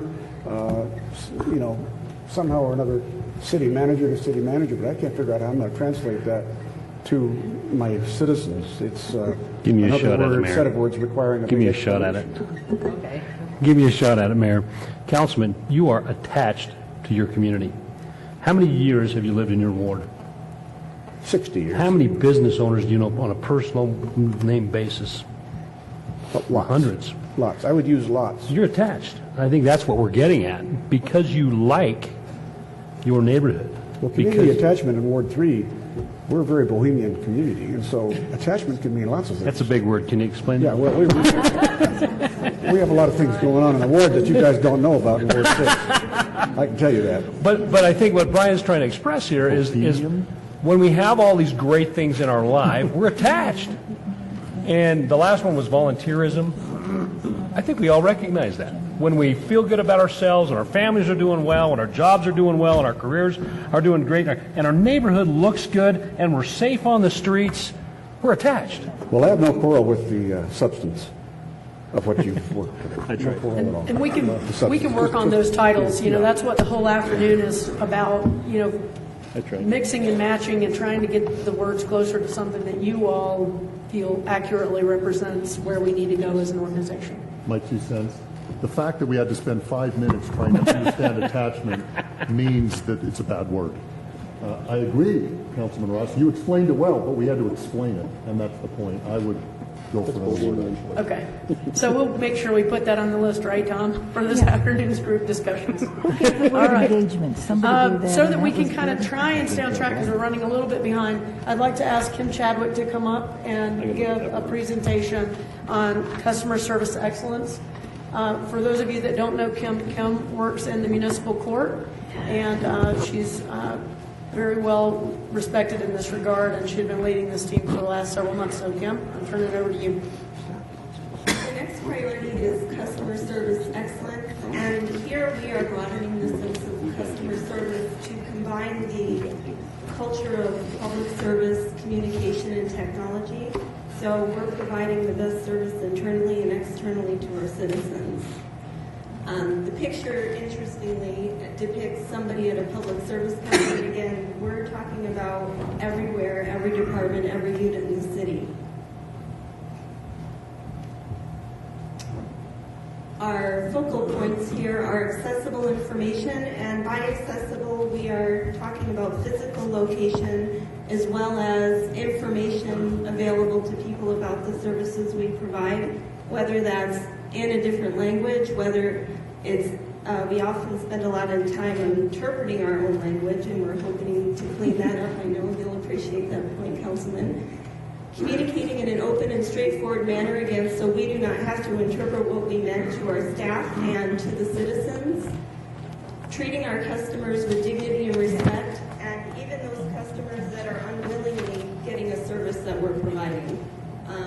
People who are getting parking tickets, people in our custody at the jail. Committing to continuous improvement, involving our citizens, getting their feedback about not only the services we're providing, but how we're providing that information. Do they understand what we're providing? Is it in a format that they understand? And ultimately, delivering the service that meets the needs of our citizens. I would love to add proactive and positive engagement. Proactive and positive. There's no element, as Councilman Wilson talked about, on the word hope. Positive and proactive service. What was it?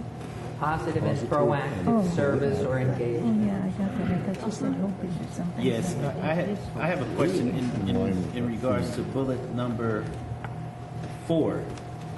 That's, to me, is open-ended, unless it's open-ended because I believe that if you ask anyone in this room or a number of us in this room, we'll all come up with our own interpretation. So I would like to see that closed up and, have some formal period as to committing to continuous improvement of what. That's how I view it at this point. So We spent a lot of time on this one talking about technology, enhancing our technology, also on complaint management, which would mean not only responding to a complaint timely, but analyzing those complaints to see if there's a pattern so we ultimately resolve the problem. right. And I don't want to belabor the issue, but I think that's something that we need to look at also as far as kind of closing that up because it's open-ended. One of the things that we will be able to do, and I'm sure that some of the staff teams are kind of chuckling right now because this presentation that's taken us a little less than 45 minutes took us well over, 3.5 hours the first time we did it? And so a lot of the details that you're looking for were in those earlier presentations, but for the format of this discussion, we wanted to bring it back to a discussion level because, one, we need to know that we're on the right track. And two, that if we're not on the right track, we have the opportunity to adjust now before putting those fine points on that.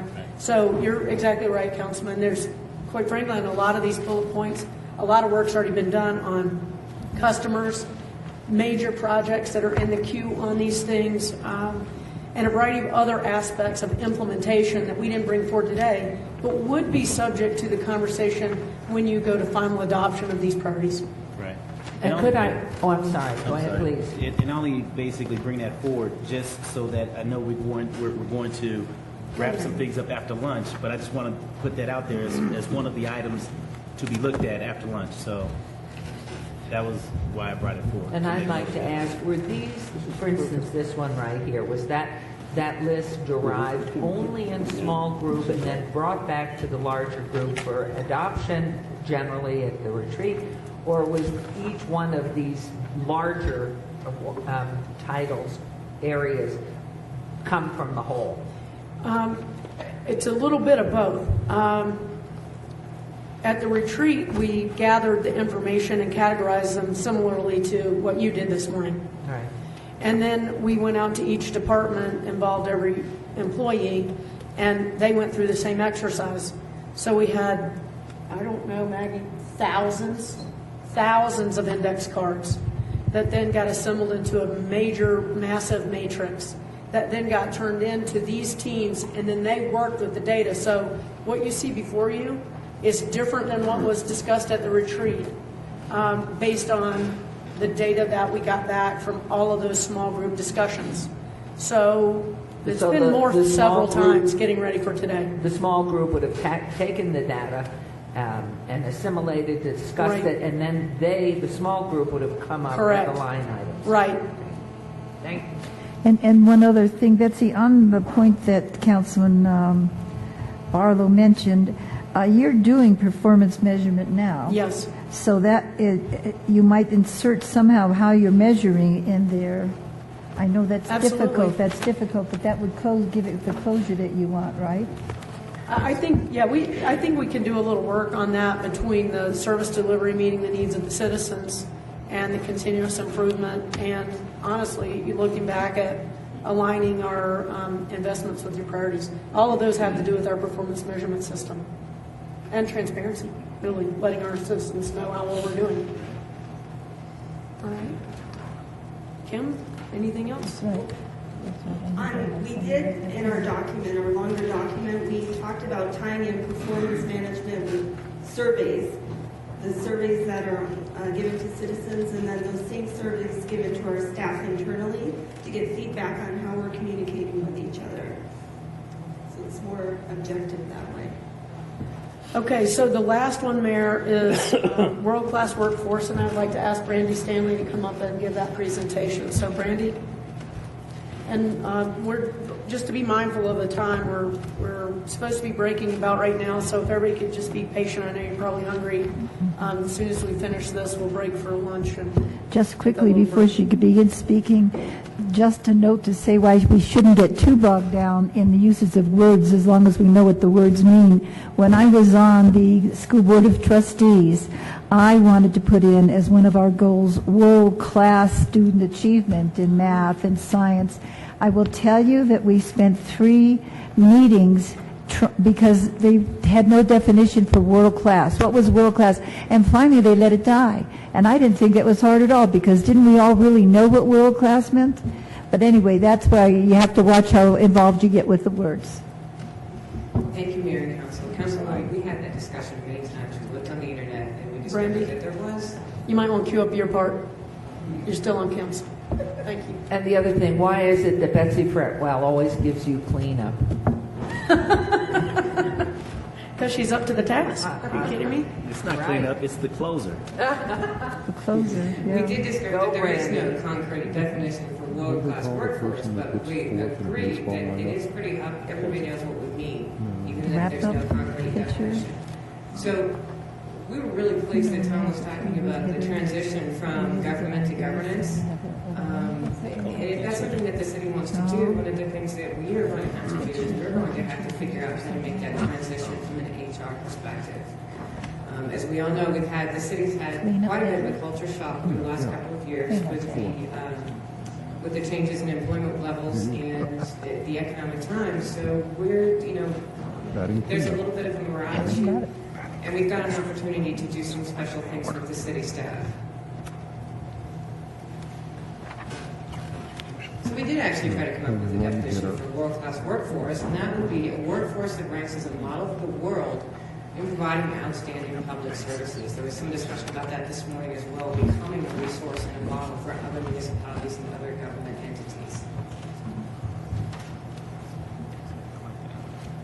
A little bit further, we sort of drilled down into a little bit of the definition. If we want to achieve the other priorities like excellent customer service, becoming a world-class city, making things like the DSC succeed and continue to succeed, our workforce is the foundation of achieving all the goals of the city. It needs to be empowered, it needs to be motivated, engaged, and it needs to challenge all of its employees to achieve their fullest potential. It needs to continually foster innovation, flexibility, and integrity while we're meeting the city's goals. I would add on that one, it is empowered, motivated, communicative. Again, it's communication. I'd add that word. So as Betsy said earlier, this is sort of the culmination of the input that we got from virtually every single city employee. We came up with 5 different areas of focus that came back very, very frequently from the employee input. And the first one is employee empowerment. We talked about moving away from technocrats and more towards negotiation, away from the command and control and more towards that little graph of circles with the arrows pointing everywhere. We need to look at rebuilding our culture into one of collaboration, innovation, and creativity where employees willingly engage. And we need to create an environment where they're actually willing and proud to accept accountability for what they're doing. And communicate.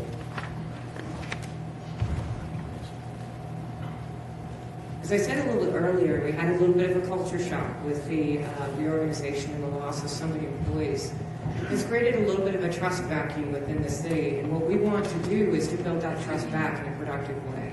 2 things need to happen. One is leadership needs to create an environment where employees feel safe. The other thing is the employees need to do their part by stepping forward and taking risks to actively engage. So it's a 2-part process. Both parts are equally important. Here you go, Mayor. Effective communication. We want to make sure that we assign equal attention to bottom-up, top-down, external, peer group, internal, and interdepartmental communication. That again goes back to that graph we saw on the slide earlier this morning with all the circles and the arrows going in many different directions as opposed to the boxes with downward arrows. Communication across the organization, between peer groups, all of these different ways is really essential to making that transition.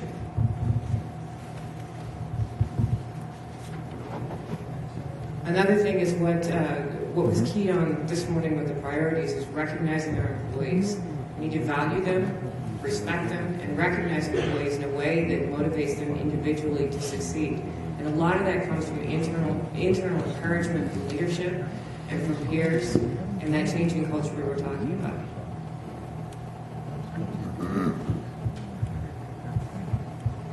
And the last priority that came through loud and clear was the idea of succession planning. While eliminating some positions has by default limited career opportunities within the city, what a lot of employees expressed frustration was that they didn't see a career path. And we think that the city needs to provide a clear career path for our employees and invest in training and development to help them get where they personally want to go. So in closing, we think that this is a really, really important priority, and it isn't an existing priority, but we feel very strongly that it needs to be added to the city's current priorities. Yes, Councilman. Very quick. If I had to vote on this presentation today, I would vote in the affirmative. You, in my opinion, you and your entire group hit the mark for me for this entire presentation you conducted today. Thank you, Councilman. Again, a lot of it, most of it came through loud and clear from the entire request to the city, so we just consolidated it and put it together. On that the last page you had, I think it's really important what you're saying about a clear career path. I think that we have taken some of our employees and really cut off a career path for them, and it is so important that we refine it, get it better for them. We're going into groups after lunch to talk about all these things, right? Absolutely. Okay. We'll take the first 3 and kind of drill down on those, and then the second 3 and go from there. So, Tom, I don't know if you have any counsel for what to think about over lunch, or just take a mental break and then reconvene. All right. So, Maggie, where's lunch? Good job to staff. Thank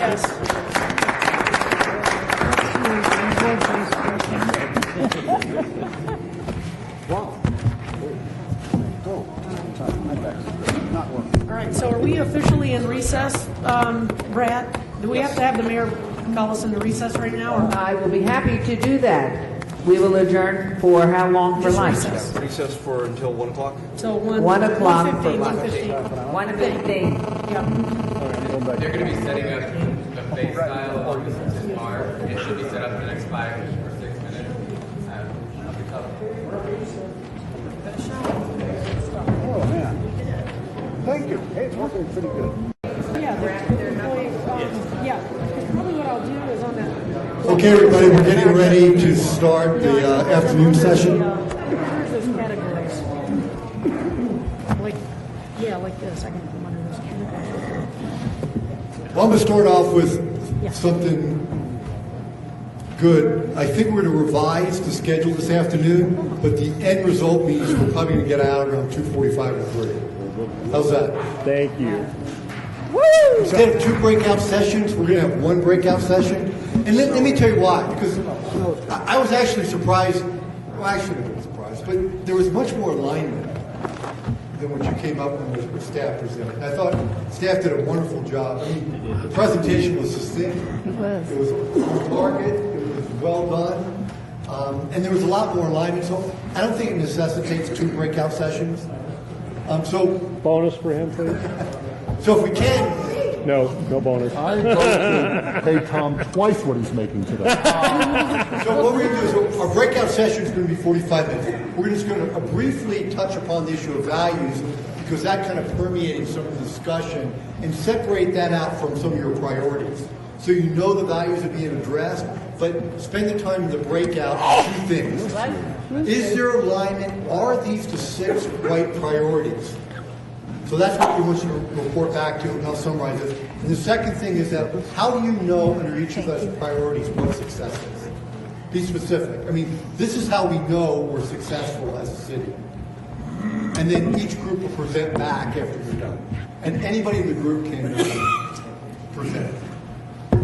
So with that on the issue of values, if I can, Betsy, if you wouldn't mind, can you just kind of go over what the work you've done on the issue of values?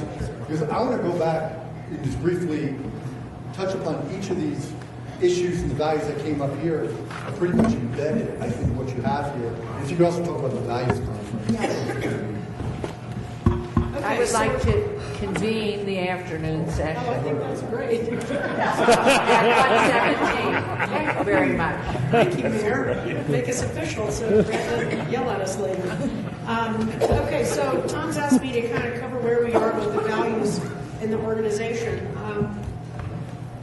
We recently went through an effort, actually over the last year, to really fine-tune and update our values. They hadn't been touched for almost 15 years.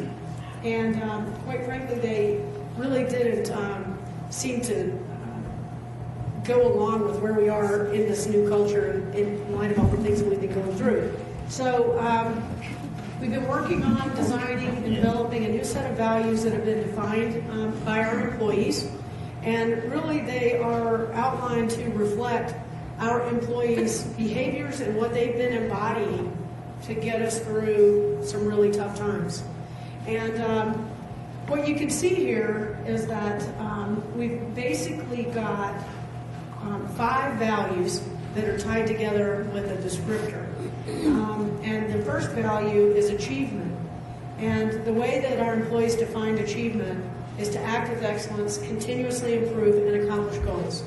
So you can see it's very focused on outcomes and getting the job done well. The second one is creativity, which is acting with confidence and courage, trying new things, taking risks, but at the same time, having a little fun. Because, quite frankly, the city's really been not a whole lot of fun in the last few years, and laughter's healthy and humor's healthy. So it creates a little levity there. Teamwork, working collaboratively. You know, we've gone through a major downsizing. It requires all of us to draw on our own individual strengths and combining those strengths with others to reach common goals. This may ring true for you because we've been focusing so much on our diversity and employee engagement efforts over the last couple of years. This really speaks very much to the tenets of those 2 initiatives. integrity, and I think this gets back to one of the things that Councilwoman Tarkanian and Councilman Coffin were talking about in detail this morning, is integrity. Be truthful and be transparent, period. Let's make sure that we're doing everything that we can in that regard. And the final one is to take, personal pride and be accountable for what we're doing. So we think that those five really reflect not only our own employees' behaviors, but what we know we need to manage through as an organization in order to be that organization that achieves your vision and achieves your priorities and achieves the mission that the citizens have clearly laid at our feet. So what we've done is we've strung these words together to call it action. And that's because we can't wait. We have to embody these now. And so action would be the acronym for our value statements. As you all may or may not know, in my newsletter, since July, we've been rolling each of these words out one at a time. With a little creativity, the superheroes have been a piece of that puzzle. So, that's part of that having fun piece of the puzzle. And really getting people to see which of these resonate with them personally. What do they mean to them personally? Who's embodying them? So we've got a website up right now that actually has pictures of our employees and what other employees have said about them embodying these values. And I went through and read all of them last week, and it just created such a sense of pride for me. I already think that we have the best employees on the planet. Reading some of that stuff really solidified that for me. We have some incredible work going on in our organization that at our level in the organization may be completely invisible to us because it's day-to-day stuff for many people. They're doing it with such incredible courage and tenacity and hard work, smart work. We're really lucky. So to kind of cap off the 6 months of rolling these value statements out, we're having the Values Conference, and it starts tomorrow. And all of our employees are invited. And at this point, we have over 1,500 employees who signed up for sessions. And we have incredible speakers coming in. We have folks like Myron Martin and Don Snyder coming in. We have Una Mather. We have, Maggie, help me. Ellen Knowlton, Mike Murphy, a variety of people from all walks of life. And they're going to tell their story or their organization's story around these themes. So we have Nevada Ballet coming in to talk about creativity. And the idea is to give exposure to our employees that it all doesn't have to happen one particular way. Other organizations have accomplished all of this through a variety of means. And this just adds to the tool chest. One of the things that we've not been able to do very much of in the last few years is really reinvest in our employees from an organizational development standpoint, a training standpoint, or a personal skill and exposure standpoint. And we're really trying to re-inject that. And Mayor, you'll probably appreciate this because when we were at Cleveland Clinic, we're employing something very similar to what Cleveland Clinic did with all of their employees. And we're bringing in outside speakers. One of those was Tony Shea. He came in and gave a presentation to over 200 employees about what he's done with his organization and how he changed his culture. We have it up on the website, on my part of the webpage, so any employee can watch it whenever they want to. And my hope is that we'll have a series of business leaders come in and speak about what they are doing and what they expect in their organization and for this organization and our community to grow and prosper. So we're doing a lot to encourage this, reward it, but it really becomes the foundation for values-driven management. Embodying these in everything we do and getting your priorities accomplished. It's the things that we use, hopefully, in making sure we're hiring the right people when we hire them. That when we're rewarding performance, that we're rewarding these things, not just getting the job done. It's not just about being an excellent subject matter expert. It's about having integrity when you do it. It's about being inclusive when you do it. It's about making sure that you're looking at all ends of the spectrum as you do your job. You're not just honed in on that one thing that you're good at doing. So I guess my question for you all now is, did we get it? Did we miss anything? that you all feel as the leadership team of our organization that we didn't cover that you feel is critically important to you and to our future success from a values standpoint? And you mean from the staff perspective? Right. But these are the kinds of things that we would be reinforcing in our organization as we go about doing the day-to-day stuff. These are the kinds of things that we want all the employees to know. And yes, this is very staff-driven. Very staff-driven. So it would be for the council in their small groups to look at this and endorse or make suggestions back, or just endorse the values that you collectively have pulled together over this past 6 months period. If you're comfortable with them, it'd be great if you would endorse them. I don't think the plan was to talk necessarily specifically about these values in your small groups, because we need to close the loop on the priorities that we talked about this morning. But, this is something that would come back for your adoption when we bring the strategic plan back, the product of today. This would be a piece of that puzzle. So ultimately, I need your approval. So those overreaching principles that you talked about this morning, honest government, fair government, openness, trust, respect, those are the things that are embodied in here, because this is how you want your employees to interact with each other, with you, and with the public. So at the conclusion today, this would be a piece. Yes, it would be a part of your officers. Thank you. I just have a point of clarification for ownership. Yeah. The first few words, to act with personal pride.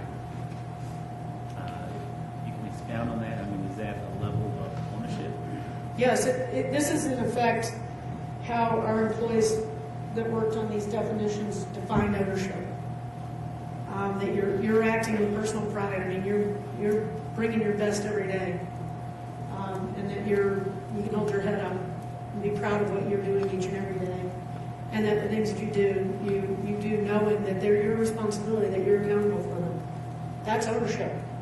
That's I don't know where Tom Perrigo is, but the personal pride is what I'm hanging my hat on. I understand the accountability as far as being accountable for those things that we do, take ownership of those things. But to act with personal pride, I don't know, that is a character trait. I don't know, just food for thought. Okay. But maybe, aren't you meaning that personally you feel this pride, and so you're acting, you have become so close with the organization itself that you personally have that pride in what you've done and others have done? Sort of an easy one, because when you look at our employee survey results, Maggie, you might have to help me here, or Ryan, but the percentage of employees that are proud to be employees of the city of Las Vegas is phenomenal. I think it's in the 90%. What is it? Do you remember? It's 91? 91%. So that they're proud to work for the city of Las Vegas. And for me, that's personal pride in what they do. Pride in our city and what we're doing. And so what we want to do is we want to make sure that we continue that. We want the organization to continue along those lines and keep them proud of that. And answering that strongly. So that ties back into ownership? Yes, that ties back into ownership, because if you're acting with pride, if you have pride in what you do, then you're going to be giving your level best.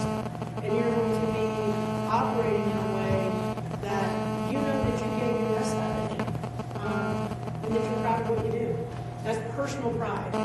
It's not necessarily proud of Las Vegas as a city. I'm proud of what I was able to do today because I acted with ownership. I maybe went the next step to do what was right. Simple things, like saying, hey, look, that may not be my responsibility, but it needs to get done and I may get it done. Because it's the right thing to get done. It's the right thing to do. That's personal pride. That's going above and beyond your job duties to make a difference. Okay?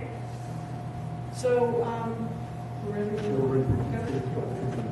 Okay, so we have 3 groups, and that's your whole once I go announce we're going to do 3 groups. And just a couple observations. You'll have the handout that staff came up with, the 6 priorities. You'll also be getting a Xerox copy of the exercise you did this morning where some of your priorities are, so you can look at them. But just on a very high level and looking at some of those priorities, the 3 areas that you may want to look at. The first one maybe staff needs to address separately is the information piece. Because what we heard a lot this morning was information and a need from staff to the council of having timely, accurate information in writing and unfiltered. And so I'd ask where that fits in, and maybe it's another communique or something that addresses that issue about the information piece. That may not come out in the priority. It's filtered into some of this, but you may need a stronger initiative or statement around that information piece. I can throw that out.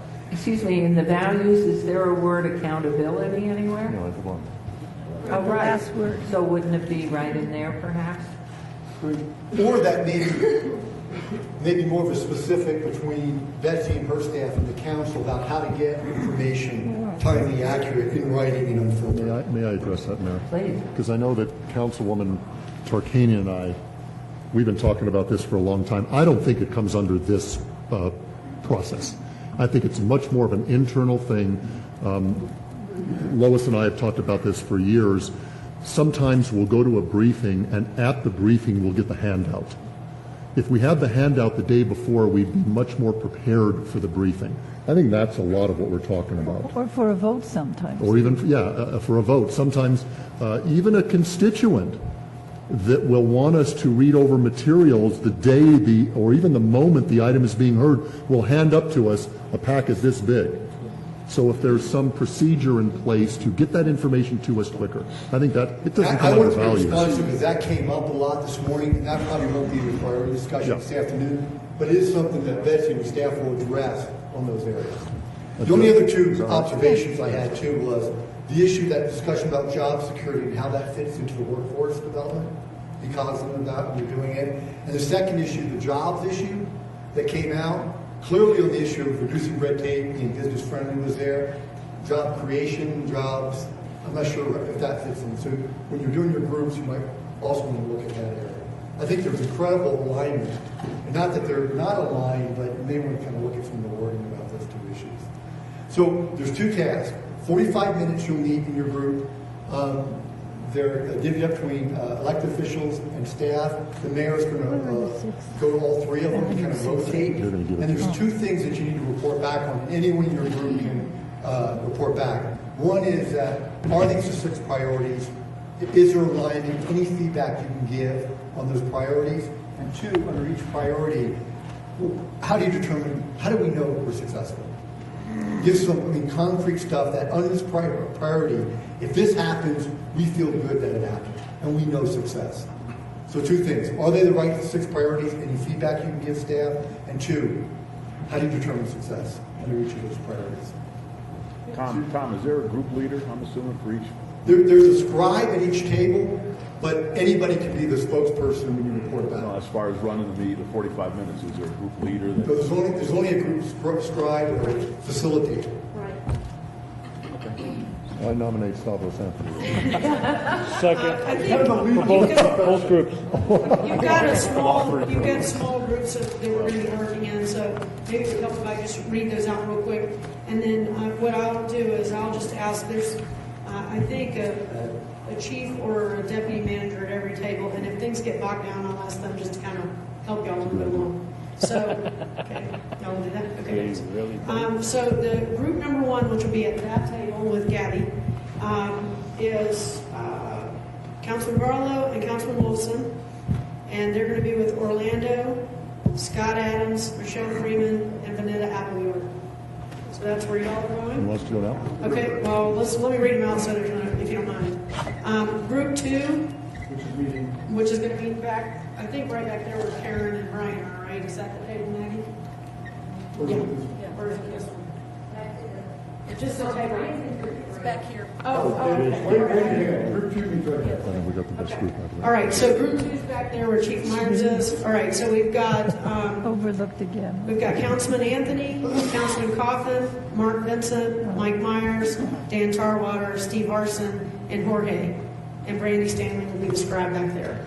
And then group three will be Steve Ross and Councilwoman Tarkanian. They'll be right over here by Vicky. I will be at that group along with Karen Coyne, Dave Rugelman, Bill Aaron, and Matthew Fisk. And then Brian Knudsen will be the scribe. And then we have other staff people that will be around. So if you're deep diving into a particular issue where there's subject matter expert, any group can call anybody over. We've got 45 minutes to do a good bit of work, so we can maybe wrap up early. So, I'll start with one. all right, great. They Thanks. think that's going to help. All right, thanks. Myers is in charge. Councilmen and women, let's get started. 15 inches, or you can stay overnight with Councilman Coffin and Karen. And Anna. What? Mary here? Mike's not on. No, I designated Matt. Okay. So, I'm right over there. Okay. why don't we start?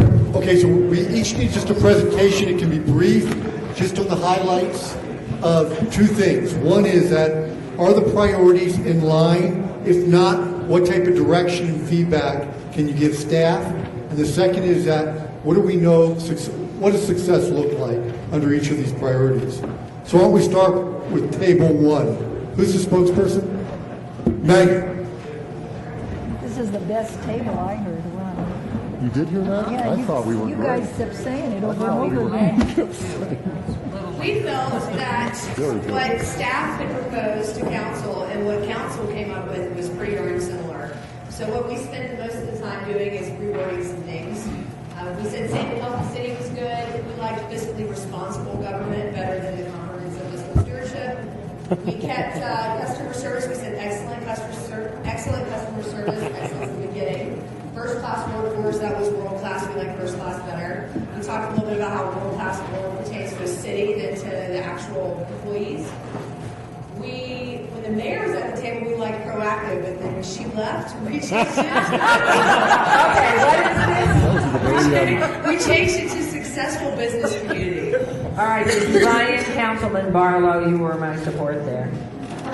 Did you buy in, or did you I was on the short end of the boat. Oh, I should never have left. Jeez. Actually, that successful came like the last 30 seconds, but it was the accumulation of a lot. Your idea, Councilman Wilson, and you didn't tell anybody. I knew it. And then we changed community attachment to community pride. And we only talked about two of the priorities. We were talking about what success looks like. We did the two ones that the citizens said were, those were the ones they picked. Fiscally responsible government, we said having a balanced budget is success, and hopefully we can shoot a little higher than that. Providing more services to meet citizen priorities, a stable and sustainable workforce, and we talked a little bit about how rewarding employees for performance should fall within that. And then being responsive in a time of need or emergency. I guess rainy day fund, or it's not the way we're supposed to say it, but having a healthy balance.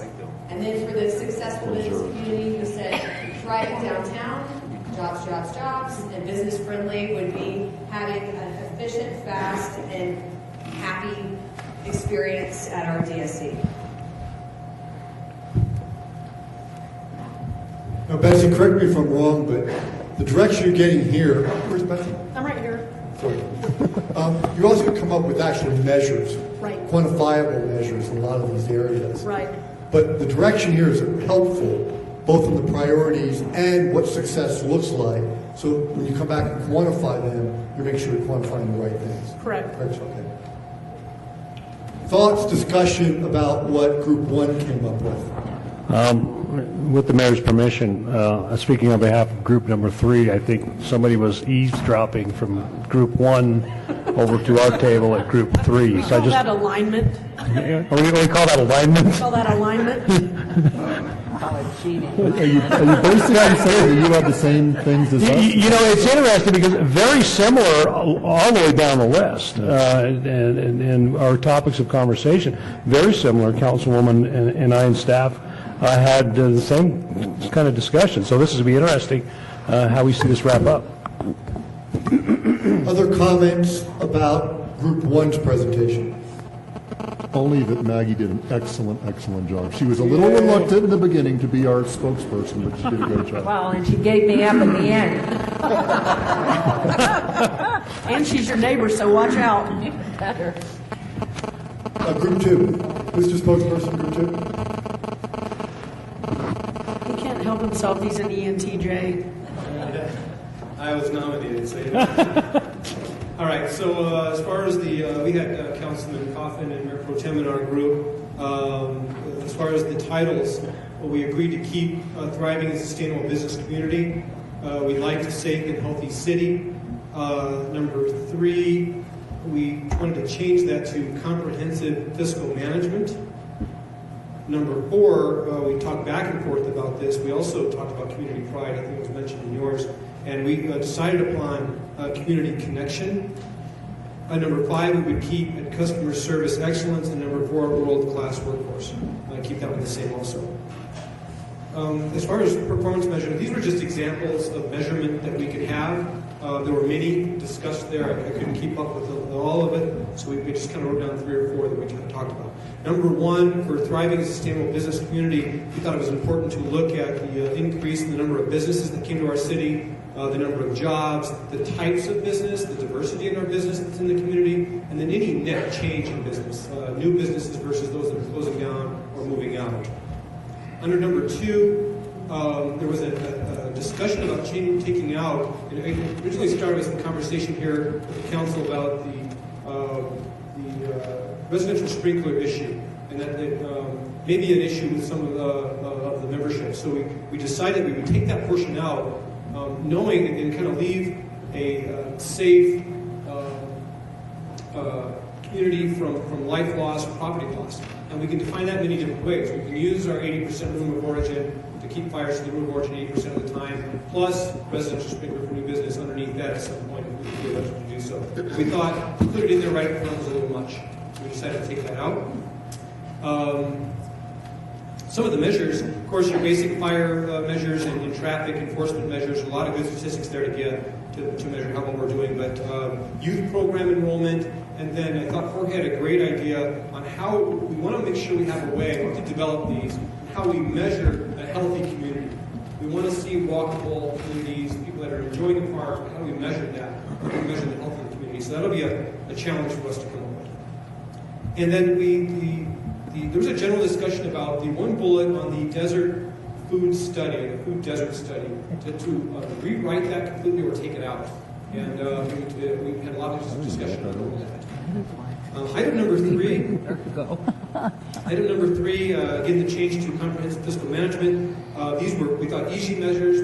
Of course, we had Mark in our group, but there were compensation studies, comparisons, retention rates for employees, and of course, ultimately balance budgets at the director levels. Gives Mark an opportunity to balance it globally. Number 4, our community connections item. There were a number of cultural opportunities and the usage of those cultural opportunities, the use of parks and libraries, of course surveys, that'll come up again here in just a few minutes, and then volunteerism, increase in the volunteerism across the community. Number 5, customer service excellence. We basically looked at surveys, how our service times, somehow calculate those out, and then general feedback from the public on their satisfaction with the city. And then number 6, world-class workforce. A lot of discussion here on what is world-class, how do we compare ourselves to other cities around the world, what are those comparisons, measurements to do that. But we settled on some examples: internal surveys, an employment engagement survey, employee recognition, and what those programs are, how we measure succession planning efforts, a process for our communication throughout the department and with the community, evaluation tools, and employee accountability measures. That's it. Any questions? Thoughts or comments on group 2? Parallel. Obviously not quite as good as group 1. When we're discussing those outcomes, as many of those community indicators and community outcomes you have to come up with too, going with that conversation of governance, as much as that you can put in there to measure success is very helpful, focusing on how we define that from a community perspective. Any other thoughts or comments on group 2?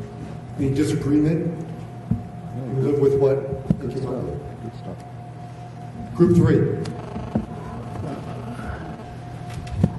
For Group 3, everyone, as Councilman Ross indicated, a lot of good alignment. In fact, the wording was very similar in many cases. So we wanted to work the word jobs into thriving and sustainable business community. Also under community pride, community attachment, we talked about maybe renaming that community pride, also potentially community connection there.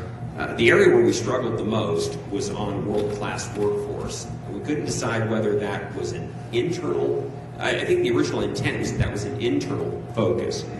But the thought was that all the other priorities, since we're speaking not only to the organization but to the world, should have an external focus. And so that perhaps things like world-class workforce should be rolled inside maybe excellent customer service, or rolled into having a thriving business community. And that perhaps that priority really, because it has more of an internal focus, really needs to be part, a subset of something else. We talked about developing a plan. Once we establish these priorities, what's the plan going to be to execute? Once we have the plan, then we can start to develop some accurate measures. We think we have some measures currently, but we want to make sure that whatever we're measuring fits. Really, the plan has to come first. First the plan, then the measures. And then Councilwoman had a very good point. We need to make sure that the overarching principles, honest government, fair government, open government, are also play into this somehow. Where do they fit? Are they part of our values? Where do they fit?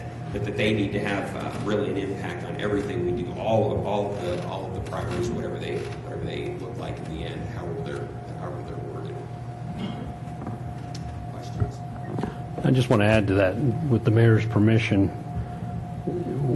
I think the thriving and sustainable business community is great, but what does that say about jobs? And I think a lot of discussion at our table, at our group, had to do with that, and I don't know how to quite fit that in there. Bill Arndt's, one of his goals is 5,000 jobs in 5 years. How do we get that message in there to Joe Public, and not to just Joe Public, but to our city employees? And we have to be mindful, and thanks, Brad brought me back in line. As we establish this as our values, and we establish this statement for the next couple of years, next 18 months, however you want to look at it, this is going to be based on how we budget, how we prioritize, how we focus, what direction we take the city in general. So as we built this, and it's interesting to see the similarities from all three groups. I think we're all on the right page. I think staff's done an incredible job to get us there. Now it's just formulating that perfect message. And maybe we even shorten this list. Brad brought up, too, that if we were a corporation and we were a group of board members deciding on the direction of our corporation, we'd come up with, 2 or 3, maybe 4 of these statements to put out there to the world. What are we trying to accomplish here? Certainly the focus and direction of the city council and the city staff. But at the same time, I think we're also trying to get a message out to the world, who we are and what our city priorities are. And we're being watched. We talked about this earlier this morning, about being the leaders in Southern Nevada. We're going to be watched by the rest of the local governments and throughout the state, including the legislature, and how we do business. So it's important we get this right. We're succinct about it, and our message is clear. I just wanted to add that we had a discussion in there between the world-class in-house city staff employees and those employees outside. And a couple of us just cautioned that we have more control over in-house than we have, and it would be very difficult and I was one of them, it would be very difficult to say that we could change what is being done in a lot of other businesses at this point. If we do well with our group and get a perceivable and a quickly perceivable view from the public that this is world class, then we could go on and try and influence other agencies that are hiring workforces. And Councilwoman, I was just going to make a quick observation about that, both upon that issue, because you can build in world class, how to promote that in the city, region-wide, et cetera. But I would just caution about not having that internal focus in the workforce and what message that may or may not send you. Well, see, right. So I just caution on that probably is a good thing to have in there. It is a good thing, and not that you can't promote that workforce development throughout the other priorities, but I would be cautious not to remove that internal focus and what message that may or may not send you. And I agree with you. I felt that way. So putting it simply, you're suggesting that it remain as one of our priorities. Yeah, you can still build it into others, but I would be cautious. No, and I agree with you, especially in light of the fact of the last 3 years, when we've had layoffs, we've had benefit and wage cuts. I think morale is a big issue. And I think that if we call it one of our priorities, what you call it isn't so important, it's that we have it. Whether it's world class or first class, I think to recognize that it's an important priority is essential. Your employees are your lifeblood, your lifeline, and you don't want to take those away. And that's going to be your change. It's going to come from the employees, basically. And that's why I'd love to add the word city Employees. workforce or employee workforce, because in the general sense, we are not offering to the world generally a world-class workforce because we don't have a world-class education. So we don't want to be misled. And what we're proud of is our employees, our city employees, first-class, professional, world-class employment base. And so somehow that has to be there, because coming in from out of town, I would look at first-class workforce. Wow, I can be guaranteed with my business that I got a workforce here that's equal to the best of the best. That's not fact, but at the city, it is a fact. Just come on the next step. So I think at this point, Betsy, you can correct me if I'm wrong, is that the feedback that you received the direction, and there was remarkable alignment that occurred between staff, and I think that's a testament to your staff, and it's a testament to each of you, that you're on the same page. And again, that is a strength I mentioned at the beginning about this local government body.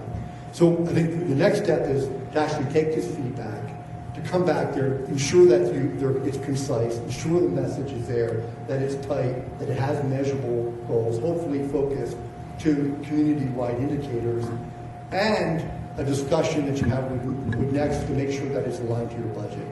So I'd say that Betsy, when you do present it, that is that discussion, that scrutiny of the budget to make sure there's alignment. Is that?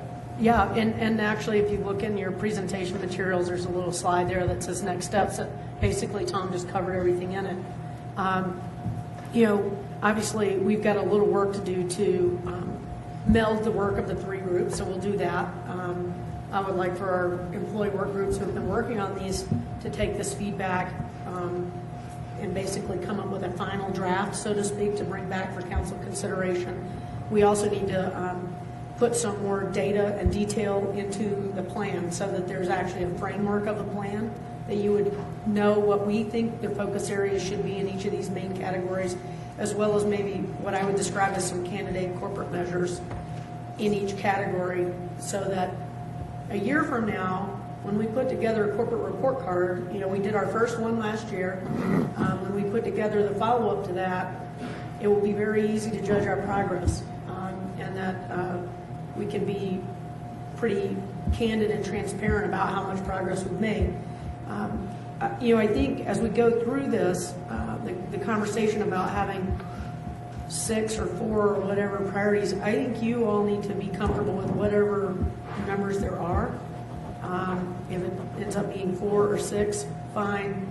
Just know that your organizational progress usually leans towards 2 or 3 anyway in the first couple of years, and then the other 2 or 3 in the second 3 to 5 years. Because usually these priorities don't get changed too much, even though you revisit them every couple of years. They don't typically change drastically because it takes about that long to see that kind of culture change and that kind of improvement in those areas. So,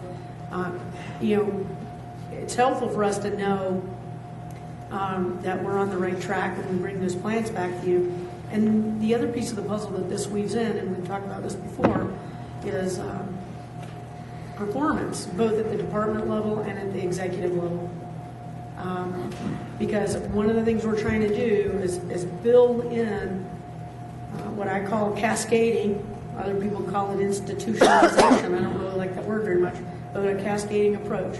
Your goals convert to my goals, convert to Mark's goals, convert to Candy's goals, to Vanetta's, and so on and so forth. So it is very clear everybody's piece of the puzzle in making that vision that you have set out for us a reality through these priorities. That's very important, that we are building in a support network to get this stuff done for you. If we eliminated and only did 3, from what I heard at each group, it would be the top 3 up there. And that makes it just simple. Safe and healthy city, fiscally responsible government, excellent customer service. Everybody had dialogue. What did the workforce mean? What was the proactive business community? Well, I think there was a Community heavy drive. lean towards the business friendly too. Well, and you can do it to 4. Right. I mean, but when you say to come up with 2 or 3 at this point and then a year or 2 down the road, but we could have reduced those 6 easily to 4. And I'm not suggesting you necessarily have to do that. I'm just saying that, your organizational capacity and the amount of money that we have to deploy in any of these areas, it sort of happens anyway. If it's, I guess my point is, I'm not too anxious about whether you have 4 or 6, because there's a natural affinity to the highest priority anyway in the way you allocate your budget whether you have and where you pay your attention. It doesn't mean to the exclusion of the others. Those are important, and when you have extra energy, you focus on those. That's just the way it kind of works. Right. If I may, I like the idea of having more versus less, because I don't think by having 6 we're going to necessarily spend more money or allocate more resources because we have 6. I mean, most of it is message. Most of it is what are we trying to communicate to our constituents, to our partners in the county and elsewhere, and to our internal workforce. So whether we have 6 or 4, monetary-wise it doesn't matter, but I think message-wise, I like having 6. Okay. And going to what Councilman Ross says, that how to get that message out to the citizens, the community, that's understandable when Councilman Crawford's point, that messaging becomes really important. So maybe that's part of the presentation, is that how does that message go? Councilman? Yeah. Thanks. I tell you, I'm glad we do this every year, Betsy, because there's a lot of work put into this. I mean, our employees are involved in it, the citizens are involved in it, all the directors are involved in it, and I think it's healthy for us to get together under these conditions once a year, like Tom brought at the beginning, to start think big. We think big, we think about these priorities, we think about our values. The challenge, though, becomes that when we leave here today, and when this is approved and we go back into your office, you just start dealing with the day-to-day stuff and you forget about this. And 6 months from now, we're not talking about this stuff anymore. So it's absolutely critical that the 7 of us up here are always talking about this at city council meetings, at other meetings that you're talking about it, the directors are talking about. We can't just put this up on a shelf and say, well, we feel good about doing this. It's got to be put into place, because our employees and our community is going to be disappointed if we spend all this time doing this and we don't use it. So that's something that we all have to do. We have to start talking about this all the time. And that can become part of your agenda too. Yes. Thanks. Last comment. I serve on 2 national boards. One of the board, we just went through a strategic planning process and a lot of discussion of good to great. And where we're at, we're allowed to say, can we just get to okay? Let alone going from good to great. I bring it up there because governance is hard. It's hard at the nonprofit NGO level, and it's very hard at the local government level. And I'm not saying just to stroke you, is that you have a lot of really positive things happening. A very competent staff, collegiality. You're there. You have the right component. It may not all be there. So don't miss this opportunity to really think big, because it may not always be there. I would personally like to thank you, Tom. You've done a great job. We hope you'll be invited back often to take a hold of us all by the nose and lead us into the promised land. And also to particularly thank the staff of the city. What a remarkable group you are. We say it, we know it, we believe it, and it is true, regardless over the fact that we were discussing it.